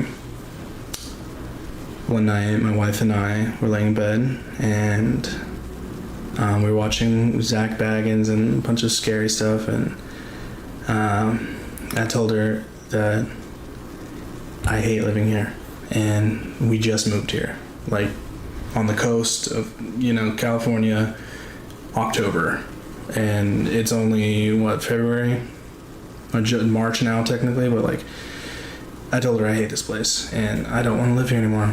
It'd be a terrible place to raise kids. It's just like, it's so beautiful, but the people here are just really nasty and mean. And I told her that I was in the truck today and a lady came by and flipped me off, and it's a cyber truck, whatever. I get it. She came up and flipped me off and... Wait, he drives a Cybertruck? Oh no. Told me to go back to my country, which was a little contradicting because I'm Native American, and either way, saying that to anybody is just disgusting, you know? And I've never experienced that in my life. And I lived in Vegas, and like, dude, California makes Vegas look so lovely. But maybe you're just getting bad karma because you're making it up. Maybe because you made this up. Did he make this up, dude? Why is he beating around the bush? We were sitting there, and we're joking, and she was like, I love it here. And, you know, I know she does. She loves it here. She loves the beach. Oh, he got flipped off by someone in a Cybertruck. Okay. I thought he was saying, I got flipped off. You know, I'm in a Cybertruck. Every day. Dude, I don't flip off Cybertrucks. You know what I do? Every single time I pass one on my bike, I get in front of them. I turn around, I make eye contact with them, and I literally go like this. I stick my arm straight in front of them and go from thumbs up to thumbs down, and I just hold it there. It's the funniest thing. Someone made a TikTok about it like a year ago and was like, to that person who 12 years ago I sped past, or I forget exactly what they did. They're like, I did something bad that I shouldn't have done, and instead of flipping me off and telling me to go fuck myself, you literally just gave me a thumbs down. He's like, I think about that every fucking day, and every time I do something bad and I don't do it. He's like, that hurt me worse than anything. You could have flipped me off and screamed at me, and it would have never bothered me. The thumbs down, he's like, it killed my soul. I was like, dude, exactly. The thumbs down is so funny. So yeah, every time I ride past him in the bike lane.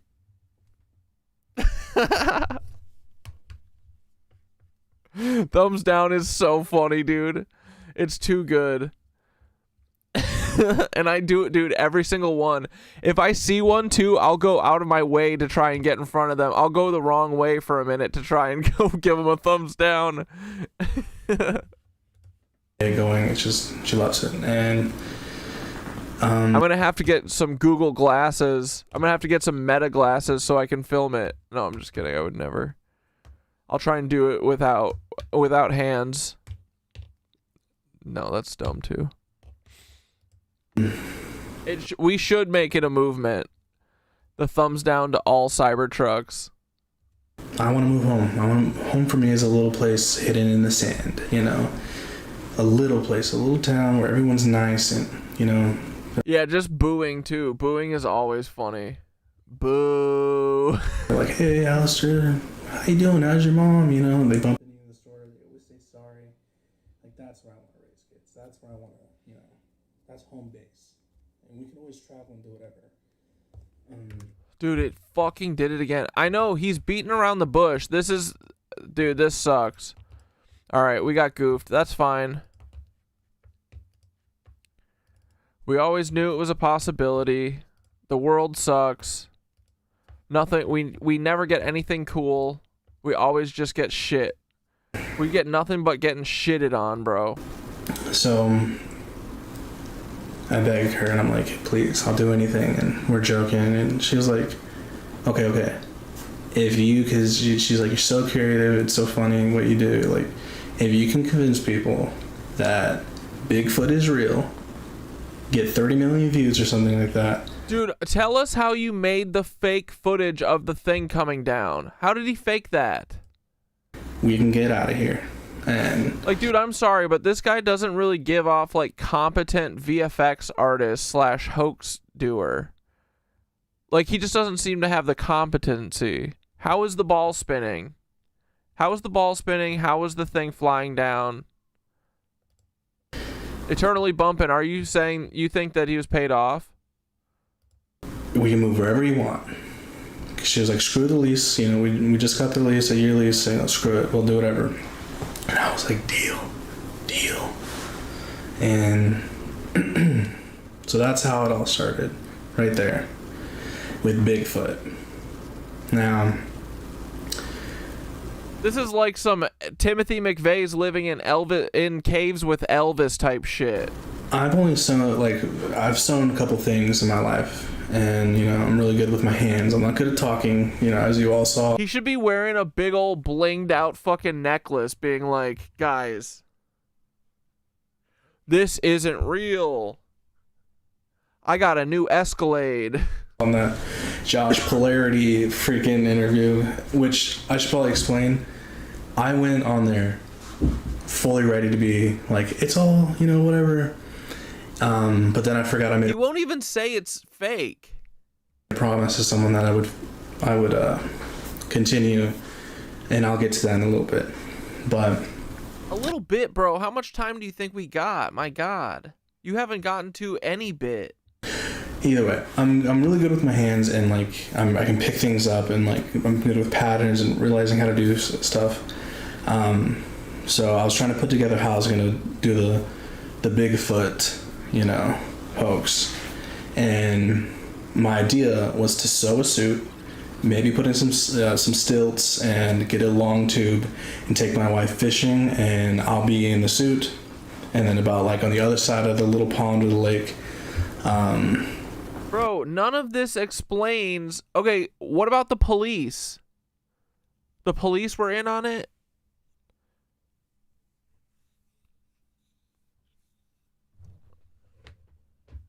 I mean, dude, honestly, it's the video is what got me because it looks real. I mean, it's really good fake if it's fake. I'll be underwater for 20 minutes with a tube, that was my... Is Bunny here right now? Bunny, what do you think about that video? I mean, it looked pretty decent to me. There was no telltale signs to me that it was fucking fake. It looked like he was literally interacting with something in there. The way he acts is for sure the weirdest part. But also, I can't tell if he's just a fucking weirdo, idea, and then on live the whole time, right when something happens, I'll emerge slowly so people can jump in, comment, and freak out, and be like, what is that, and slowly do that. Yeah, I mean, that's totally possible. It could have been a totally unrelated cop call for sure. I didn't see the cops interacting with him, so he very well could have faked that. But still, it doesn't explain. He's not explaining how the actual orb video is faked. I want to know that. Yeah. Dude, if you faked this, why isn't he dude, okay, here's how we did the orb ball. It's literally just attached to a drone. It's flying up in the air. We have a light inside of it, right? I'm not trying to be desperate here. I don't care. I don't care either way. I'm just saying it doesn't add up yet. Neanderthal, freaking Gigantopithecus, freaking, I don't know, just walk. And I would I'd do everything to make it look real, make it look like dreads on him, patches of skin missing, make it look crazy, and then just look at the camera. And I was... But you didn't do any of this. Why are we not talking about Alien Ball? Mess around. So I was getting to work on that. Oh my fuck. So them missing their movie was a lie? Yeah, exactly. So no matter what, I don't trust this guy now, but it still doesn't make sense to me. Dude, if I faked this shit, I'd be like, alright, here's how I did it, guys. Because at this point, it's you gotta prove that you're... Right? It's your duty to prove that it's fake if you're faking it and you're admitting that it's fake. Show us how you did it. Yeah, and a few days go by, and my wife and I go out, and we're like, oh, I got this laser off TikTok shop. Let's make a couple of videos and sell it, So we're walking to the pier, and I'm lasering everything I can see, out in the distance, just little dots, little things, and then some seagulls, and they're freaking out. And then this man walks up. He saw me, beam and stuff, and he's like, "Are you looking for aliens?" And I was like, I laughed a little bit. I was like, no, but if they're out there, I'll get them. And he looked at me, and he's like, "Oh, they're out there. They're out there." And I was like, "Oh, have you seen them?" And he's like, "Yeah, I've seen them. I've held one." I was like, "What are you talking about?" You know, like I got really into, I was like, okay, you gotta tell me everything now. You can't just, you know, come up and say that and, you know, like disappear. You gotta like tell me everything. So this man, and he's homeless too. He's a really sweet guy, you know. I said I'd call him Jake, but his name starts with a J. So if you ever run into him and there's a guy named, you know, starts with J, you know, he's just be nice to him. He's sweet, you know, he'll tell you everything. But anyways, he tells me everything. You know, he tells me how it all started in bed. Yeah, that's what I mean. Either now he's a liar or he was bought. So either way, I don't trust him anymore. But now it's like I don't trust anything he says, which means I don't trust him saying that it's not real. I mean, the footage that I saw did look to me like he was literally interacting with an object up in the air that then slowly lowered to the ground, and then he walked up to it. There's long videos of it. I think the video that I saw was cut, so there was cuts in it. But it's from a live stream, so you could, I guess, technically go back and watch it. Not that I give a shit anymore. But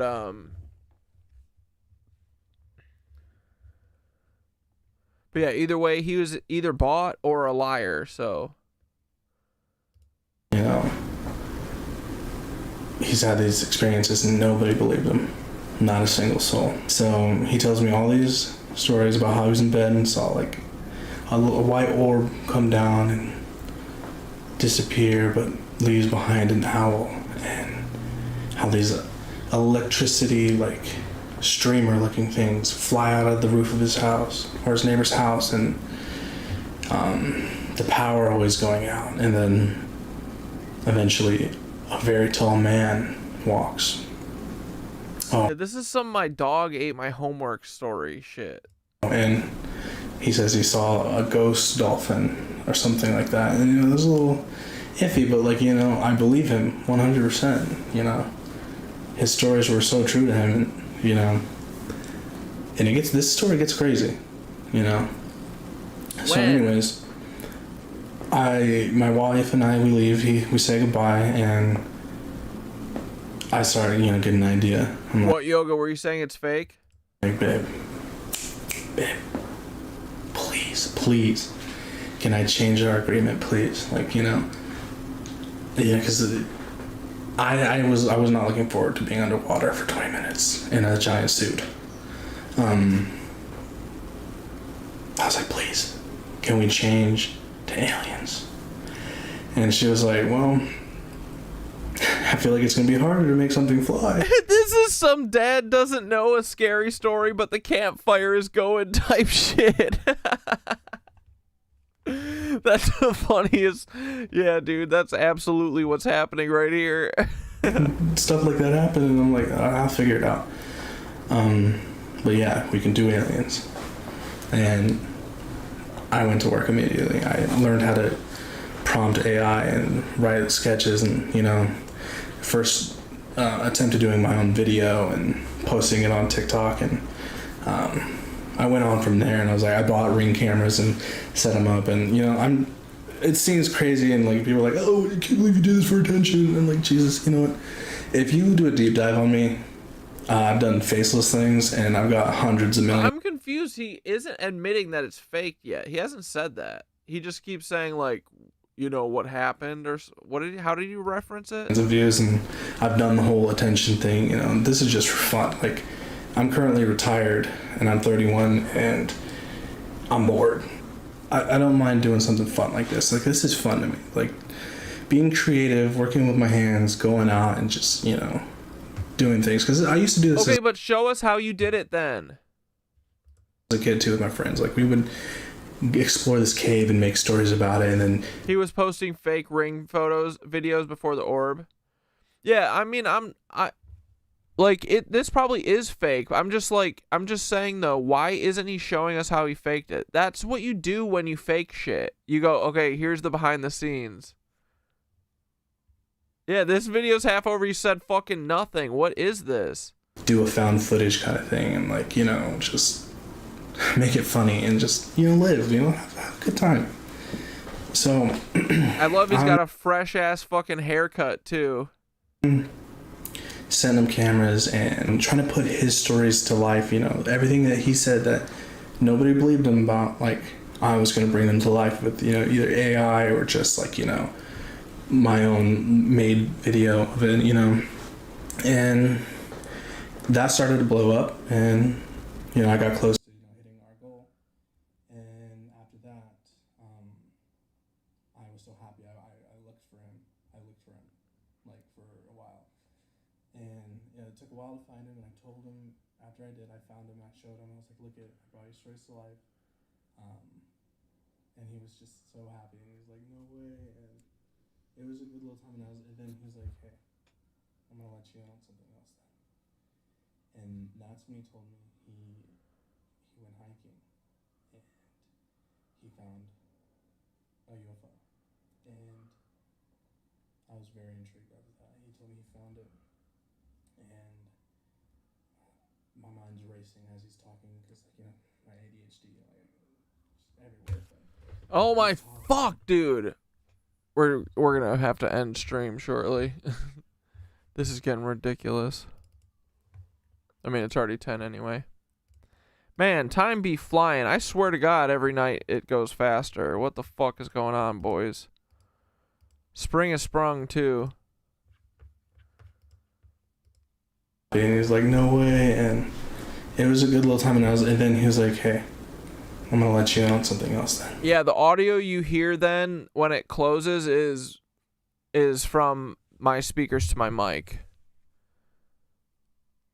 Everyone get what's going on now? That's why it gets quiet and sounds like in the distance. It's because I have like a live direct feed coming from my audio driver in my computer. That's what's normally playing.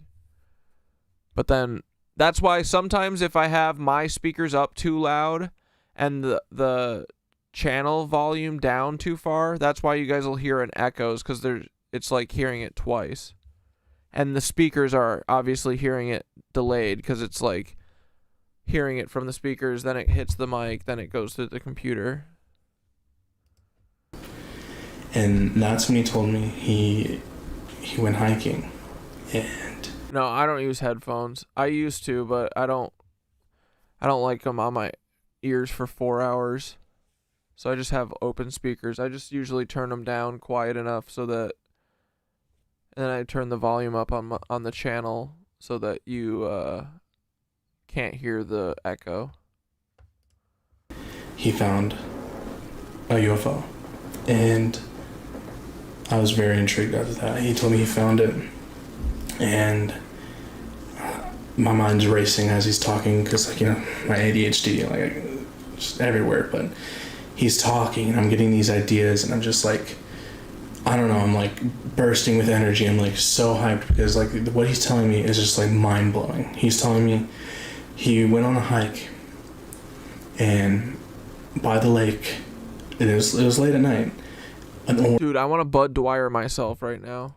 He hears the humming, and the orb comes down to him, and it lands right like in his lap, and he has it. And this time he didn't tell nobody.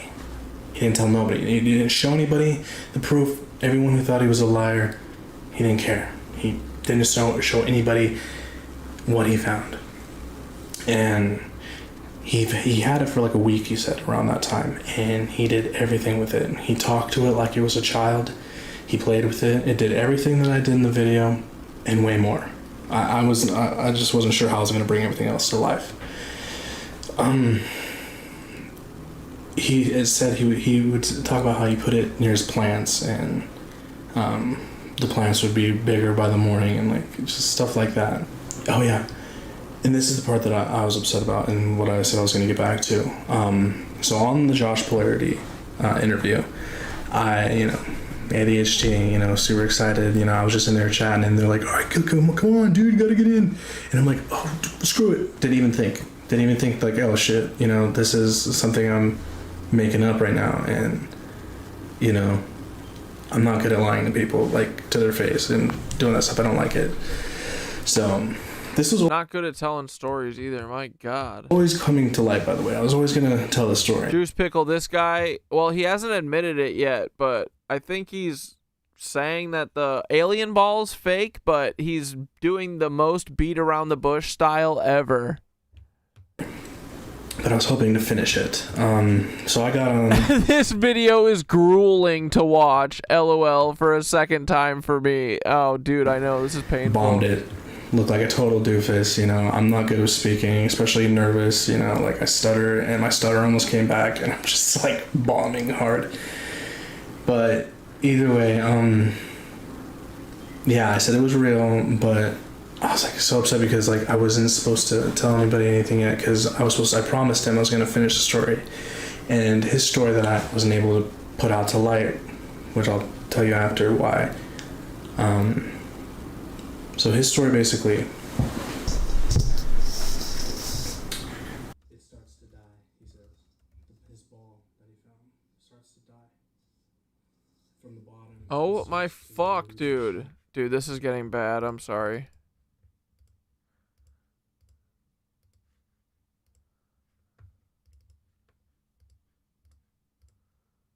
Paul, fuck you, bro.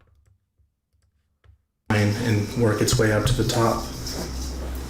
And after it does that, he has this terrible dream about being at that lake, in the middle of the lake, and everything smelling like pennies, and the water was red, and he felt like he was drowning. And then he wakes up, and he takes that second he takes the ball back. And by then, the ball is heavy. It's no longer, you know, like light. It's heavy.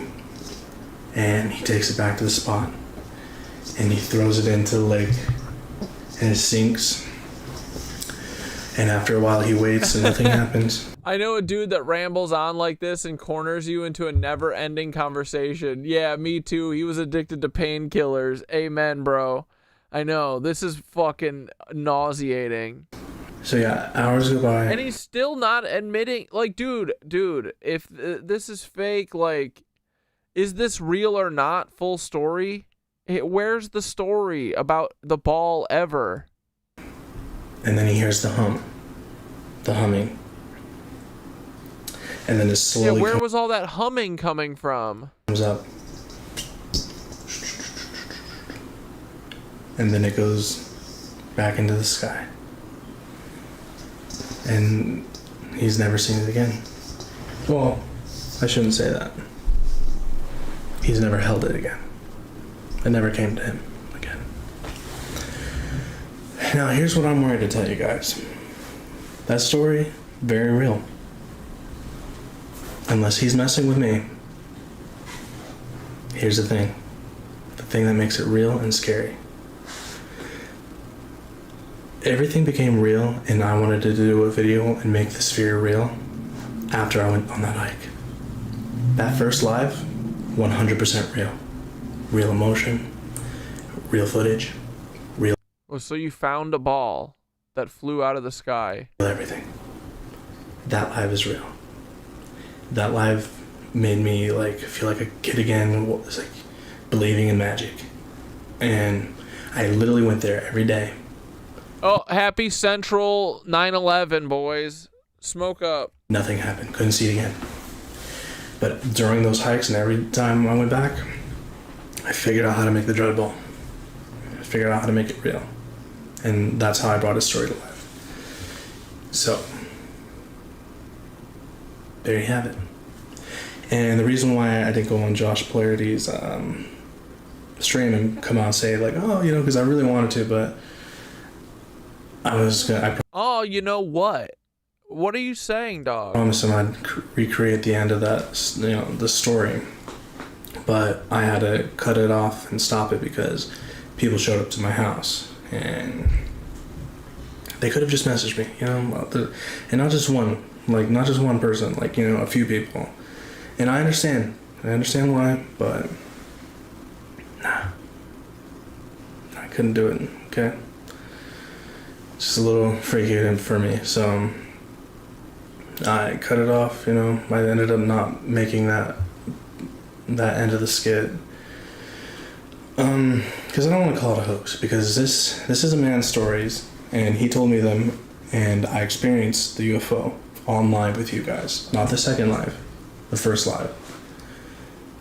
And I believe it. I believe this story to my freaking core, dude. I can't.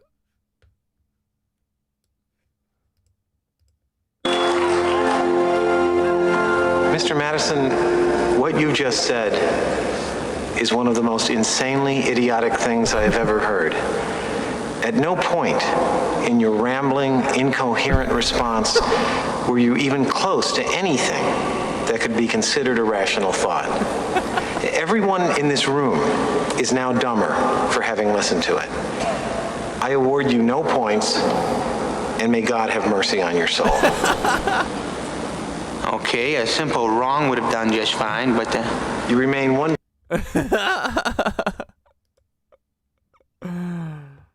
Oh man.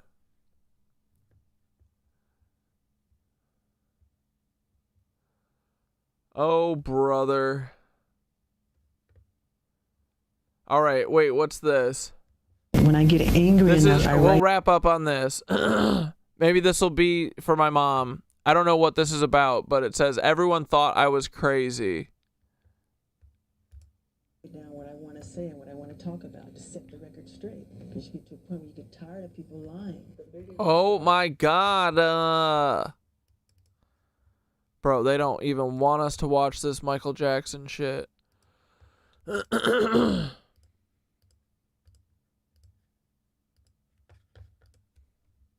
When I get angry enough, I write down what I want to say and what I want to talk about to set the record straight. Because you get to a point where you get tired of people lying. The bigger the star, the bigger the target. I'm not trying to say I'm the super duper star. I'm not saying that. And the more popular I became, the more rumors that were created, which none of which were true. I say a lot of people misunderstand me. That's because they don't know me. People believe a lot of crazy stories they read. I ask all of you to wait and hear the truth before you label or condemn me. Don't treat me like a criminal.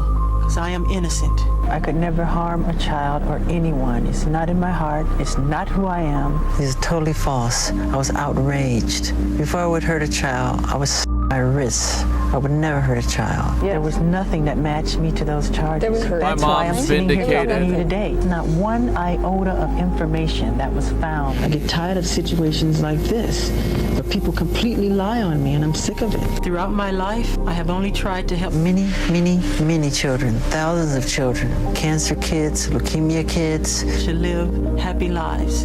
It brings tears to my eyes when I see any child who suffers. I've traveled the world over 8 times around the world, and I go to hospitals. I do as many hospitals and orphanages as I do concerts. But of course it's not covered. That's not why I do it for coverage. I do it because it's from my heart. Tell me why you developed Neverland. Because I wanted to have a place that I could create everything I never got to do when I was a kid. Kids were playing in bed, sleeping at night. I was up doing clubs, 3 in the morning. The striptease would come on after us. They don't really care about us. Do you remember any time in your whole life when you weren't performing? Well, not really, no. We always performed, yeah. We didn't have friends. Well, I don't know people. I get afraid of people sometimes. It's a whole nother life that I haven't really experienced that. Like friendship is a thing I'm just beginning to learn about. So I'm compensating. Dude, why do we say nother? Whole nother. Why do we do that? Nature makes sure that I compensate for the lost. So when you come behind my gate, you'll see amusement park, you'll see animals. You see rides, there's a movie theater. We have elephants and giraffes and crocodiles, and you'll see everything I never got to do. There's candy everywhere. I go off property sometime, but not all the time. Bro, they may have Michael might be innocent, but his fucking nose surgeon is not, bro. He did him bad. create my world behind the gates, you know, because I can't go into a park. I can't go to Disneyland as myself. I can't go to the local movie theater down the street or go to the store. I have to hide in a room. You feel like you're in prison. There's crowds and bumper-to-bumper cars, and so I create that world behind the gates, and that's what I try and do. Everything that I love is behind those gates. I've been living in that kind of life all my life. The tabloid press, that kind of press, not the press, the tabloid, the paparazzi, that type. I've been running for my life like that, hiding, getting away. You can't go that way because they're over there. And well, let's go this way. Pretend we're going that way and we'll go that way. Somebody say, hold on, stop. This person deserved their privacy. You are not allowed to go there. I mean, the moment I started breaking the all-time records of the biggest selling You know his nose surgeon was fucking Israeli, bro. He was a Mossad agent. albums of all time. They call me weird overnight, strange, wacko. They said I'm a girl, homosexual. You should not say he's an animal. You should not say he's Jacko.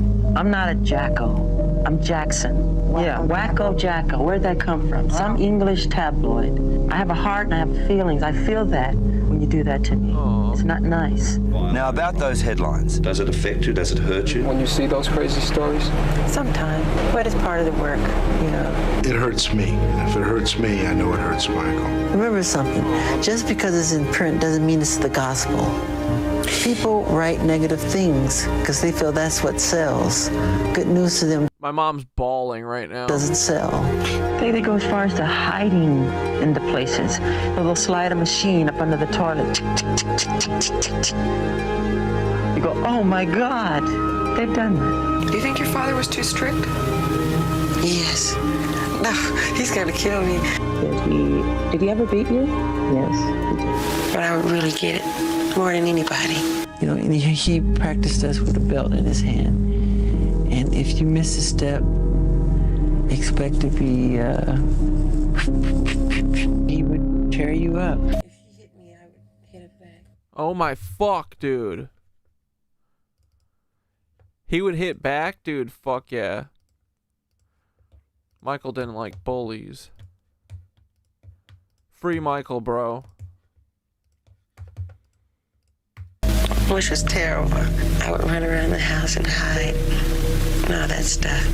And I was so fast, you know, he couldn't catch me half the time, but when he would catch me, oh my God, it was bad. I don't know if I was his golden child or whatever it was. Some may call it a strict disciplinarian or whatever, but he was very strict, very hard, very stern.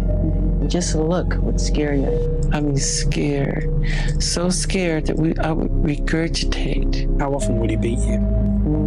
Too much. If you want to make the world a better place, take a look at yourself and then make a change. People don't look at themselves honestly. They don't look at themselves and point the finger at them. It's always the other guy's fault or somebody else. You should change yourself. If I could give you a wish, is there anything you wish for? There's so many I have, but one of them, one of the main ones, would be as simple as making the whole world happy and world peace, and that is part of the reason why I do what I do. And Jesus said to love the children and be like children, be youthful and be innocent and be pure and honorable. He was talking to his apostles, and they were fighting over who's the greatest among themselves, and he said, whoever humbled yourself like this child is the greatest among me. And he always surrounded himself with children. And that's how I was raised, to believe and to be like that and to imitate that. But if I am guilty of anything, it is of giving all that I have to give to help children all over the world. It is of loving children of all ages and races. It is of gaining sheer joy from seeing children with their innocent and smiling faces. It is of enjoying through them the childhood that I missed myself. I was raised on the stage. Bro, you ask Michael, America first or Israel first? He's saying Palestine first, bitch. That's where I'm comfortable. And everything else is like foreign to me. We worked. There was no Christmas, there was no birthdays, and we were very strict Jehovah's Witnesses. It is 1993, and this will be Michael Jackson's very first Christmas. At the same time, it's exciting. I felt guilty, too, at the same time. I remember going in the bathroom crying later because I felt I had done something wrong. because I was raised not to ever celebrate it. I've met a lot of people in my life, and very few are real friends. You could probably count them on one hand. Perfection. I try to create that in everything we do. We never seem to totally get there, but I believe in perfect execution. And when we don't get at least 99.9%, I get really upset. So that gets me upset. When you look in the mirror, are you happy with what you see? I'm never totally satisfied. I always wish the world could be a better place. No, not at all. Hopefully, that's what If Michael would have stopped here, it would have been okay. But he kept going, bro. do with my music. This nose was doable. To bring happiness to people and to bring joy. And some peace in their lives. What happened when they arrested you? They were supposed to go in and just check fingerprints and do the whole thing that they do when they take somebody in. They manhandled me very roughly. My shoulder is dislocated, literally. It's hurting me very badly. I'm in pain all the time. See this arm? This is as far as I can reach it. Same with this side over here. It was a nightmare. A horrifying nightmare. But if this is what I have to endure to prove my innocence, my complete innocence, so be it. One time I asked to use the restroom, and they said, sure, it's right around the corner there. Once I went in the restroom, they locked me in there for like 45 minutes. There was doo-doo of feces thrown all over the walls, the floor, the ceiling, and it stunk so bad that one of the policemen came by the window and he made a sarcastic remark. He said, does it smell good enough for you in there? How do you like the smell? Is it good? And I just simply said, it's all right. It's okay. So I just sat there and waited. He says, I've been a long-time fan, and I just want to know how, after all the bad press, you can keep going and doing the best job that any rock star can do. Is it the fact that you have such a wonderful wife supporting you, or are there other reasons you stay so damn great? That little southern thing in there. Despite of what the press say about celebrities or myself in general, I move ahead. I don't pay attention to it because it's garbage. It's tabloid junk, and it's not important to me. I have my dreams. I'm very strong. I have rhinoceros skin, and but at the same time, I'm human. So anything can hurt like that. But I'm very strong. And I just don't like people hearing about such false information. I'm here to do what I'm supposed to do the best way I can.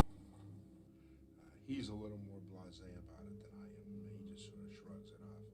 But I find it very Oh my fuck, dude.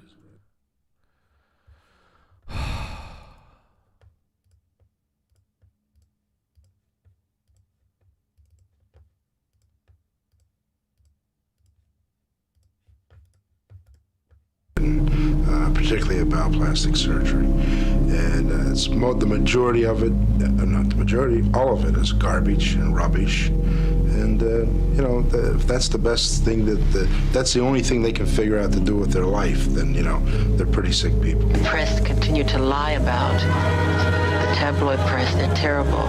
Don't read the tabloids. That's something you can play. The fans, don't read stories that aren't true. They write these stories to mislead you.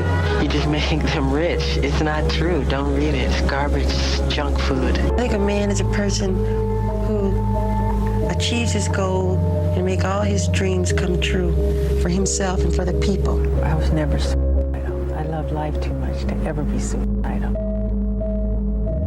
Damn. All right, boys, we got to wrap up. Our computer's going to die or something. I don't know what's going on. Those ISIS boys from Mamdani's thing, they got inside my computer. They're making OBS cuck me. All right, dudes. Thanks for hanging. We'll be back on Wednesday, brothers. Have a good Tuesday. Have a good night. Enjoy it. I hope the fucking weather's incredible. Computer, give the Nitwitches the best weather that they've ever seen. You've been programmed. Alright, here we go. Ready? Off to the races. Breathe in.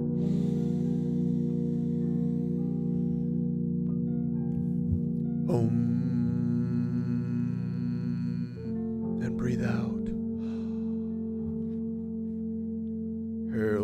yeah, brothers. Breathe in.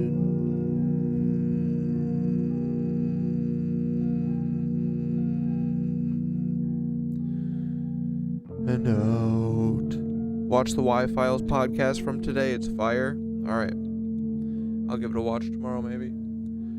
The Quiet Field. Alright, everyone. Before we log off tonight, take a moment to sit comfortably. Let your shoulders drop. Take a slow breath in through your nose.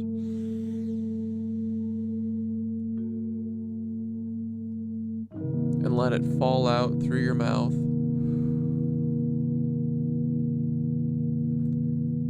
Now bring your attention to the center of your chest. Imagine a small, warm light there. Nothing dramatic, just steady. With your next inhale, imagine that light spreading through your body, into your shoulders, down your arms, into your hands. Another breath. And let it travel down your spine, through your hips, into your legs, all the way to the soles of your feet. And now your whole body is softly lit from the inside. Take another slow inhale. Now.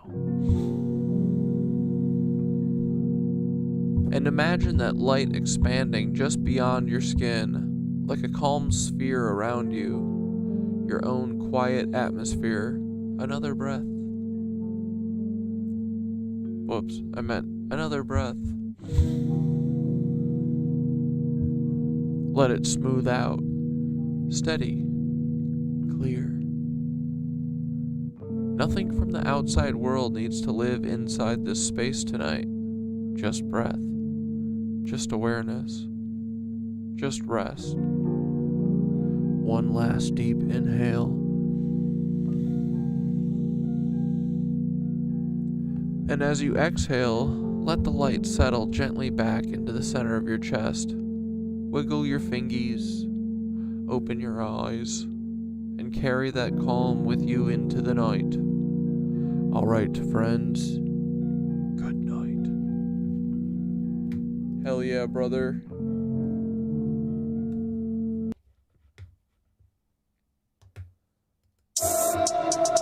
It is a good night with my witches. I hope you had some fun.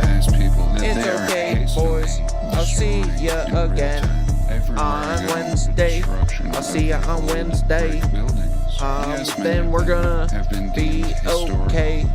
World War III is gonna be over then. I hope Iran and everyone kills every freaking government. I'm fixing the sound. Don't even worry about it. It should be on now. I see myself in the silhouette of the sunset. Still no rest for the undead. Steal your breath like a trumpet. Watch your step, brother. Impressed by collapse punk. That was like Dave Matthews fixing it or swapping a guitar mid song. Left to wait in the gauze. Press play and then press pause. On my place where I left off against all betting odds and one out the other. Either way, it's a headshot. Bud Dwyer. But never better off, just dead and gone. Don't give a fuck what they tell the cops and fellow ops. They can just let them watch. R.I.P. to Bud Dwyer, boys. Yeah, everyone's about to get along. Iran, do your nastiest to our Epstein regime. Nuke them and bomb. Well, don't nuke them. Just do precision drone strikes on all of the cucks who run the government. It's okay, we won't even care anyway. We give you total immunity. Version number 420-69. Till I reach the divine. Subconscious stardust, seeking to know thyself. Ain't a cuck. Revealing hidden doors of truth till it's time to screw stuff up. Me and my stepbrother Black Deathicus have made so much room for activities. We got all the time in the world to annoy and hurl obscenity at our Uncle Paul, the domestic terrorist. Aunt Deb, the local lot lizard hussy. simple. Give us back what you took. We just want our memory. Good night, little dudes. See ya on Wednesday. Have fun and don't do anything I wouldn't do.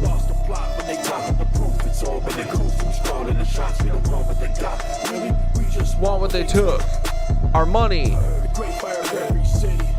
Our drugs. Our guns. Our fun. Our mud huts. Our buildings. All of our free energy. My war paint is lead based, like Bud Dwyer. Like Bud Dwyer. In a vegetative state like Bud Dwyer. Bail. Save self, escape cells, and see it's the same hell. Life's a slap on the head as we punch clocks. Sat on the edge till I jumped off. If I lose the actual bet, it's been a fun talk, but I'll gladly invest in some bump stocks. Like Bud Dwyer. Still have not been caught. The systemic collapse is coming. Amen. Let's go, boys. All right. Allahu Akbar, Iran, on your quest. Happy hunting.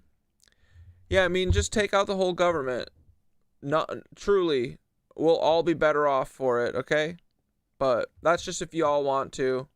It's not a direct command. I am not a general of the Iran army. As much as I would love to be, and I would use my resources to their full extent if I could. But, you know, Iran, you know what to do. Girl, you know what's up. I mean, the pedophiles, I just think we should listen to Kevin Gates. Kevin Gates said, if you touch a child, you die. If you touch a child, you die. But beefing with my chick when I'm in jail. All right, love you guys. Good night. We'll see you tomorrow. Bud Dwyer for president. Dude, that's such a good shirt idea. Man. Oh my God, we got to get back on shirt merch. Shit. We got to get the infinite block party shirts up. It's almost block party season. Cat Dadistan Commander in Kiev. Oh my God. Wait, what's the ZIA?